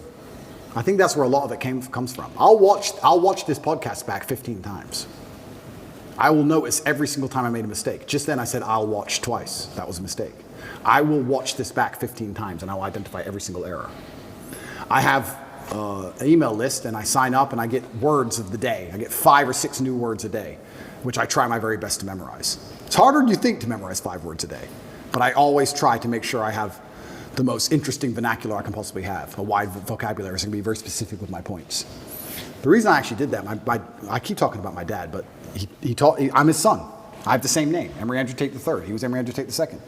My father was a linguist for the CIA. He spoke Russian and German and Spanish and English. And I think I've told this before. Back then, when they needed someone who spoke Russian, they would take a Native American and teach them Russian. Nowadays, we have a bunch of Russian-speaking allies. You can go to Estonia, Latvia, Lithuania. They're all NATO and just get a Russian speaker. Back then, they taught my dad Russian, and he held the Air Force record for the fastest assimilation of a foreign language. When he died, a guy sent me a message saying, you don't know who I am, but I worked with your father in the Air Force, and he had the fastest assimilation. He learned Russian in 2 weeks. Crazy. And I remember saying to my dad, will you teach me Russian? He said, boy, you don't even know English. I said, what do you mean? He goes, you don't even know English. And once he sat me down with a dictionary, I was like, you're right. I don't even know English. That's why I've lived in Romania 7 years. People say, why don't you speak Romanian? Because I don't know English yet. I need to finish the first job before I learn the second. I don't know English. There's a bunch of words I don't know. I can't speak how he spoke. So I don't have time for a second language. Yeah. Also, another thing I found really interesting, Putin speaks English. Have you ever heard him speak English? No. Because if you want to speak to Putin, you speak to him in his language. You speak to me in Russian, and I reply to you in Russian, so I cannot be misunderstood or misconstrued. I don't make a fool of myself. You can't get me on some vernacular trick. I speak my language, and I also prefer that also. I speak English, that's what I speak. If you want to speak to me, you speak to me in my language, so I will win the debate always. Who'd you look up to outside of your dad? I look up to lots of people. I'm talking specifically younger age, not today. I'm talking 16, 20, 25, that age. Not today. It's a good question. Because I always believed in trying to take the best parts of individual people and then amalgamate them. And I know you want a name, and I can't think of one off the top of my head, but I would look at people who I didn't even respect, but they'd have one particular thing about them. I thought, that's good. It could be somebody I didn't even like, but he dressed well. I think you just have to be perspicacious and look at people, and there's something you can learn from absolutely everybody, and just try and adapt it all. I'm not saying everybody should be clones of me. For everyone's individual, right? But there might be some things about me they find inspiring that they may adapt and take on board, and then they'll find some things from other people. But learning to speak is something I understood from a very young age how important that would be. That's a superpower. Okay, so let me go back to the question I was asking, where I'm trying to go with this. So I asked a question. I said, imagine the 20-year-old that's watching this that's saying, no, Tate, don't give me the answer for anybody can create, can contribute to society. I'm not that guy. Talk to me like I'm one in a million. Talk to me like I'm one in. So if I'm willing to give 20 years, 30 years of my life to one way to go up to make true positive impact in America, my country, in the world, what should, don't talk to me like everybody else. What the standards, what should I do? What angle should I go? Okay, so first things first, you need to be worthy of respect. And you're going to be worthy of respect through having things which are difficult to acquire. So first things first, the basic things, you need to be very focused on trying to make money because people listen to you when you have money. They just do. Secondly, you need to be in fantastic physical condition because when you're in fantastic physical condition, it cannot be bought. It must be earned. And people know that. When you're in, I don't know about you. If someone walked in to sell me something and they were obese, I would not trust them the same as if they were in fantastic physical shape. Because I'd say, I don't think you have dedication and heart. I don't think there's something about you that I just wouldn't trust you the same. So fantastic physical condition and money is the first thing. The second thing, whatever your ideas are, you need to learn how to communicate them. Speaking is a superpower in and of itself. You need to become a fantastic communicator. You need to be comfortable in all realms of communication. You need to be persuasive. You need to be comfortable arguing. You need to be good at debating. There's a lot of people out there in the world who have ideas that they can't even project into somebody else's mind. How are you going to rule the world with that? How are you going to get your ideas out there and make an influence if you can't make other people understand exactly what you think? That's the first thing. Second thing, once they understand exactly what you think, you need to make them agree with what you think. These are two different skills. Must be practiced and must be learned. If you're 20 years old and you want to change the world, you need to be having endless debates. Endless. Without resorting to name calling, not on Twitter like a dummy, in person. And you need to come across in a way that people agree with you. We can go back quickly and talk about the red pill. The difference between me when I talk to girls on these panel shows and every other guy when they talk to girls on these panel shows is, when I'm done, all the girls want me. Watch them. Watch the shows. I say the same thing, and by the end, the chicks are in love with me, as opposed to saying the same thing and the chicks thinking I'm a dickhead. That's the difference. I project my ideas and I make them agree with my ideas to a point where they're like texting me afterwards. I'm not saying anything different. It's how I'm communicating it. You can catch more flies with honey than hurting people sometimes. So you need to be good at everything. You need to have a Swiss Army knife of tools. I know when to be intimidating or aggressive. I know when to come across as obtuse. I know when to come across as exceptionally open-minded and easy to understand. I know when to come across as understanding. I know all these things. This all has to be practiced. And a lot of it is, communication. I would say, if you're going to say to a 20-year-old who's truly exceptional and driven, I'd say you need to become a master communicator. Because once you can do that, you can do anything. And that fixes all the other problems, right? We talk about making money. If you're a master communicator, you do fantastic in sales, you'll kill sales. You'll absolutely destroy sales if you're a master communicator. Not many people know this, but I used to sell windows. You know the old school knock on the door? Window sales. I did window sales for 2 or 3 years, and I'd say this is one of the hardest jobs you could possibly do. And I would always recommend a young man, if he has some time to waste, to go sell windows. And the reason, it's fantastic, because I'll tell you why. It's the hardest one to sell because, 1, nobody wants them. 2, they don't know who you are. And 3, even if you convince them that they need windows, after them not knowing who you are, then they go to all your competitors and then it becomes a price war. It's a nightmare. It's the hardest sales job. If you're selling a Lambo, at least they want the Lambo, right? Nobody wants glass and plastic. They already have windows. So you got to find a way to sell them these windows. How do you do that? And that's where all this master communication comes in. And it's so many subtle little things. Being a good salesman is not necessarily being a liar. It's not being a trickster. It's just understanding what's going to make the person believe and understand what you say. If I walked in and said, would you like new windows? And they essentially said, no, we don't need new windows. Our windows look fine. I would say, but what about the security aspect? While looking at their 3-year-old child. And they'd sit there and go, what do you mean security aspect? And then I talk about how we had the Lock 5000, and their locks are easy to break, as if glass isn't glass. It's all the same anyway. And you'd end up selling the windows. You have to find the triggers in people. There's another thing people don't understand about me and my message. Sometimes I sit here and I say things that piss people off because that's how you trigger people to make action. I have often written emails or done videos, especially to men when I want to help men, to piss them off. You're a loser. You're a dumbass. Andrew, why you mean? Because you're not going to go to the gym unless I tell you you're a fucking loser. And you are a loser, and I'm not lying to you. You are a loser. The emotional trigger you need to get up off that chair is the fact that you're not important, nobody cares who you are, any girl you're ever in love with I could take, and you're insignificant. And when you die, nobody's interested. That's your fault. You could have been something else. You did that. You failed. It has to be done. You have to be a master communicator. And sometimes that involves also insulting people. It's all a massive tapestry. But to answer your question, for the 20-year-old, he needs to become a master at communicating. But also to be a master at communicating, you also need experiences worth talking about. You have to live a life. You need a degree of wisdom, and wisdom doesn't always come with age. It comes with life lived. I had a guy message me. This is a long time ago when I used to reply to my own emails. Too big now. But he said, I don't have any stories. My life's boring. I said, bro, where do you live? He said, Madrid. I said, bro, ride the train from Madrid to St. Petersburg. Ride the train from Madrid to Vladivostok. Do the Trans-Siberian Railway. Costs you like $300. He goes, oh, but what if I get robbed? Exactly! That's exactly the point! What if you get robbed? Now you have a story. Maybe you'll die, maybe you won't. But you have a story. Don't bring your watch. Have you got a Rolex? No. No one wants to rob you anyway. Don't worry about it. You're brokey. Get on the train. There has to be that degree of risk to even have a story, because when you have a story, then you can communicate the story. You can't be an empty vessel either. So when you say you're telling me how I build this 20-year-old into a super soldier, yeah, he has to be a master communicator, but he also has to do things which are risky. Risk has value intrinsically linked to it, intrinsically. This is why people, when you do risky things, people want to hear the story. Your coolest stories involve risk. Something went wrong, this could have happened, I almost this, I made it out. Without these risks, you haven't got it. So I would say to the 20-year-old, do what I did, get in the cage, get in the ring. Knock someone out, get knocked out, train hard. Fighting will teach you everything you need to know about life. You'll learn everything about who you truly are. You'll learn if you're a coward or not. You'll learn everything about perseverance and hard work and dedication, everything about being underappreciated. You learn everything about fear. You learn all of it. You learn everything about people. You win a fight, check your phone. Lose a fight, check your phone. You learn all about people. You learn all about them. You learn all about women. I learned so much about women through fighting.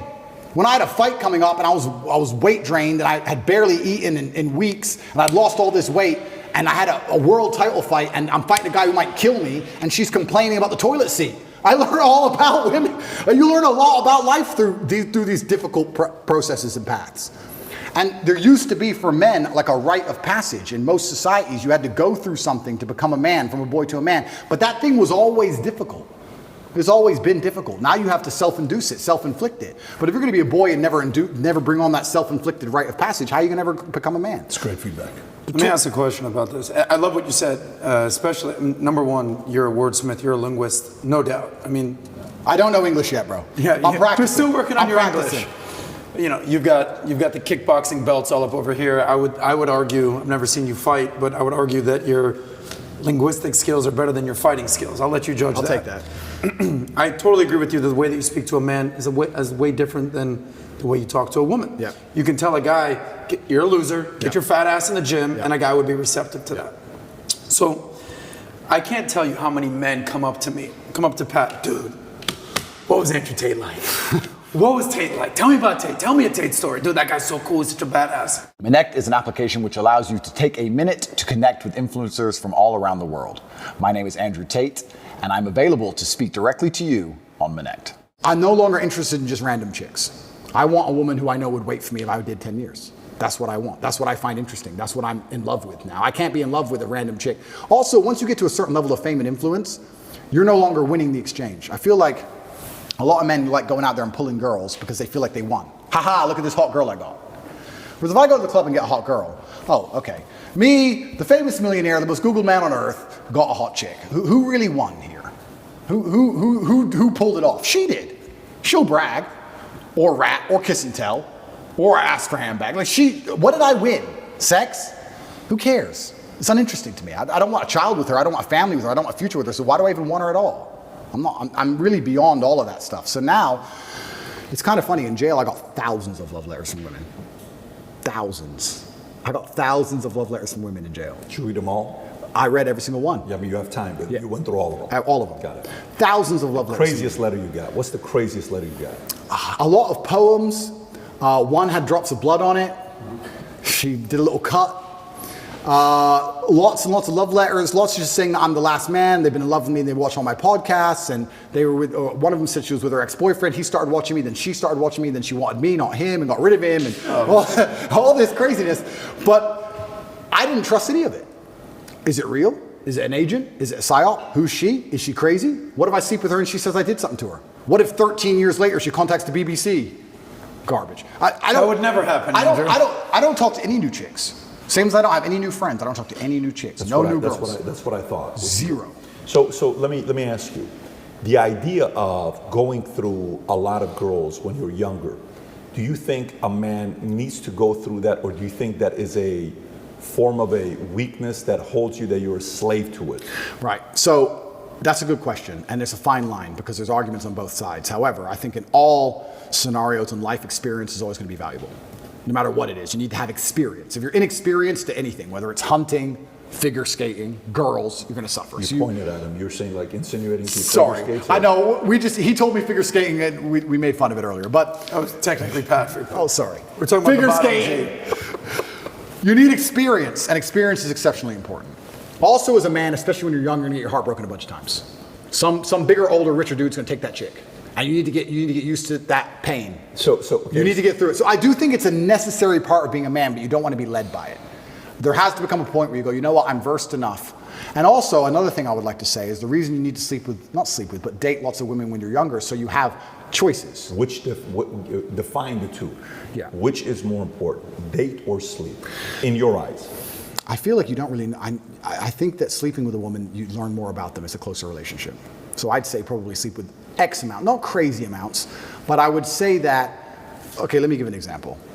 If I go to the supermarket and pick up an apple, and it's the only apple I've ever eaten, can I really say if it's a good apple or a bad apple? It's the only apple I've ever tasted. It might be sour, it might be terrible, I don't know. Whereas if I try 10 apples, I can tell the differences between apples. I say, what's a good apple, what's a bad apple? I think you need that degree of experience, because sometimes you'll be with a woman and go, yeah, she's great, but if you're not experienced enough, you realize she really isn't all that great, and she actually treats you like a dickhead. Whereas if you've been with enough women, you can always reference back to that girl who actually was really good to you. And you'll probably mess it up because you're young and you're dumb. We've all done it. All of us have that girl we had who was perfect when we were young, and we all ruined it because we're stupid. Who was that person for you? Can't say names. But no, not names. I'm not asking for names, but I have mine as well. Yeah. But I'm like, I feel like when I watch you and you're going through your for example, so I don't know what kind of movies you like, but there's movies where it's redemption or vengeance. Like, I don't know if you watch Gladiator, 43rd minute, he walks up to the house, sees his wife, sees his kids, like, oh my God, I'm gonna tear you apart, right? And you watch that over and over again, or Taken, or Man on Fire, or some of these movies that are just putting that energy in you, right?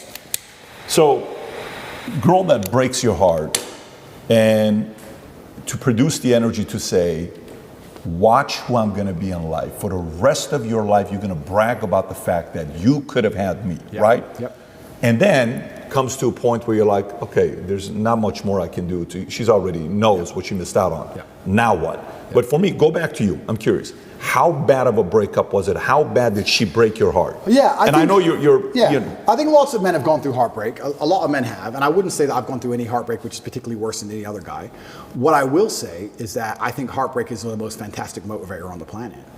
When a lot of men message me and say they're heartbroken, I think that is the most fantastic mindset to be in to achieve things. Because there is that degree of revenge, and there is that degree of vengeance, and that can only be achieved through being so successful, so monumentally important that she can't forgive you. And also, you cannot even sleep, you can't even concentrate, like your whole mind's a mess. That's the perfect time to train. I know what you're saying. I don't think I've been through a particularly bad heartbreak, but I'm saying that. Who did she leave you for? Did she leave you for somebody where? No, I don't think I've had a particularly bad heartbreak. I only mention heartbreak all the time because I know it's a path every single young man goes through. I also think you're not the type of guy that would ever give credit to that person, if there was one. So I don't see you saying that, because it is a form of a victory over Top G, which that's not going to happen. Well, that's part of it, but then let's analyze now, right? There's no girl who I've ever been with in my life who can now turn on the internet without seeing my face. Sure. Isn't that beautiful? They have to all lie to their man and pretend they don't know me. I don't know him. Because if they go, I was with him for a few years, their whole relationship will probably break down, because then he's gonna get pissed off and insecure. So that to a degree is a victory. That's kind of fun. But no, I didn't have any. The reason I say heartbreak is because In the modern world, I don't think things were as bad when I was younger. I think women were more pure when I was younger. Even in these, when I was 20, it's only 16 short years. I think women were actually a lot purer before OnlyFans, before Instagram.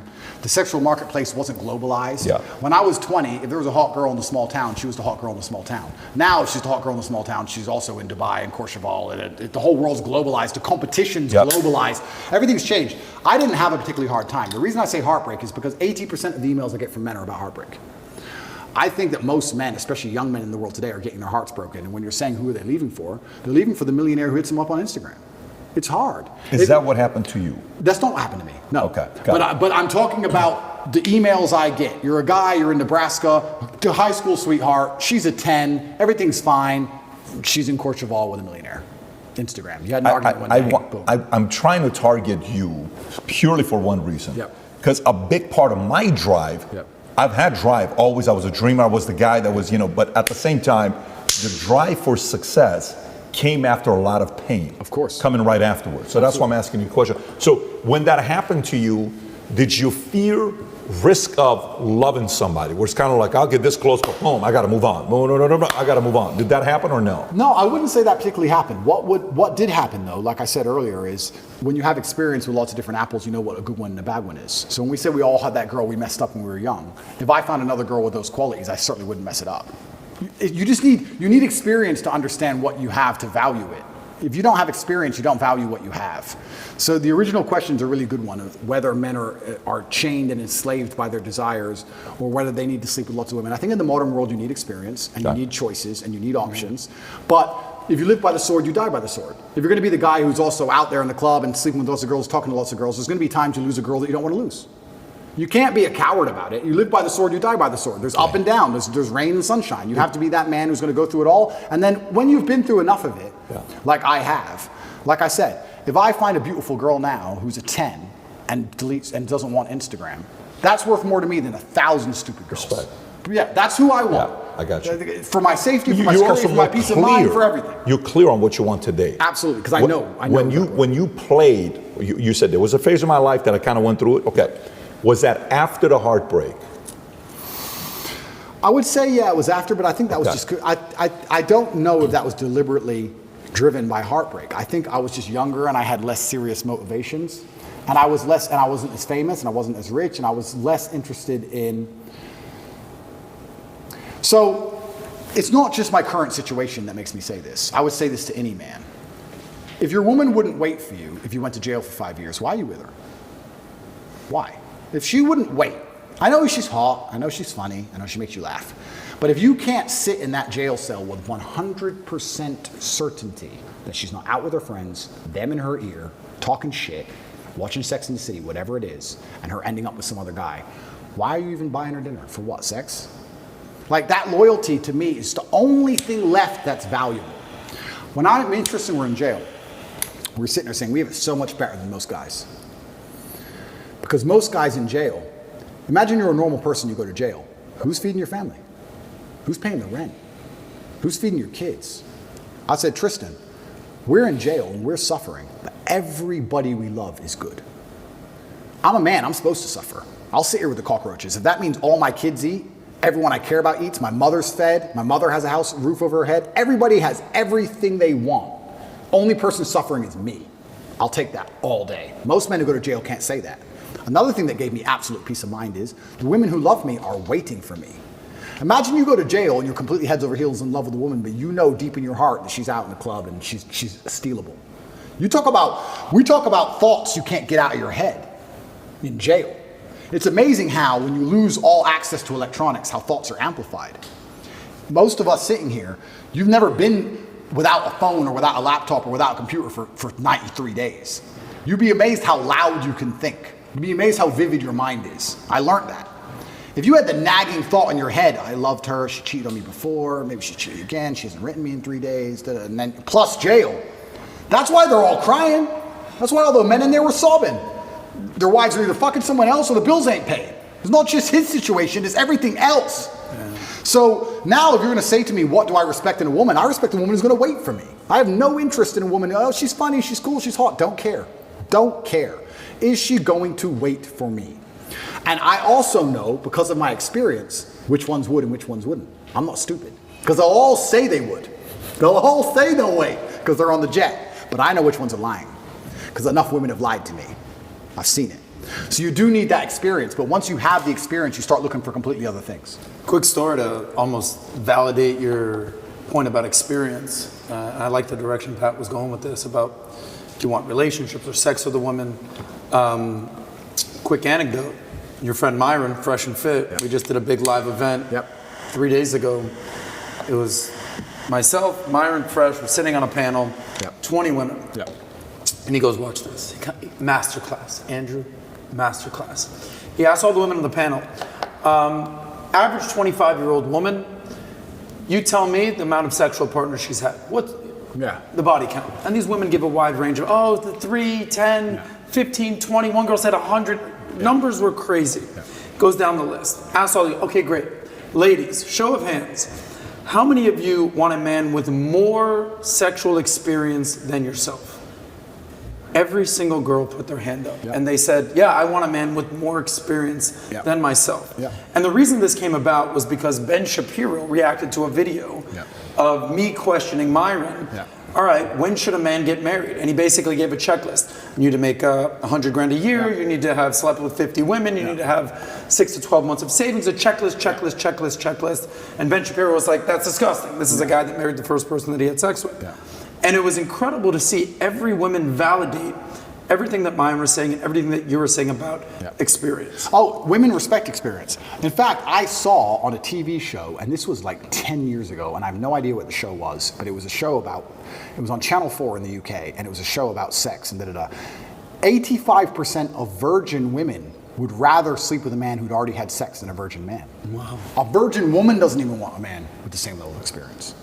You're respected for your level of sexual experience. And women are naturally demonized for their level of sexual experience. And even the ones in the West who pretend that's not true, the ones who are fully psyoped, wait till they see a girl they don't like. What's the first thing they call her?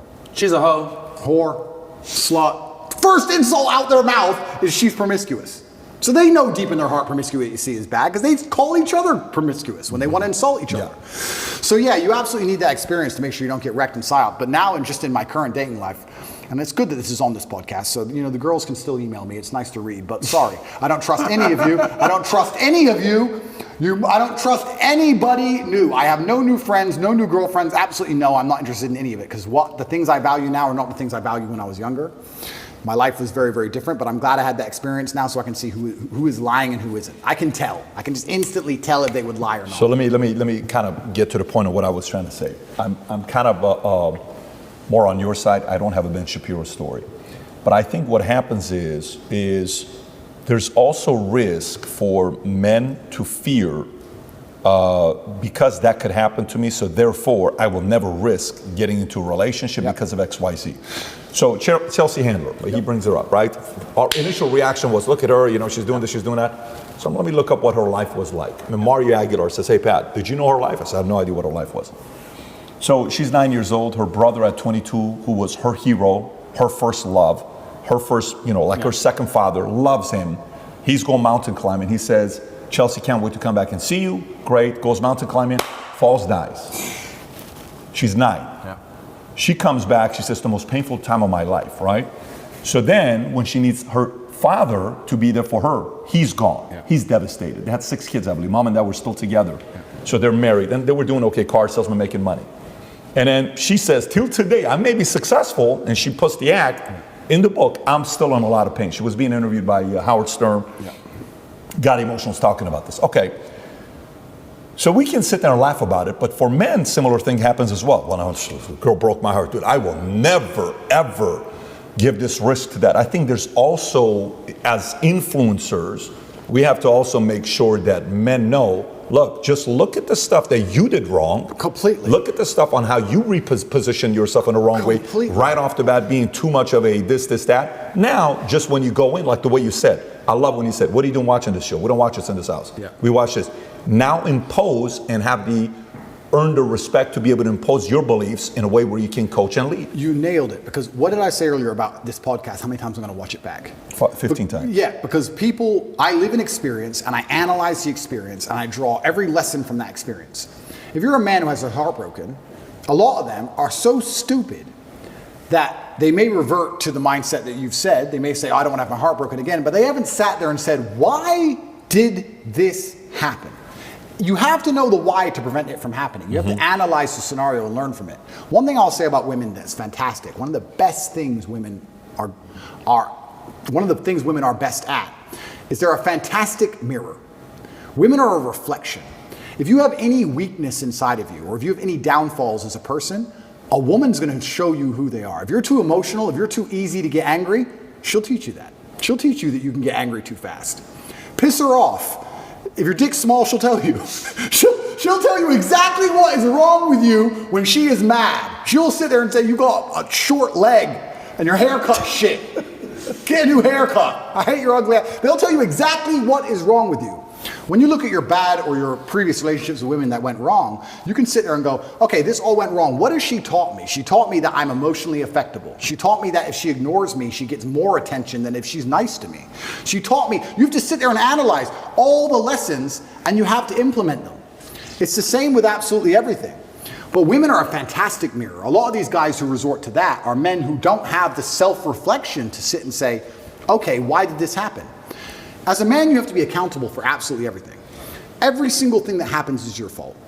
I didn't go to jail because of Romania. When I was in jail, it was my fault. Even though I don't believe it was just, even though I do not believe it was fair, even though I know I am innocent, it is my fault. Because I didn't have to become so influential. I did it.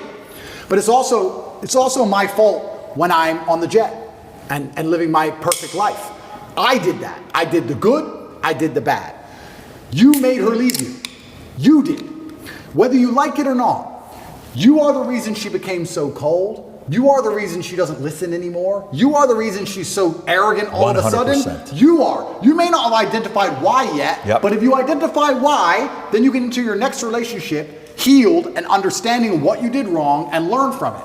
That's what you have to do. But most of these men don't want the self-accountability. I love that. And they want to blame the women. Yep. You have to blame yourself.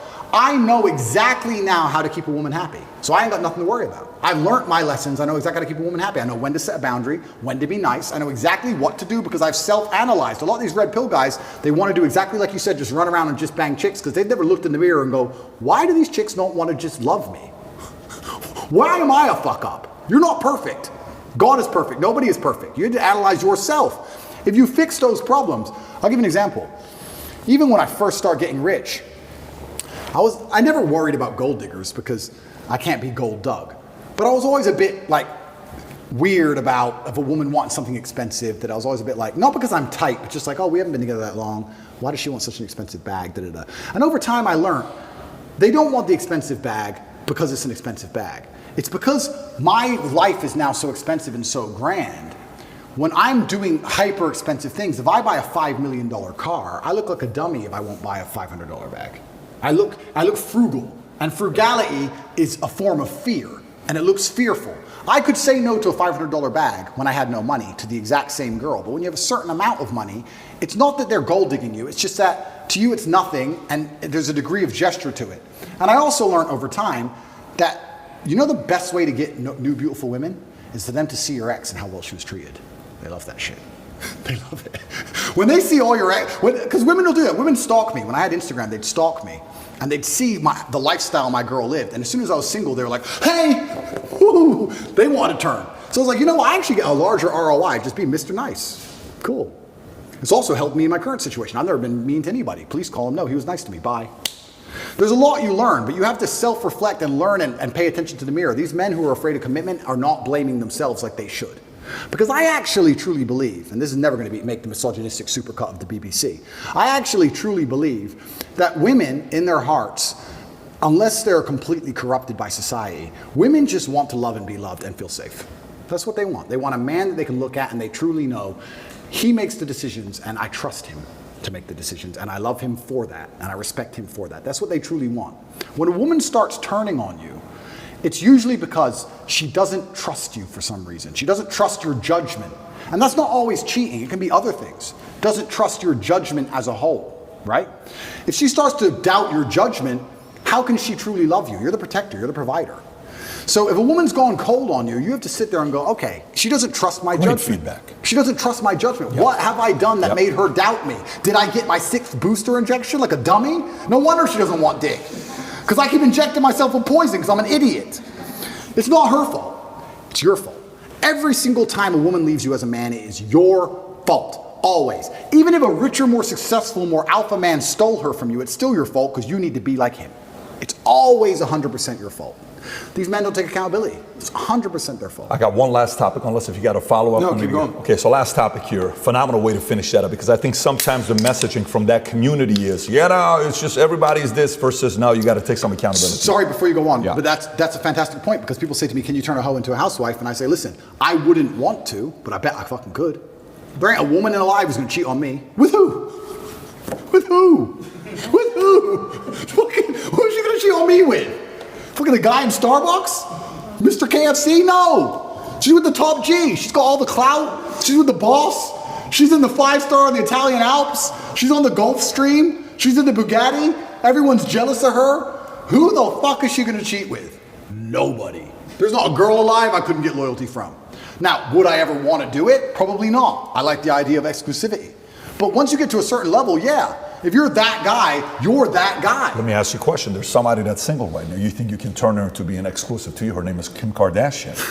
How about you? She's watching. You know? I wouldn't do that to Yeezy. I wouldn't do it to her. Wouldn't do it to him. Okay. He's sorry. married now. No, but you know what? This is actually another. But by the way, I love what you just said right now. But I wouldn't. I love what you just said right now. We were having a conversation the other day about the relationship with men, how it's supposed to be the men relationship.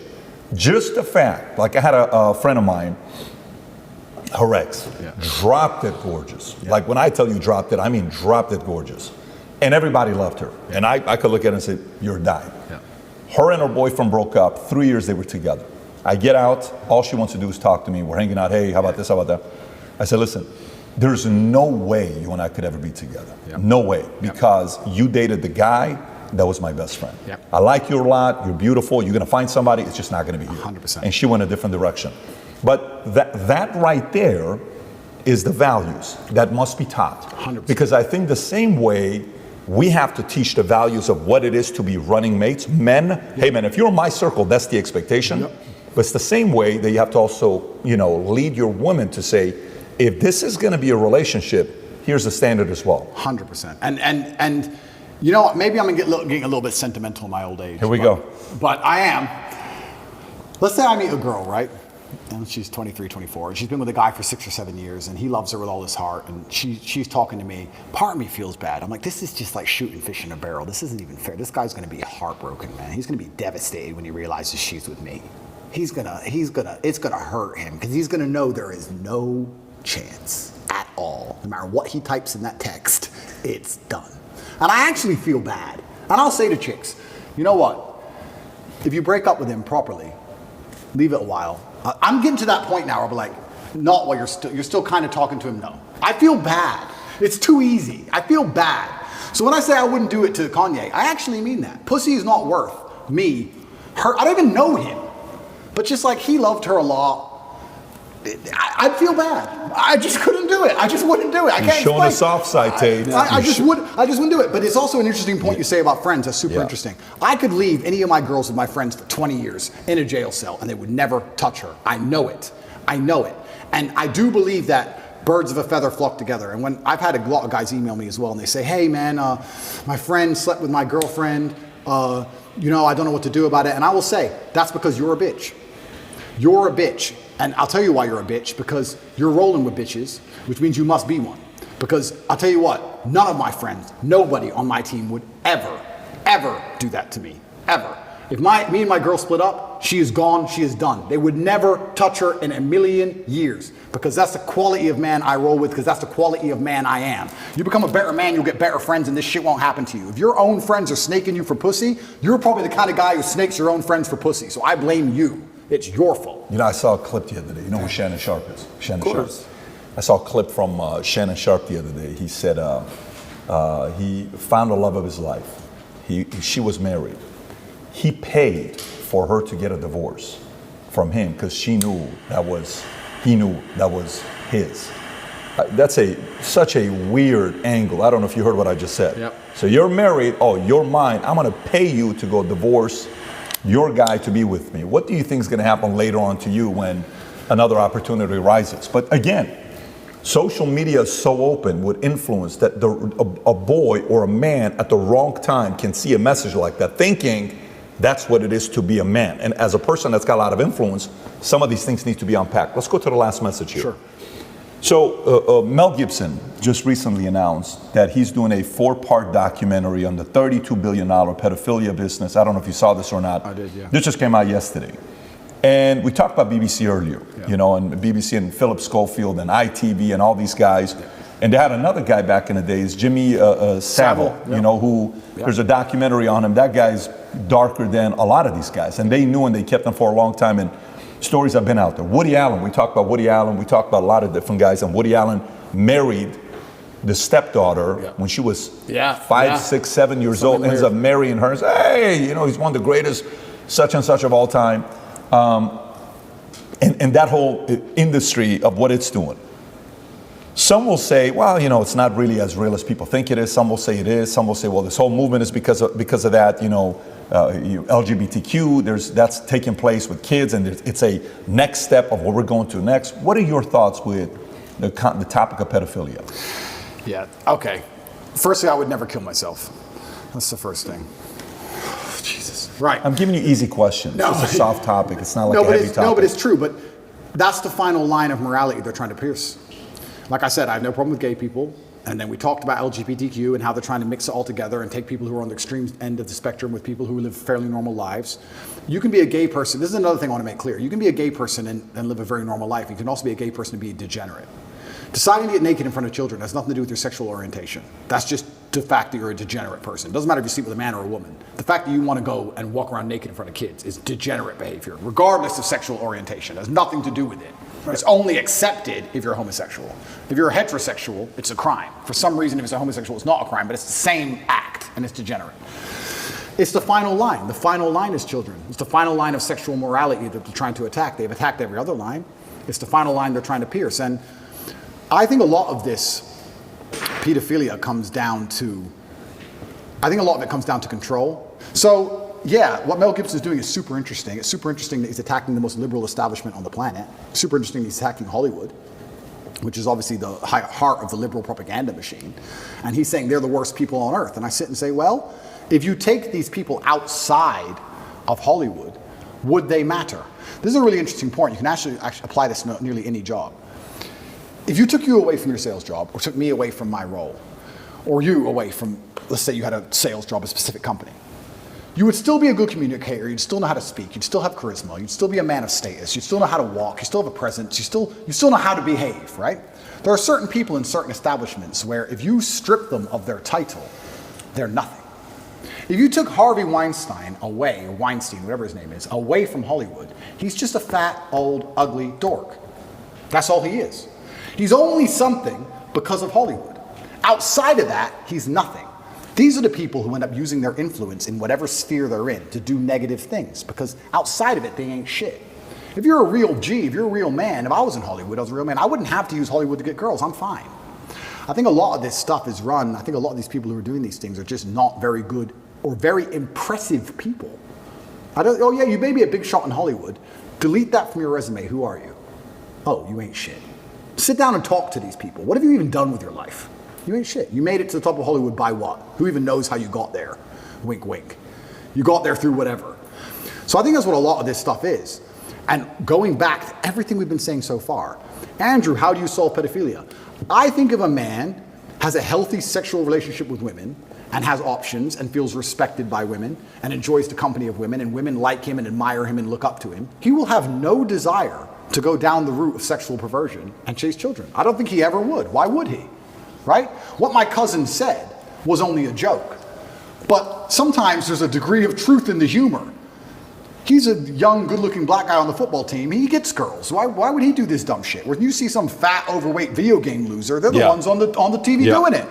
So, once again, like nearly any problem on earth, whether it's pedophilia, whether it's school shooting, whether it's men's mental health, whether it's women's mental health, whether it's female promiscuity, no matter what it is, whether it's crime, no matter what it is, how do you fix the problem? By building men of caliber, by building men of capability and status and honor and dignity, and by building men of ability to be good standing citizens who are respected by their peers. All of it comes back to improving men. All of it. Every single problem you can possibly name, even pedophilia, comes back to building strong men of capability who are respected. That's all. It's the baseline of humanity. Men always has been the baseline of humanity. And that's why nearly every problem we can name, whether it's pedophilia, whether it's anything else, school shooting, whatever, all of them are in a direct negative correlation with masculinity. As masculinity plummets, all this garbage is going up through the roof. Is that a coincidence? Absolutely not, really not. It's you can literally see it with a graph, and you can see it happening. Saving the way men think and operate, growing a new generation of men who understand they have duty to themselves, their last name, and God, literally saves the world. All of it. And I'm telling you, the reason this Hollywood garbage happens is because outside of Hollywood, none of them people are mildly impressive in any regard. And that's why they have to do the disgusting, heinous things they do. And that's why they're going to attack me and pretend I'm a fucking predator, and that I'm the bad guy, and that I'm dangerous to women. When truly, people like Philip Schofield are the ones who are doing it, but they're part of the club. And that's what actually upsets me, truthfully. I'm a difficult man to affect. And I understand that I'm in the middle of a war here, and I understand that one way or another, with God on my side, I will win. But it is extremely frustrating to have people who commit X crime with impunity accuse you of X crime. That's a very uniquely annoying scenario. When somebody who does something themselves accuses you of it when you're innocent. Not allegedly. They've been caught. And they accuse you of it. Big difference. And then they sit there and go, it's a terrible thing to do. You do it. All of these liberals and elites attacking me do it. And I don't. And I'm the one who's sitting in a fucking dungeon for it? It's insane. What should be the punishment for that? I think attacking innocents is the most heinous thing you can possibly do. Did you hear what DeSantis announced? No. Death penalty for that. Well, I think absolutely. They're innocent. Attacking innocence is the biggest act of cowardice. It's cowardice. Attacking innocence is the biggest possible act of cowardice. Even, you don't shoot an unarmed man. Even in war, there's the Geneva Convention. There's supposed to be a degree of rule. Someone can't defend themselves. There's no need to hurt them. These people can't defend themselves. Attacking innocence is the most heinous of all crimes.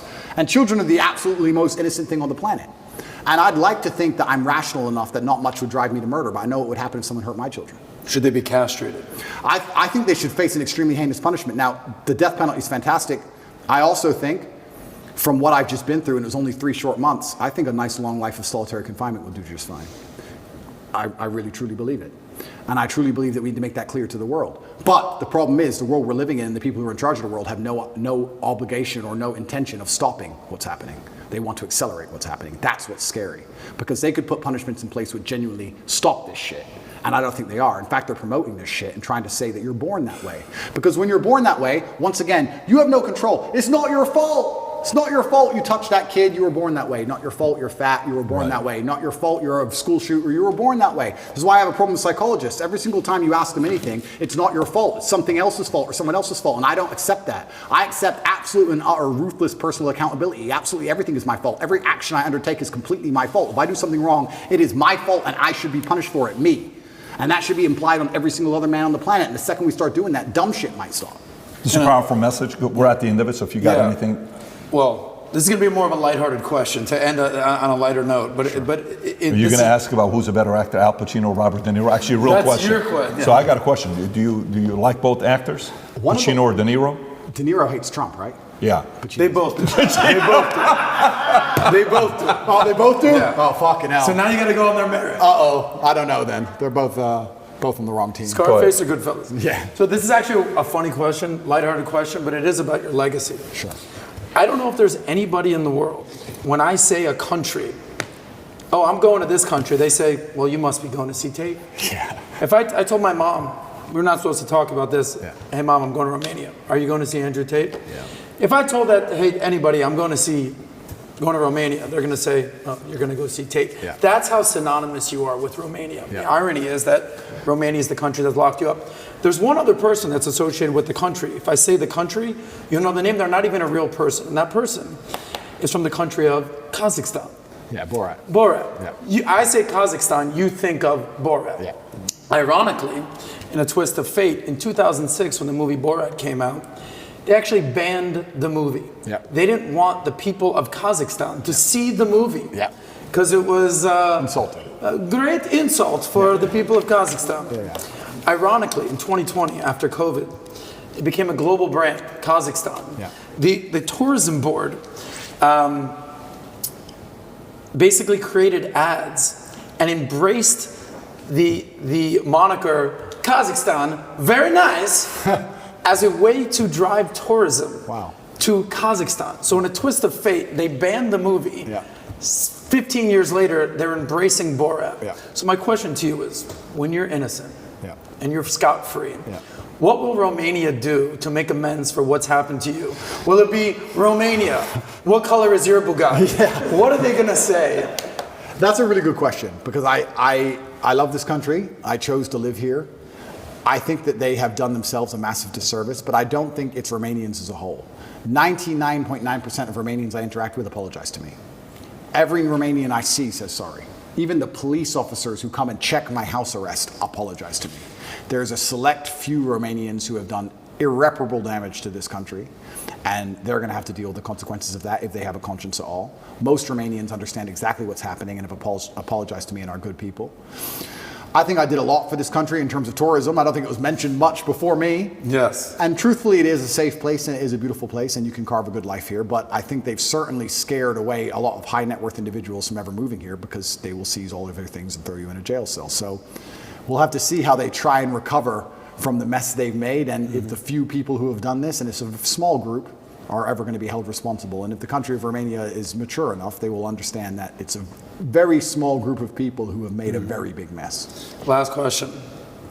What source of power do you get from this? This is actually a mudra from power, a mudra for power. I think I'm not sure which yoga or Hindu or something it's from. It is a mudra from power, but my father used to sit and play chess like this. This is how he played chess. So I stole it. I stole it when I would be losing chess games in chess tournaments. When I was a kid, I was like, shit, I'm losing. I need power. Shit, let me do like dad. Sometimes it would work, sometimes it wouldn't. But cool. I just adopted it because it was his hand symbol, so I just copied it. And there's a lot of theories online that, it's occultist this and occultist that. I let the conspiracy theories run, but it's far more simple than that. There's lots of pictures of my dad doing it, and I copied it. That's all it is. Respect. So again, 5 hours felt like 5 minutes, just like last time. I can't tell you how many people last time said, Glad you came, bro. People wanted to watch every second of it. Thank you. This was great. And we got a couple gifts we want to give you. The audience that's watching this, there's a couple things we want to do for you. We want the world to see this interview. And a lot of you guys will be part of history. 5 of these hats, Future Looks Bright, will be signed by Tate. And on Twitter, we will pick anybody that posts the interview there with hashtag Tate PBD for the interview when we release this. 5 of you are going to get these hats sent over to you for you to pick them up. And aside from that, I got a gift for you as well. Amazing. Let's start off with the first one. The first one is a Bible, okay? Okay. Now, whatever you choose to do with this, whether you give it to Tristan or you keep it, Yep. This is a special Bible because it's from 1870. Wow. Okay, this is not a newer Bible. It's 1870. We wanted to give you a gift that would have a lot of meaning behind it. We had to go look for this. Brandon worked very hard to find this. We finally found it. So this is a gift from us to you. Brother, I absolutely love things like this. Thank you very much. And one of our vice presidents in our company, Haz Bozi, who is a Muslim himself, but we love this guy, respectable leader. Yeah. His family, we were calling around to get a high quality Quran with a lot of meaning behind it. Yeah. The Quran that his mom passed down to them is the one he gave to us for us to give to you. Can we look for this all over the place? Brother, thank you so this so is a much. gift to you as well. We know this is important to you if you open it up with the presentation in it. I hope you appreciate that. How do here we I go. think it's right there.